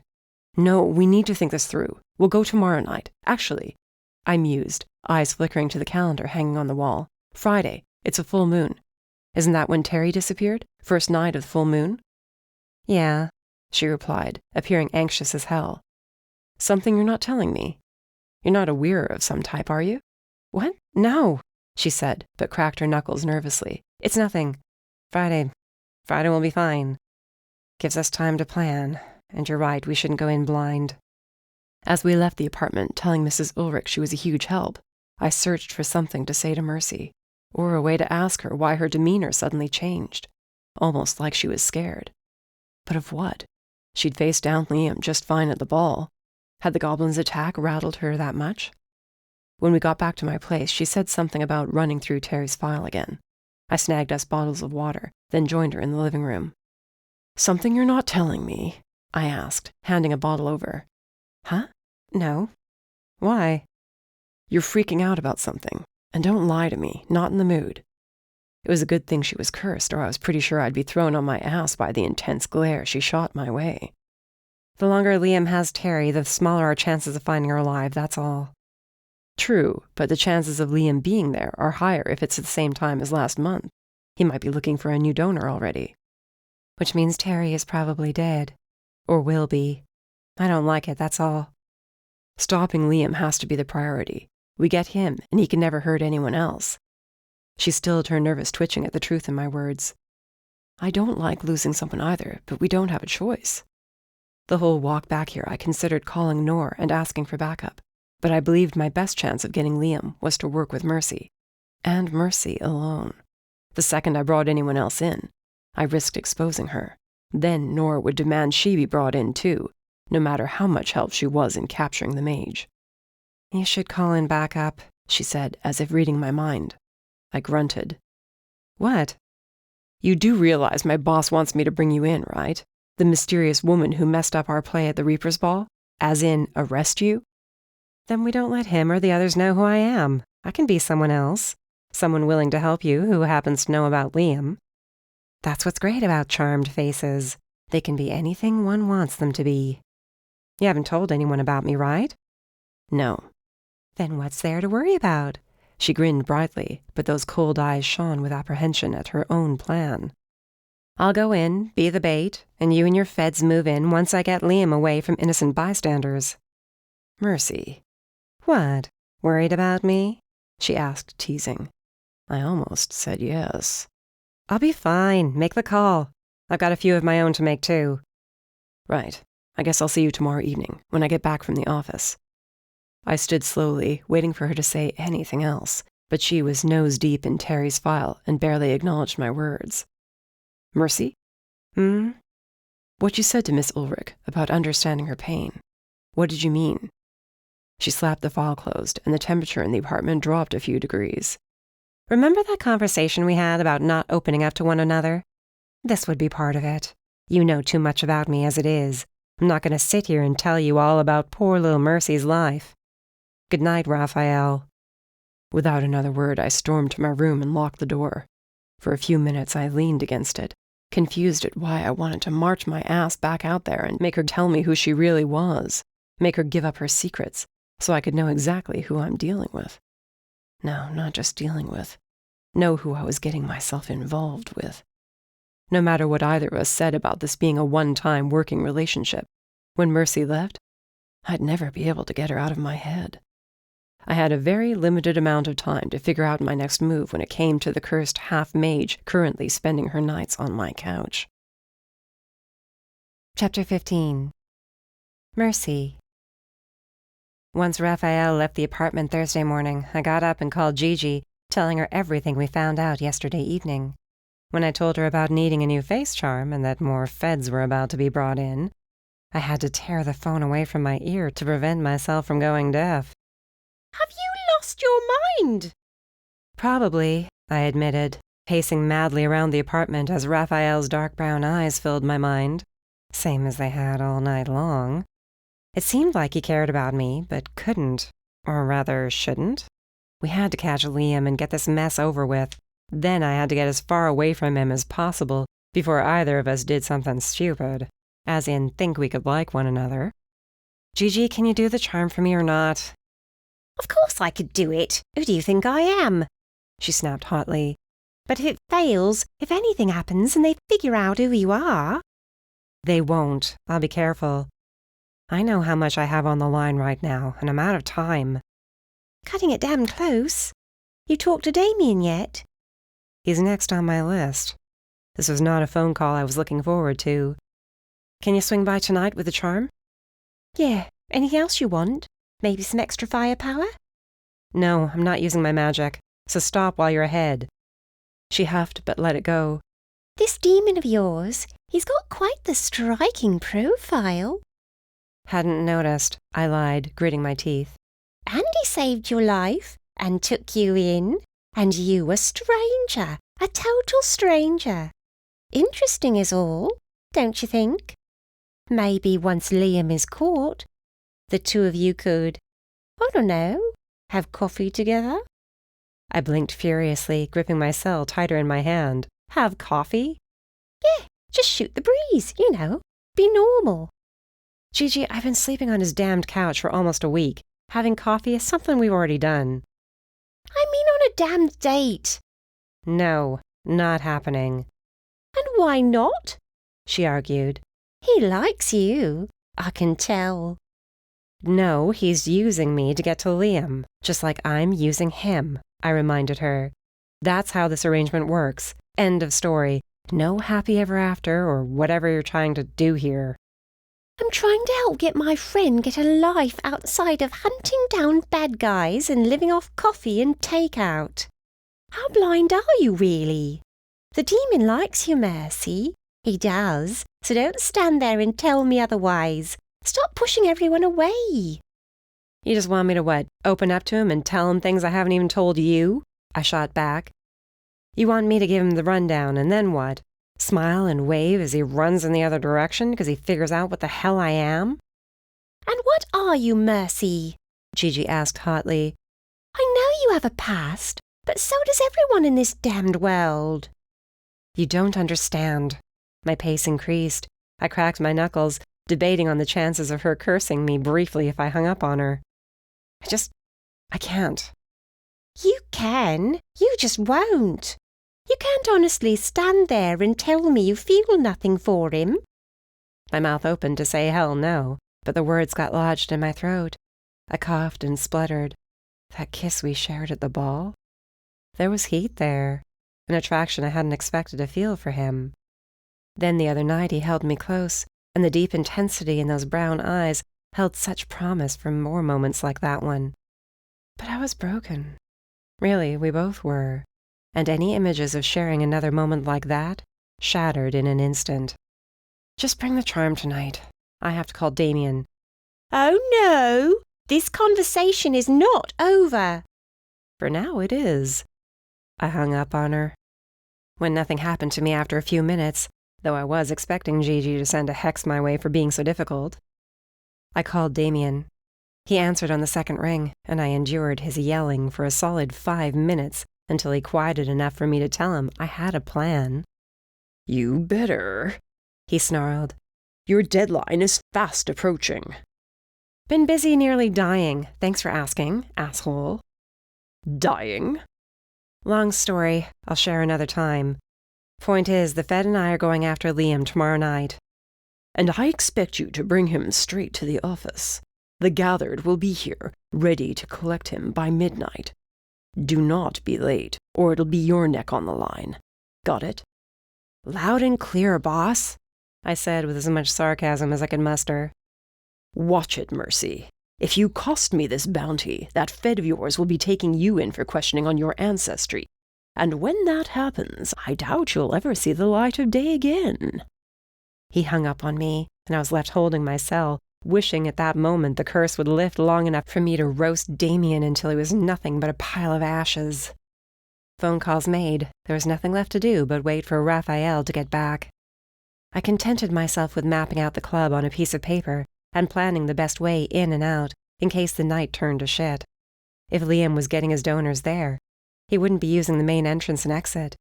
Cameras would pick up on him at some point. The few times I'd been to the club had been to meet with a contact or chase down a target, or be thrown out a window. Blueprints of the building would be a huge help, so I texted Rafael's personal cell number, asking if he could grab them on his way out. He replied he would, and asked how my day was going. The question threw me off. If I didn't think too hard on it, I imagined this working relationship with Rafael turning into a regular partnership. Hell, I saw it turning into a lot more. If we both weren't hiding from our pasts. He asked how my day was going like a friend. No, almost like a boyfriend. The notion of my ever being with someone made me laugh darkly and shake my head. Never gonna happen. He's too good of a demon despite whatever he's hiding, I told the apartment. Nope, not possible. But as I texted back that I was busy coming up with our plan for tomorrow night, a pang of longing filled me, like it was telling me I should give it a chance. What was the worst that could happen? He finds out who you are, I whispered angrily to myself, pushing off the couch. He finds out, and that's it. Game over. He's a Fed. No way he would ever put his life on the line for me. I rummaged around the fridge, but wasn't hungry or thirsty anymore. I opted to take a shower instead to wash away whatever emotions Gigi's argument stirred up. Tomorrow night, we were walking into one of the most dangerous situations I'd ever been in, surrounded by feds, potentially goblins, and a mage hybrid who was taking the life forces from people. We had no way of knowing what Liam was capable of, which meant everyone in that club was going to be put at risk if we messed up. This was not the time to wonder about a future with a demon I could never be with. I had to go in there clear-headed, catch the bastard who was my ticket away from here, and then betray Rafael. Go back on my word. It was the only option that would keep me alive. So why did I suddenly want to tell Rafael everything when he came home? To spare him from what I was about to do. Why did I care so much about what he would think of me? Taking the towel off the bathroom mirror, now fogged over from the heat of the shower, I looked at myself. Get a grip and get out of your own head. You can only care about yourself. That's it. You're doing this for you. Don't forget it. But by the time I dried off, dressed, and was back to planning, my stomach was in knots, and I was more confused than I'd ever been in my life. And it was all because of that damn demon. Chapter 16. Mercy. You sure about this plan? Most days it was bad enough simply having me in my head. With his damned earpiece, Rafael was right here with me. Except he wasn't right here. He was somewhere else in the club, hiding in plain sight along with numerous other feds, all keeping a close eye on me, the bait, while searching for any sign of Liam. After telling him my plan to go in and act like I wanted to be a donor, Rafael refused to leave my side in case Liam made off with me. I told him flat out if I had a demon acting like my bodyguard, we'd never get close. And unless he wanted Gigi to charm his face, the mage would recognize him.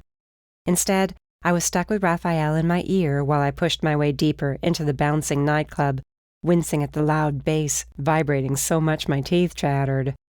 Too late to change plans now, I said, hoping he could hear me over the music. Not if you're uncomfortable, he replied. Yeah, well, we can't help that now, can we? Just back off and let me do what I need to do. I'll let you know if we spot him. As the music played on, I maneuvered onto the dance floor, blending in the best I could with my black dress and heels. This attire was not ideal if there was a fight, but my jacket and boots wouldn't work here. I scoured the first floor for any sign of our target. 2 feds covered each floor above this one, including Rafael's partner, and to my annoyance, his boss. Rafael told the others I was working with them on good faith and wanted to remain anonymous. I hadn't met any of the other feds, but if this went sideways, there was nowhere for me to run. The second the charm faded away, I'd be done for. Without it, everyone knew who I was. I reached the edge of the floor and sidled to the bar, ordering a soft drink, though I would have loved something stronger to get me through this night. Rafael had tried a few more times to get me to answer his questions about why I was so nervous about tonight. Too bad for him, I was damn good at keeping secrets. Anything? I asked after a while. Not yet. How are you holding up? Just peachy, about to throw myself at the enemy head first. What could go wrong? Your plan, he reminded me, sounding uncertain. Just say the word and I'll be right there. Or nearby. You already are, I said quietly, when I realized someone was watching me. Casually, as I took another drink, I leaned back against the bar and spotted Rafael holding up the other end. He hunched over the counter, spinning a glass around, acting like he hadn't a care in the world. The demon I knew was no longer there. Now he was pretending to be what he might have been like if he wasn't carrying around his dark past. When those brown eyes met mine, my breath caught, and the music faded until it was merely background noise. Why couldn't this be a normal night and we just happened to meet each other here, instead of while hunting for some damned messed-up hybrid mage? Mercy, he whispered. I barely saw his lips move. Nothing, it's nothing. I made to turn away, but my body refused to listen. Without even realizing I did it, I'd moved closer, so there were only a couple of others between me and Rafael. From here, I admired his profile, the way his horns caught the light, the curve of his back and his broad shoulders, with biceps that seemed to flex the longer I checked them out. Asking him if we could ditch this whole plan and make a run for it slipped into my mind, but then a rush of power slammed into my back. I froze. He's here. What? Where? Rafael turned around to look at the dance floor, a bemused look on his face as if he was searching for his next dance partner. Not sure, but his power... it's the same as it was at the ball. My scar tingled. I nearly reached up to rub at it, but that would disrupt the charm. Only mages sensed other mages, and though there were several here tonight, none of them gave off such an acrid vibe. My confidence at fooling Liam dropped dramatically as I clutched my glass. We have no visual yet, Rafael told me. Are you sure you can find him? Yeah, I can, I murmured.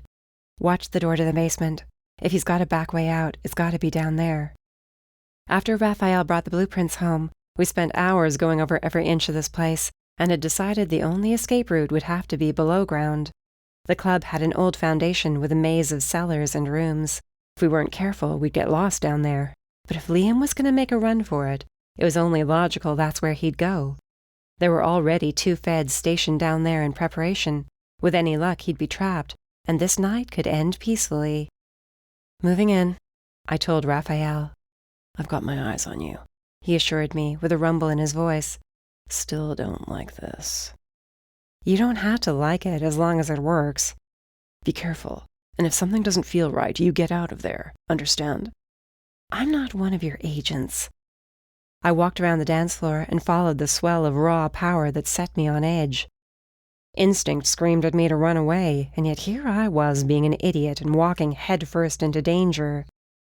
Doesn't mean I care about you any less. Those words made me stumble. I cursed. He asked if I was all right, and I snapped I was and to be quiet for 5 minutes. Liam's power grew stronger the deeper into the club I went, until I found myself at the roped-off VIP section. 2 vampires stood at the bottom of the steps, stopping anyone else from getting up there. Damn, that's where the power trail led, and it was so damn strong it nearly had me gagging. Every inch of my skin prickled with a desire to get the hell out of there. What do you want? The blonde vampire asked me. My friend's up there, I told him with a seductive grin, pulling on everything Gigi taught me last week for the ball. I was hoping to surprise him. The vampire grinned broadly as he lowered his face to mine, baring fangs. No. Oh, come on. I ran my fingers along his arm. Help a girl out, would you? Unless your name is on my list, you don't get up there. And honey, I don't recognize you, so there's no way it is. He straightened and focused on someone behind me. Ah, good evening. Go on ahead, sir. I turned around and my jaw dropped before I could stop myself. Bowen? His eyes narrowed as he smiled softly, tilting his head. Yes. Thinking fast, I wrapped my arm around him and dragged him down, planting a kiss on his cheek as I whispered, It's Mercy, for the love of God, play along. I waited for him to tell me I was insane and shove me away, but his arm draped around my shoulders as if he'd done it so many times before, and he drew me in closer. My arm went around his waist. She's with me, Jeremy, he said with a wink. Mercy, what's happening? Rafael asked in my ear. I ignored him. No way I could answer without blowing my cover. This is the friend you wanted to see? Jeremy frowned suspiciously. It was. I thought I saw him go up there already. Guess I was wrong. Jeremy stepped aside, allowing us to pass. Keep an eye on her, Bowen. This one reeks of trouble. I opened my mouth to go off on the guy, but Bowen was moving us up the steps too fast, turning his body to block my view of the vampire, acting like he was kissing my cheek. Careful, love. You're not in your world here. How the hell do you have VIP access in this place? He guided me to a booth in the corner, all plush with pillows and a bottle of blood, clearly waiting for him. Something you care to share? What, you think being a bouncer for that damned bar is all I do? No. Maybe, I admitted. He arched his brow at me. I knew it. You're secretly rich or something. He gave nothing away, pouring himself a glass of blood. I crossed my arms, settling back in the booth. Bowen? He took a long swallow, tapping his nails on the glass, then shrugged. Let's just say I came here to get away from a very annoying family with expectations regarding who I'm supposed to be. Shit, you're royalty, aren't you? I whispered. Mercy, who are you with? Rafael demanded with a growl. I winced at how loud he was in my ear and reached up to give the earpiece a wiggle, though I was considering taking the piece out altogether. Answer me, Rafael insisted. Bowen's gaze shifted to my right ear. Friend of yours? How did you— Never mind, just hold that thought. I placed my finger in my ear again as I told Rafael, with Bowen in the VIP section. He's close, so just stop gabbing in my ear and let me work, all right? The vampire? He snapped. At that point, I took the earpiece out and tucked it in my pocket. That's better. So, royalty. Bowen drank more of the blood and motioned to a waitress to bring me something more appealing. Of a sort. It's not something I care to broadcast. Not as though being vampire royalty is all it's cracked up to be in these modern times anyway. And you let me threaten you all the time. Where are your bodyguards? I ditched them several decades ago. Quite nice being on my own. Well, not exactly on my own, but not being watched over constantly, at least. Bowen was certainly a hell of a lot more interesting than he was the last time we spoke. So many secrets, I whispered. He frowned. You have them? I do. The damn demon I'm working with is hiding a shitload. I guess no one in this city can be themselves anymore. This comes from the bounty hunter wearing a charm to hide her face. Only so I can get close to a certain someone. I did a slow look around the VIP section. Liam's power was present still and stronger. Who are you after? Same bastard as before, Liam Manchester, and there he is. Liam was 6 booths away, on the opposite end of the VIP section. He was alone, texting on his cell phone with one hand and holding a glass of champagne in the other. He had no idea how many people in this building were about to move in on his ass. What's your play? Bowen's tone was heavy with worry. Act like a donor. Get close. Get him to take me somewhere more private so we can snag him. I shrugged at the intensity of Bowen's glowing red eyes. Don't look so concerned. I'll be fine. He's dangerous, and he's involved with Reapers, remember? Gobs, too. I shuddered, seeing that window rushing toward my face again, followed by the never-ending fall toward the pavement. Bowen's hand gripped mine hard. You're afraid. I can smell it on you. What happened? I was thrown out a window. His thumb ran over my knuckles, and a very different shiver raced through me. I almost died, but managed to walk away. What are you doing? What do you mean? This, you being nice to me lately, I don't understand. He sighed, but his hand remained on mine. I've told you, you're an incredible person, Mercy. I find myself drawn to incredible people. The waitress returned with a glass of whiskey on the rocks, and I looked at him, what I occasionally ordered at the Wailing Siren. He gave me a look. You think I don't pay attention? Thanks, but I have to get a move on. His smile fell as he pulled his hand back, though his skin had been cold to the touch. Not having him there gave me the chills. Do you need my help? No, Rafael's here, and about 20 feds. And me, he added. I'll keep an eye out for you anyway. Should I start addressing you as Your Highness? I winked. Please don't. I left all that behind for a reason. Bowen is all you need to call me, love. Go kick some ass. Just don't almost die in the process. Can't promise anything. I stood before he could say anything else, tugged down the black dress Gigi got for me, and replaced the earpiece in my ear, only to discover Rafael ranting away. Have you been talking this whole time? I interrupted him. What is he doing there? Enjoying a Friday night out. Leave the vampire alone. He got me up here, I replied quietly. Can you trust him? I grimaced at the tone of his voice. I told you before, Rafael, nothing is going on between me and the vampire. Not my business if there is, he said, clearly lying. But you are part of my team right now, and that means I need open communication at all times. In that case, I just took a step with my right foot. Now my left. I'm about 2 tables away from Liam. You still there? Should I give you a play-by-play next? I asked, pretending to stop and talk with a group of laughing sirens and witches as they passed me. Are you moving toward Liam or not? Rafael grunted. I am. Stand by. Making sure my hair covered my earpiece, I sauntered toward Liam's table. Gigi had given me a new face for tonight. He wouldn't recognize me as the woman from the ball, or as Mercy the bounty hunter. As I approached, I nibbled my bottom lip, acting nervous, and rested my hand on the edge of his table. Liam's gaze met mine. His bored appearance disappeared instantly as I gave a little stumble and giggled like I was drunk. "Well now, who are you, my beautiful seductress?" Liam asked. I caught a hint of the fangs in his mouth as his power reached toward me. Panic grew as it circled me, dragging me in closer without my making a move to do so. "You're Liam, right? The mage?" I kept my voice light and fluttery. "I am. And you are?" "Sally," I said, holding out my hand. The second his hand touched mine, the smile froze on my face. He kissed the back of my hand, and I nearly fell out of character right then and decked the guy. His presence was different from the other night, stronger, and too late I realized this was a dumb plan, terrible, horrible plan. "Very nice to meet you, Sally. Now then, what is a pretty little thing like you doing here without a date?"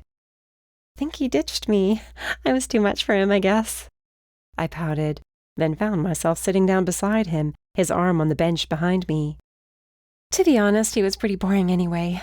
That, and I was hoping to be a donor, and is it true you're looking for one? I mean, I thought it was strange and all, a mage asking, but figured what the hell, right?" "Yes, what the hell indeed," he repeated quietly, studying my face. "I feel I've seen you before." "I come here a lot." Lie. Been watching for you a while, too. Bigger lie, but he seemed to buy it.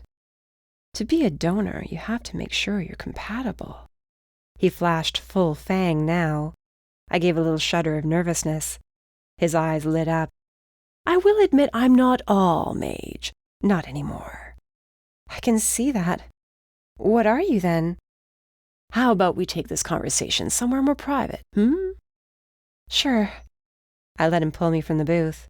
Rafael growled in my ear, but there were no words with it. I caught a brief glimpse of him across the dance floor at the bar, and he gave me a subtle nod. Liam tucked my hand into the crook of his elbow.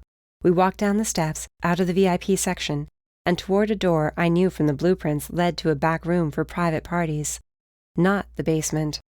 This was not part of the plan, but unless I wanted to give myself away, I had to let him take me where he wanted for now. Once inside, with the door closed, he spun me around, and the smile left his face as he snarled at me. "How stupid do you think I am?" He backhanded me before I had a chance to stop him. I gasped at the pain. The charm shattered, and when I raised my head, blood dripped from my nose. He leered. "You. That night at the ball, I had my suspicions. But to think you expected me to fall for this trick twice." "Mercy, what's happening?" Rafael demanded. I had no chance to answer him. Liam charged me. I kicked out, hitting him square in the chest. He should have budged, but he didn't. He shoved my leg out of the way, and then his arm was around my neck, choking me. I stomped on his foot, and though he hissed in pain, his grip only tightened. Rafael yelled then. Liam heard him. He yanked the earpiece free, threw it on the ground, and stepped on it. "Who were you working with, huh? Who?" He shoved me away, and I stopped myself from smacking face first into the wall. I reached around to the small of my back, where my sword was, and brought it out. It unfolded between us. "A sword? This is what you will use against me? Come now, we both know you're better than that." I slashed at him as I lunged forward, but he moved fast. Too fast for a mage. Not too fast for a hybrid, though. He moved even faster than I did, and I was mixed blood. Baffling. I failed to dodge the fist aimed at my face. That fist collided with my face, and I flew backward, slamming into the floor with a loud smack. "Must we do this?" He looked bored. "We must." Spitting blood from my mouth, I flipped back to my feet. "The Gathered want you back. They'll pay a pretty penny." "The Gathered? That's why you're after me?" He laughed loud then, a full-out cackle that made him double over and wipe tears of mirth from his eyes. Oh, my sweet, sweet girl. You really don't know anything, do you? You've got a bounty on you. That's all I need to know. I charged at him again. He snapped his fingers, and my feet were stuck in the floor. The power shot up through my entire body, and every limb grew still. My arm was raised over my head, ready to strike him down as he approached, but my muscles weren't mine to control anymore. He grabbed the blade from me and tossed it aside carelessly, then reached out and trailed his fingers down my scar. I struggled in vain to attack him, but his magic was too strong. Pity I wasn't the one who found you that night in the woods so many years ago, he whispered. Such a pretty face to be marred by this disgusting mark. You had such potential. Still do if you ever find a way to break this curse. My eyes widened as my heart pounded so hard my chest hurt. What the hell do you know about it? I know a great deal, he replied as his hand closed around my throat. She would want you. Yes, she would. However, what she doesn't know won't kill her, I suppose. His hand moved back up to the scar. I struggled to make myself move, attack him, do something. My feet slid just a hair. My arms twitched. You will never turn, though. I, for one, do not like to waste such a strong life force. I think it's time you come with me. My fist crashed into his face as I broke free of his magical hold. I screamed in fury, demanding he tell me what he knew about the night my life fell apart. But then he whispered a few harsh words and slapped his hand over my face. I had barely a second to understand I was probably not coming out of this one alive. Then darkness closed in around me. Chapter 17. Rafael. The high-pitched shriek from the earpiece being destroyed had me cursing and rushing to get to the door Liam and Mercy had disappeared through. This had been a shitty plan. I knew that from the beginning, and I let it happen anyway. I have no visual. Repeat, no visual, I said into my radio. You lost them? Nor sounded out of breath as he rushed toward me from wherever he'd been in the club. They went through the door to the back room. Then her earpiece went offline. Go, we'll follow, he ordered. I made it to the door, only to find it locked. I rammed my shoulder into it twice. It gave way, the loud music covering up the amount of noise I made. No one paid any attention to me as I disappeared inside. Mercy and Liam were nowhere in sight. Her sword was on the floor, as was her earpiece, or what was left of it. Damn it. I picked up the sword and spun around, recalling the full layout of the club. This room was a dead end, but I never saw them come back out. The floor was covered in scuff marks and drops of blood, but whether it was Mercy's or Liam's, I couldn't tell. I turned slowly around, taking in every inch of the room. There. Blood pooled right at the baseboard, but it was smeared as if someone or something had moved through it. The longer I looked at it, the wall seemed off. I flattened my hands on it, then gave a hard push. A metallic click echoed around me, and the wall slid to the right, revealing a set of stairs that were not on the blueprints. Nor. Copy. There's a passage leading down. I'm taking it. Go. We're right behind you. More blood trailed down the steps, and my rage simmered right below the surface as my haste turned into a sprint. The stairs took me down a level and to a narrow tunnel, lit with bare bulbs overhead. From the way the club was oriented, I ran beneath the back alley and past the next two cross streets. Shuffling came from behind me. I slowed long enough to be sure no one was following. This place was small, and the only weapons I had on me were Mercy's sword and my pistol. The tunnel veered sharply to the right. The floor sloped, taking me up again. Light illuminated a door up ahead, and my steps slowed. I drew my pistol, having no idea what to expect on the other side. I had just approached it when Nor yelled through the radio. I hunched and covered my ear to muffle the sound. Goblins swarming us in the tunnel. Several gunshots and grunts followed Nor's words. You want me back there? I whispered as I glared at the door, where hopefully Mercy was just beyond, praying he would say no. Stay on, Liam. We can handle them. Get him, Rafael. I shut off the radio to prevent any more noises coming through and returned to the door. Pressing my ear to it, I heard nothing on the other side. and risked turning the knob. It was unlocked, and part of me said it was a trap, but with the amount of blood I saw on my way here, Mercy might not have a lot of time, and for all we knew, Liam was taking her even farther away. With the door opened a crack, I glanced around slowly. There was no one in sight, so I stepped through. Folding the sword back down, I shoved it in my pocket. Then, with my pistol in front, I walked into the open area. It wasn't a warehouse, but most of what used to be walls had been knocked down and were gone. A few rooms remained, with large windows and beds inside. The stench of sickness and death hung heavy in the air. I passed an old linen hamper filled with scrubs. An idea of the place we'd ended up at flashed in my mind. Hartcross Hospital was shut down a decade ago after an attack by human protesters killed 20 patients and almost started a damned war in the city. Before that, a plague ripped through the hospital. And before that, there had been a fire that destroyed 2 of the older wings. The place had been deemed cursed and was shut down, completely blocked off. Every year we waited for the city to destroy it, but yet it remained. Now I knew why. Liam and whoever else he worked for kept it standing so they could use it, bring their donors here without being disturbed. More blood drops led me deeper into the maze of halls and rooms. That wasn't all that led me. It was also the strong scent of apples, which competed with the stink of mold and rot in these walls.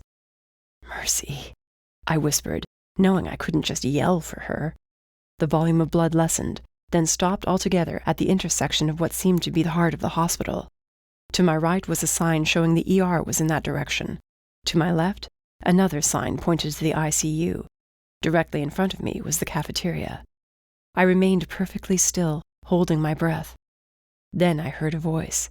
It was quiet at first, but then a deep, booming laugh erupted, and magic rolled out the doors.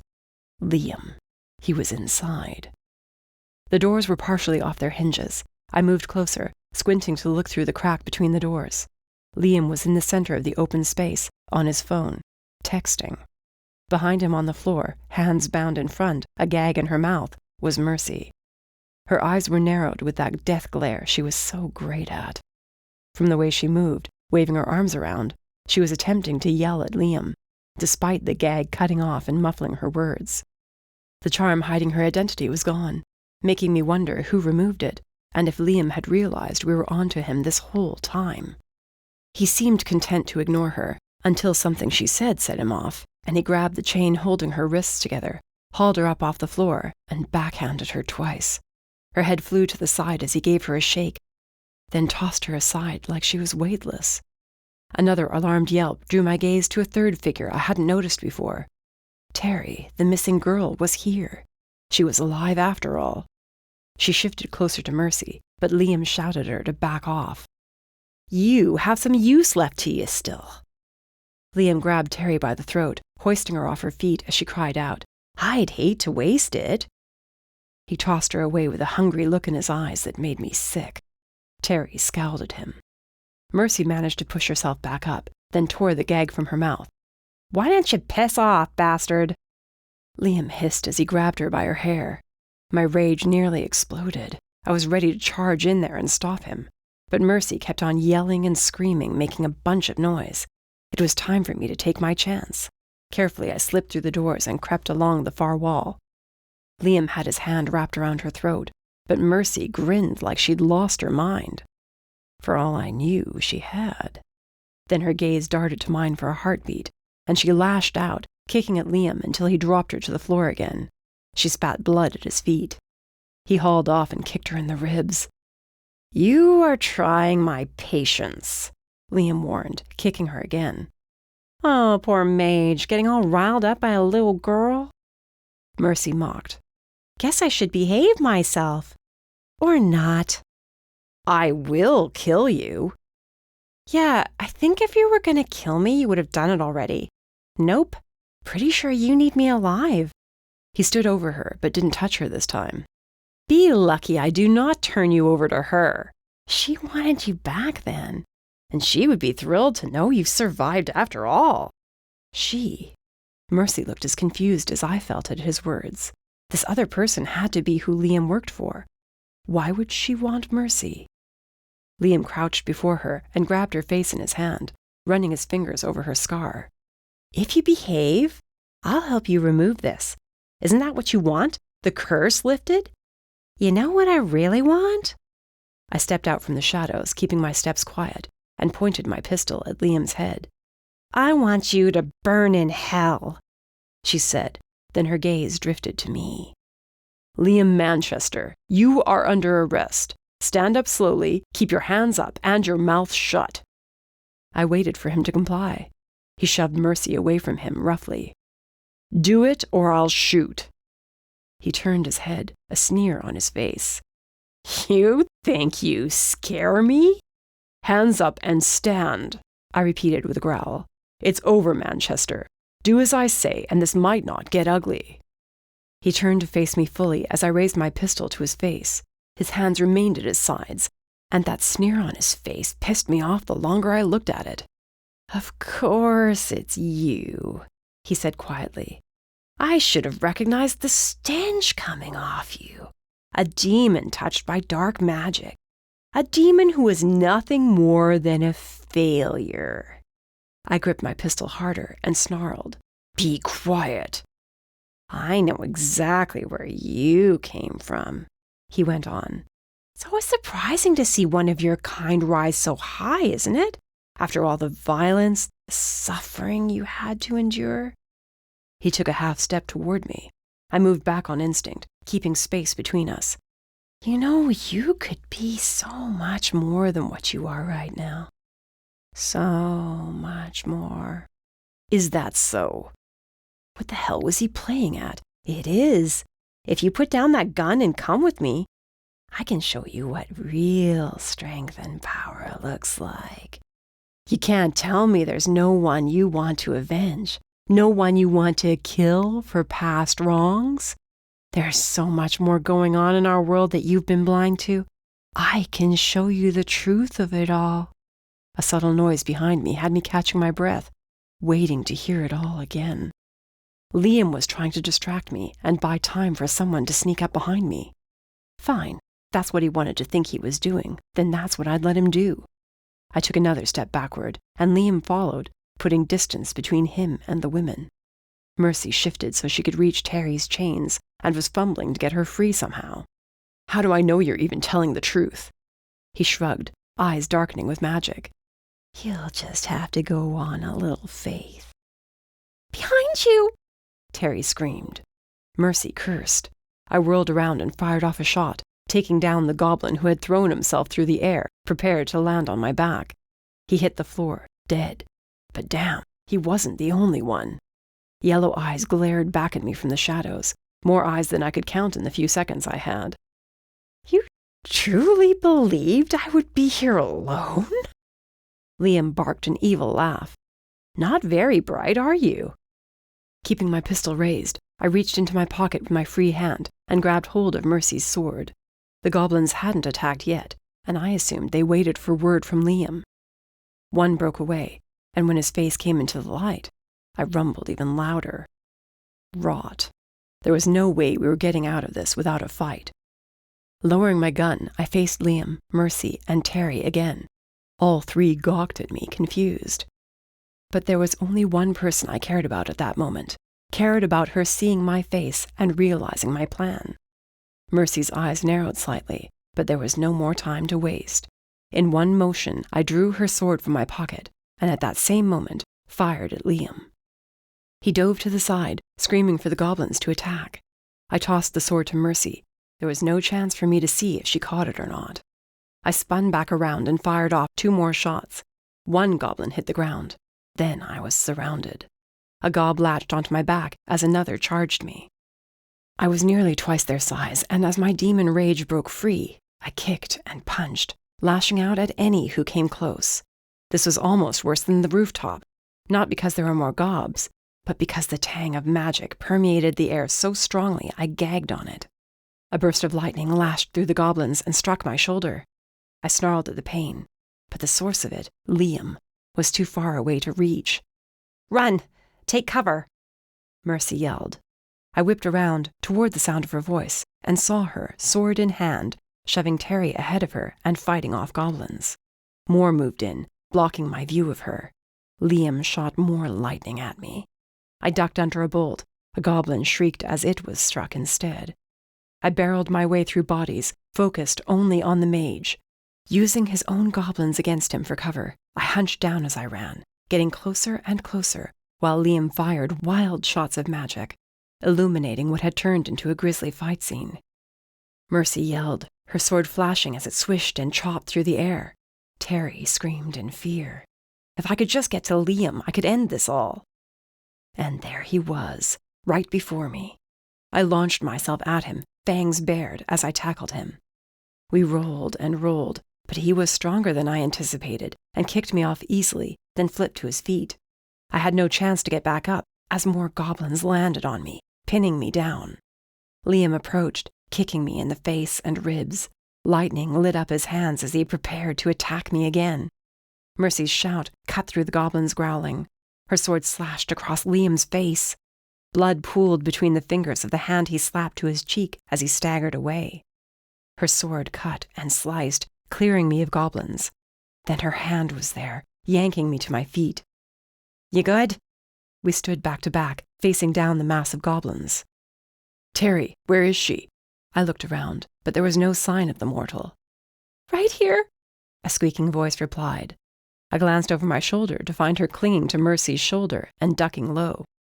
"Where's your backup?" Mercy swung her sword, ready for the next assault. They were cut off in the tunnel. Goblins. "Damn it, Rafael!" Invisible chains wrapped around my middle, and then I was airborne, my arms pinned to my sides. The goblins moved in around Terry and Mercy. Mercy fought her way through them, keeping herself between Terry and certain death, taking blow after blow as Liam slammed me into the floor repeatedly. I dug my talons into the floor, causing gouges, but then I was in the air again, this time bashed into a wall. He finally released me, and I crashed down on all fours, every bone in my body aching and blood coursing down my face. "You will never win." Liam stood a yard away, sneering at me as lightning crackled at his hands. "Never. You are weak. You will always be weak."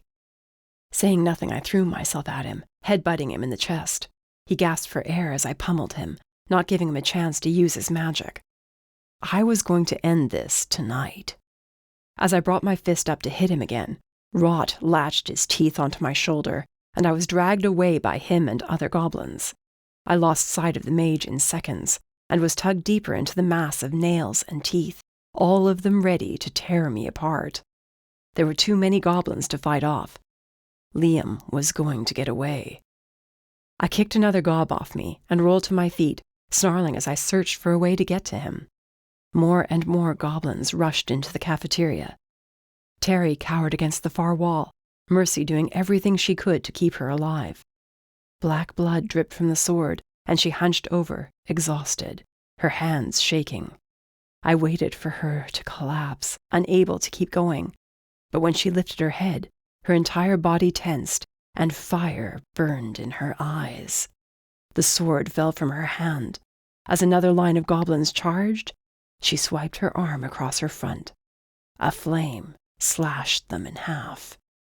She took a step forward, fire flowing up her arms to her shoulders. "Mercy!" If she heard me, she gave no indication.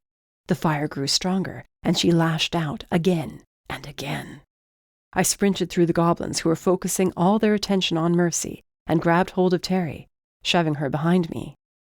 Liam screamed for them to get Mercy, and just like on the rooftop, the mob of attacking monsters moved in on her like a swarm. They blocked out the light from her flames, and then she disappeared beneath them. "Where is she?" Terry grabbed my arm in a death grip. "Where is she?" "I can't see her." My heart was in my throat as I scoured for any sign that she was alive. "Mercy!" Liam cackled from across the cafeteria. Rot and 3 other goblins were at his sides, guarding him. Not so powerful after all. Liam's brow furrowed as the temperature shot up in the cafeteria. The floor shook violently, and a bright ball of white fire skyrocketed through the center of the goblins, scattering burning bodies as they screamed, running for cover. The fire pulsed like it had a life of its own. The goblins retreated, desperate to get away, ignoring Liam's orders to get back there and finish her. I shielded my eyes against the light's brightness, squinting into the column of light. Mercy was on her knees, arms limp at her sides, head hanging back. As suddenly as the fire exploded, it vanished with a pop. Mercy was left with smoke trailing off her, shaking. Terry and I rushed to her side, and she fell into my chest, eyes closed, lips moving. Whatever she said was too quiet for me to hear. Such power. Liam's face lit up with awe, moving closer, Rot and the other goblins in tow. I must have her. I curled around Mercy protectively. You will not touch her. Not again. Terry cowered at my back. I realized we had no way out. Whatever Mercy had just done, I doubted she'd be able to do it again. Liam was only a yard away, grinning like a devil. Lightning crackled at his fingertips and up his arms, ready for whatever he was about to unleash on us when Rot's hand closed around his arm. What are you doing? Liam tugged on his arm, but Rot's grip only tightened more. Release me at once! Rot clicked his tongue as a wicked smile spread across his face. Oh, Liam, he purred in a voice that was nothing like I'd heard from him before. Did you truly believe you could keep this from me? He clicked his sharp teeth together as he shoved Liam to his knees, bearing down on him. The lightning sputtered, then disappeared. Spit dripped from Rot's mouth onto Liam's face as he cowered, no longer appearing the unbeatable mage he'd been only moments ago. No, you don't understand, he whispered. Please, I'll stop. I swear it. I thought I could trust you, Rot went on. Guess I was wrong. Liam chanted, but he wasn't fast enough. Rot clamped down on his throat. The mage's scream of pain reverberated off the walls, but the scene only got worse from there. The goblins surrounded Liam. I yelled for Terry to look away as they tore Liam apart while he screamed, begging for his life. The goblins were deaf to his cries for leniency. I curled myself further around Mercy, not letting her see the gruesome sight. She shoved at me weakly. I stopped. Her eyes were glued to Liam's face, which was barely visible through the goblins and drenched in blood. But it wasn't her Liam locked eyes with as his power flared in his eyes, then faded as his life drained away. It was me. You have no idea who you're dealing with, he rasped, spitting up blood. Then he disappeared altogether. Behind me, Terry gagged. Just as quickly as the goblins turned on Liam, they moved away. It was like they were in a daze. Then they collapsed to the floor. What was left of Liam was barely recognizable. Terry vomited. You need to get out of here, I told Terry. Get out of here. Hurry, get yourself to a transport and get home. And do not come back to our sectors, understand me? She nodded, then hugged me and squeezed Mercy's hand. Thank you. She disappeared and took off for the closest exit. Mercy shook in my arms. I growled, holding her closer, but she pushed against my chest. You're too weak, I argued, but she used my shoulder and got to her feet, unsteady and pale. You need to rest. I threw a glance back toward the doors, knowing in truth she needed to get out of here too. She staggered forward, holding her right arm and wincing, but her eyes were focused on what remained of Liam. The seconds ticked by. Her face darkened instead of getting lighter. Liam was dead. A weight should have been lifted from her shoulders, but when I reached her side, the look on her face was one of utter disappointment and fear.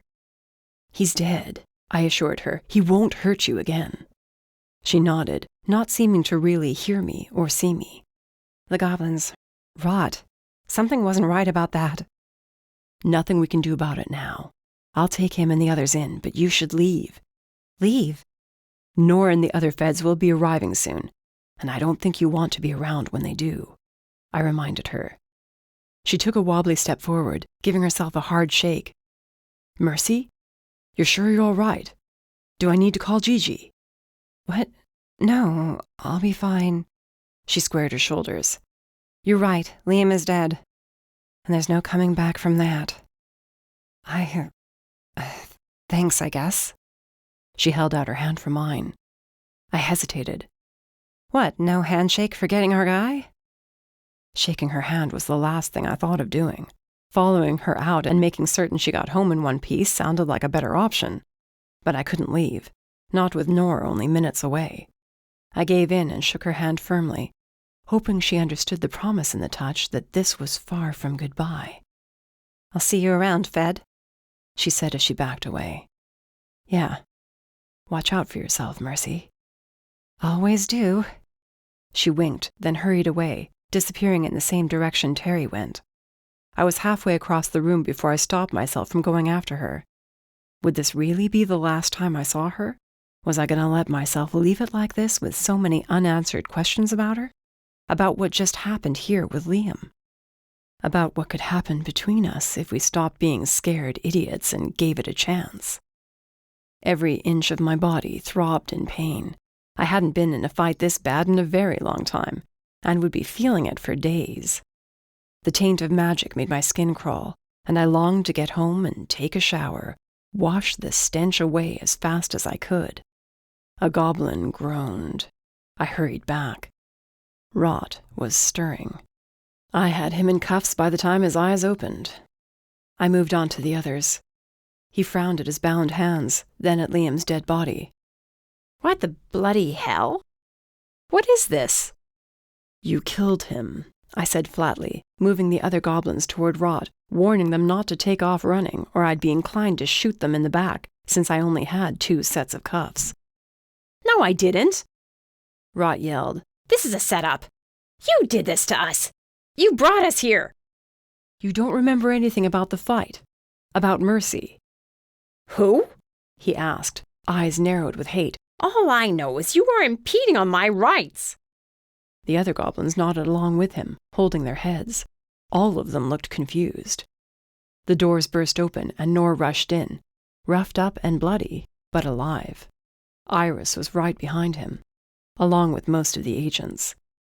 Liam? Nor asked me. Dead. I motioned to his remains.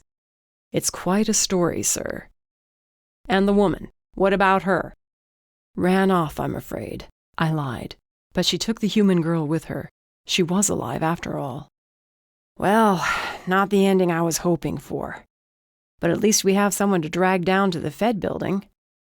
I'm not saying anything, Rot yelled as 2 agents hauled him to his feet. Nothing. I frowned as I surveyed the scene one final time. Liam was dead, cutting off one of our leads to finding out who he'd been working for. What he'd said right before he died, telling me I had no idea who I was dealing with, plagued me all the way back through the hospital and out to the street. I'd wondered if he'd meant that about whoever he worked for, or if there was something else he knew about Mercy that I didn't. Chapter 18. Mercy. The cold night air surrounded me and I shivered, knowing I should have worn something else with this damn dress. My hands scraped against the crumbling bricks. I almost made it to the sidewalk, then my knees gave out and I crashed through the asphalt, vomiting from the explosion of power. It might have saved our asses, but I'd be dealing with the aftermath for days, maybe longer. Head spinning, I made to get up, then crashed right back down.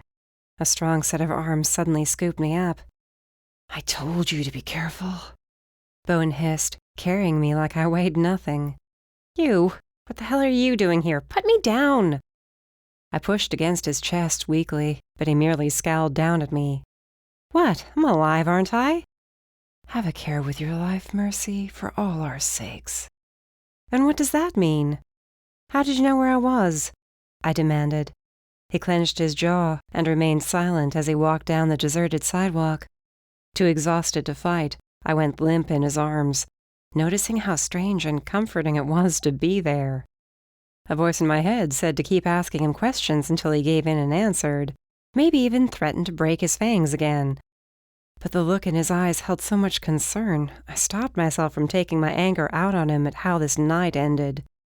"You don't have to carry me all the way to my place," I muttered after a while. "Why not? I could use the walk." I shrugged, ready to come up with some smart-ass response. My eyes shot open, and I scrambled to get out of his arms and back to my feet. "Shit, what time is it?" "Why, worried you'll turn into a pumpkin?" he teased. "No, you jackass, but if I don't get back to the office by midnight, damn it. Damien, "He's gonna kill me," I whispered. Another level of fear washed over me. "Calm down. He won't kill you," Bowen assured me. I shook my head. I failed him, and this time he won't let me slide. I have to go. "I'm coming with you," he insisted. I shoved at his chest. "Mercy, don't be ridiculous. I can handle myself." "No, I don't want him to hurt you." I blinked, shocked at the words and the truth behind them. "Thanks and all, but I have to deal with this on my own." Swallowing back the realization that this night might very well be my last, I sprinted away from Bowen. He easily could have caught up with me, and for all I knew, he had, but I only had enough strength left to focus on one issue. If I went back to my place first, if I tried to run, Damien would find me. Hell, he might already be at my place waiting for me. I passed a bank, and the time scrolling across the window said I had 5 minutes to get my ass to the office. All I could do was tell him the truth. It wasn't my fault I wasn't bringing in Liam. It certainly wasn't for lack of trying. Damien had a soft spot for me. He'd forgive me. He had to. Keep telling yourself that. My nagging inner voice muttered, "You're done for." As true as that statement probably was, I had no will to run tonight. The use of magic had weakened me, and if I couldn't lay my head down soon, I'd pass out. And who knew who or what would find me then? Shivering now from walking possibly into my death, I slowed as I neared the office entrance and smoothed my hands down my torn and bloodied dress. Throwing my shoulders back, I stepped inside, cringing how loud the bell sounded. Voices came from the back room, and I hesitated. Damien's was one of them. The others I didn't recognize. The gathered. He said they'd be here by midnight, but I had a few minutes to spare. Figures they'd be early. The voices cut off, and the curtain was thrown aside. Damien emerged, eyes already glowing red as he took in my disheveled appearance. He said nothing, walked to the door, looked outside, then circled me, tapping a finger on his chin. "Is this a new trick you want to show me?" he finally asked. Trick?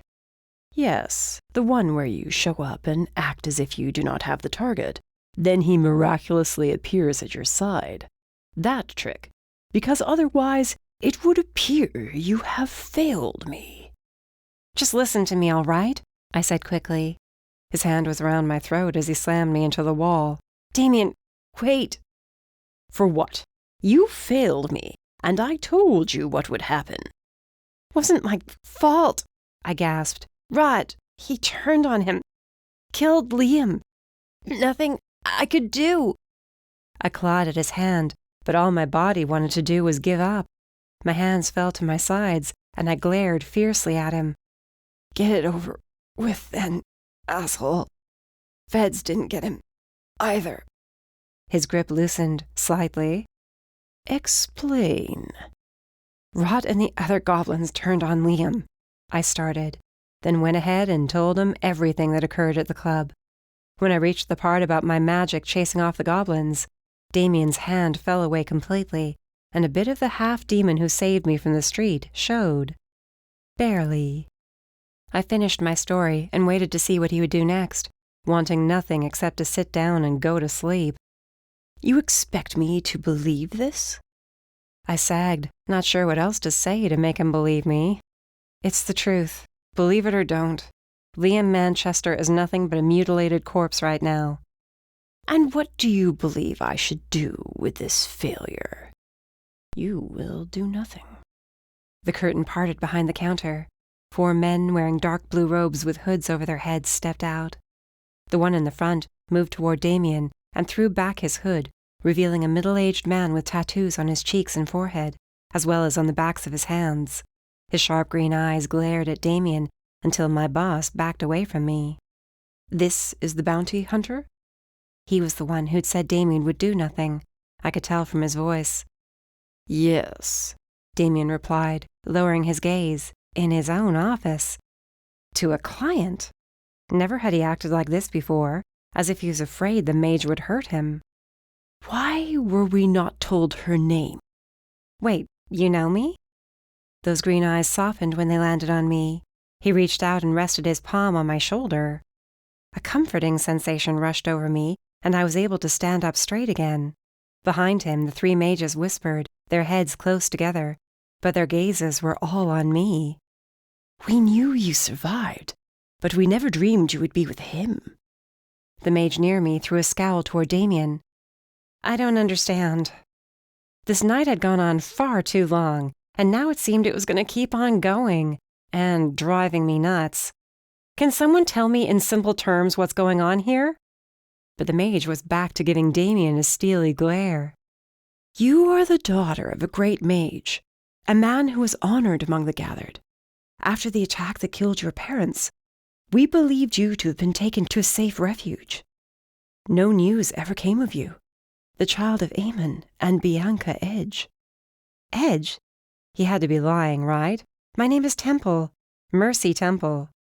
No, it is not, he corrected. That is the name whoever took you in gave you, to keep you safe. Though I'm afraid with that mark upon your face, even a name change isn't enough. Pulse pounding in my ears, I pressed myself as far back into the wall behind me as I could, as if I could just disappear. What was he telling me? My father was a mage? Part of the gathered? I would have remembered that, right? But Mom... No, none of this made sense. I was not this girl. I couldn't be. Yet the way all four of them looked at me with such promise and sympathy at the same time told me they were telling me the truth.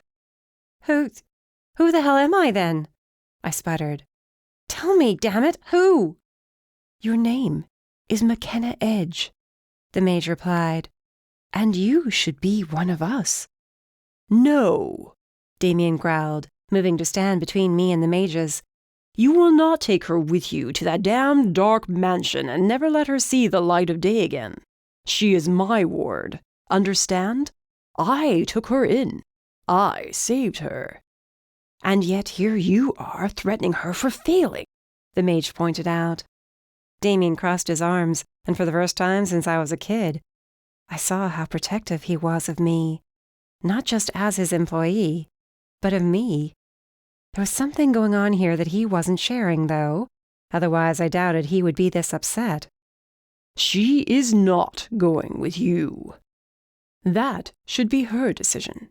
She's old enough, yes? Go with you and do what?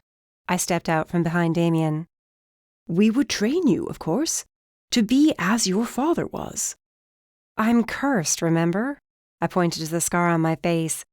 I can't do magic. The mage shrugged. That is where you are wrong. Come with us, and we can show you all the many possibilities that lie within you, cursed or not. His eyes shimmered. The urge to go to his side had me taking a step forward, until Damien placed his arm in front of me, stopping me from moving. The shimmer was gone, and I was left with a weird, hazy feeling in my head. You cannot keep her from us. We are her destiny. This is a lot to take in for a night. Damien's argument was logical, and I nodded along with his words. Why not give her time to decide? I was in full agreement with him, since the comforting feeling faded away, and I was left cold and shaking again. I'll think about it. If that is your decision, then we will respect it, of course. The mage lowered his head, then raised it. But keep in mind, the curse placed on you will only grow worse over time. This is one storm you cannot face on your own. He strode to the door, the other mages following, then paused. Though you did not apprehend Liam, it sounds to me as though you led to his demise, which is the fate that would have befallen him if he returned to us. He dug in his robes and tossed a large envelope to Damien. for your troubles." "Wait," I called out. "Did you know what he was? A hybrid or whatever?" The mage, I should have asked for his name, sighed. "Liam was many things. In the end, we did not understand. He turned from our path a very long time ago. Whatever he became, he was not the first, nor will he be the last, I fear. Good night." And then they were gone in a puff of black smoke. "Damn it!" I snapped. Was it true, what they said about me?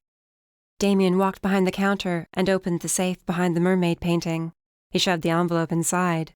When he turned around, he slid a stack of bills toward me. A very large stack. "What is this?" "Your share of what they decided to pay us for our failure," he said quietly, not meeting my gaze. "Now get home before you keel over." "No, what's gotten into you?" He tapped his long black nails on the glass counter. "Don't know what you mean." "Yeah, you do. Why wouldn't you let me go with them?" "You're my best employee." "Only employee," I corrected. "And this was not about keeping me around for work. You're protecting me from something, and don't sit there and deny it. As much as you threaten me day after day, you still keep me safe. What don't I know?" "It's late. Please just go home." I planted my feet and didn't move an inch. "No." "You're threatening me now, is that it? I could push you over with a heavy breath in the state you're in," he warned. I merely shrugged.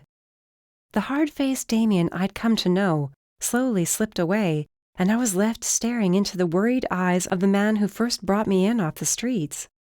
"What they said is true about your name." My dad was one of them? "He was. I never knew him, but I knew of him. Many of us did." His whole body shifted, as if he wanted to be anywhere else instead of right here telling me this.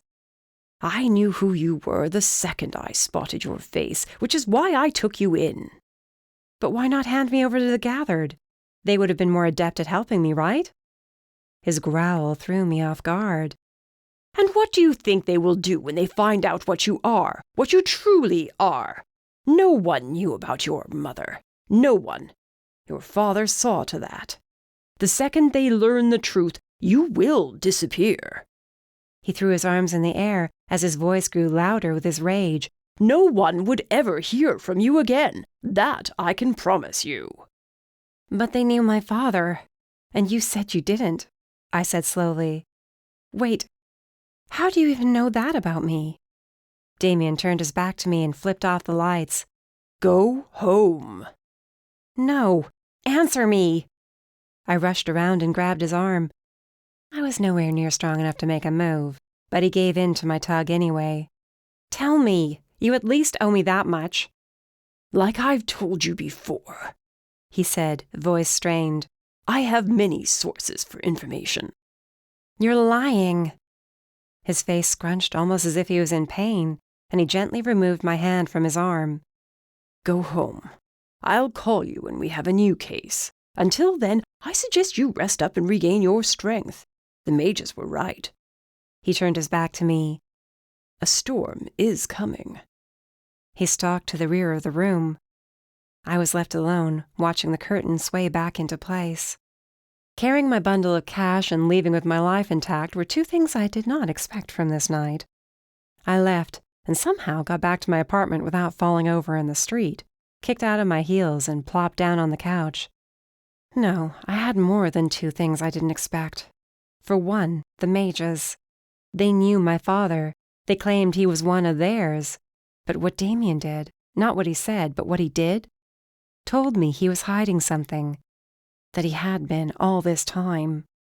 I rolled onto my side, staring out the large windows as the moon moved across the sky, full and bright.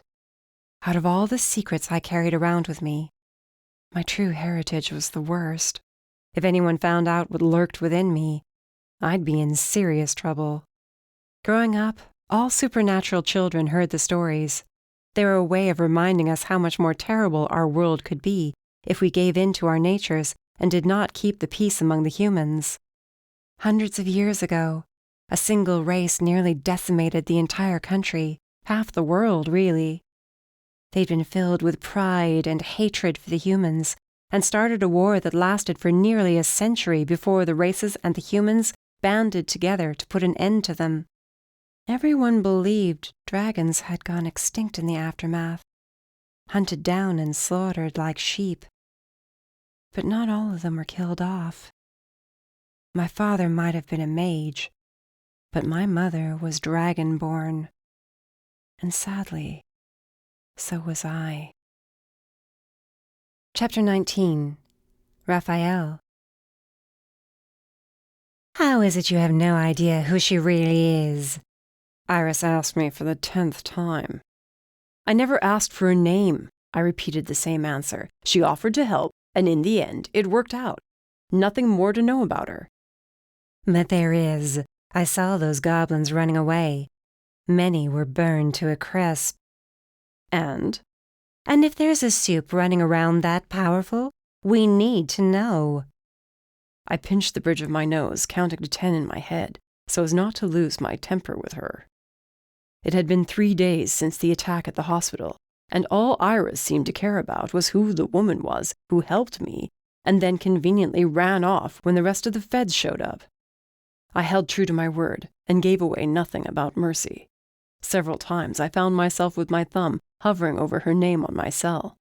She'd been in terrible shape when she ran off, and I told myself I would only be calling to ensure she made it home and was alive. In truth, I missed her sarcasm and that damned smile. My apartment was so quiet and empty. Being home was no longer a comfort. A week. She'd done all this to me in a week. Part of me hated her for it, and part of me said to suck it up and go over to her place. A shout broke my train of thought. I frowned through the glass. That's all he's been doing, yelling, Iris muttered. None of them remember killing Liam. I shook my head at Rot and the witch currently in the room with Nor. Since the goblins were brought in, we'd been trying every method possible to break whatever haze was placed on their mind to get some answers. Someone took control of them in those last moments. It made them turn on Liam and kill him. That was the person we needed to find. And it had nothing to do with this mystery woman of yours. Are you ever going to drop it? I stormed away, forcing her to follow my quick pace if she wanted to keep talking to me. She played her part, and now it's over with. Probably never see her again. And if you do? Then I do. Chief's been asking about her too, she said as we double-timed up the flight of stairs back to where our desks were. You might not want to tell me, but you'll have to tell him. Look, I whirled around. Whatever you're trying to do, just stop it. Leave the woman alone. She's been through enough, especially after what we both witnessed. What with Liam being eaten alive by goblins. If I catch you snooping around trying to find her, you'll have me to answer to. Got it? Iris sniffed as she shrugged. Whatever you say, Raph. I ground my teeth, but dropped it and hurried back to my desk. Iris was nowhere near letting this go. She was jealous of Mercy. I saw it in her eyes. But I'd covered my tracks, and there was no record of my search for Mercy in the system. Nothing for Iris to go on at all. I sat down at my desk and continued working on my report of the entire incident involving Liam Manchester. Any mention of Mercy was omitted, and I simply said I'd worked with a witness who had knowledge of the mage and his whereabouts. In exchange for her help, she was to remain nameless. Near the end of the day, I was deciding if I was going to head to the underground on the off chance Mercy would be there, when Nor approached my desk, file in hand. Sir? New case for you, he said, tapping the file in his hand. 3 days with Rot, and there's only one name coming out of his mouth. And I hoped this was the chance we needed to pick up on whoever had Liam killed. Nor tossed the file on my desk. Mercy Temple. My stomach dropped as I flipped open the file and saw Mercy's face staring back at me. Apparently, she's our bounty hunter who we could never get a name for. Rot's been repeating it for the last hour. We got a name to go with the face now. I want you to track her, figure out who she deals with, who she works for. Of course, sir. And then? I picked up Mercy's picture, forcing myself to remain calm. Bring her in for questioning, if nothing else. If her reputation is as bad as the rumors are, you'll probably be arresting her. She may be our missing link after all. Understood, sir. Good. Go ahead and head on home if you want. Gonna be a long week. Going to be a long few weeks, I whispered, unable to look away from the picture. This was bad. No, it was beyond bad. If Mercy found out I was supposed to bring her in, there was a good chance she'd kill me. And if I didn't bring her in, I'd be out of a job and possibly arrested myself. And I thought the mess with Liam had been a pain in my ass.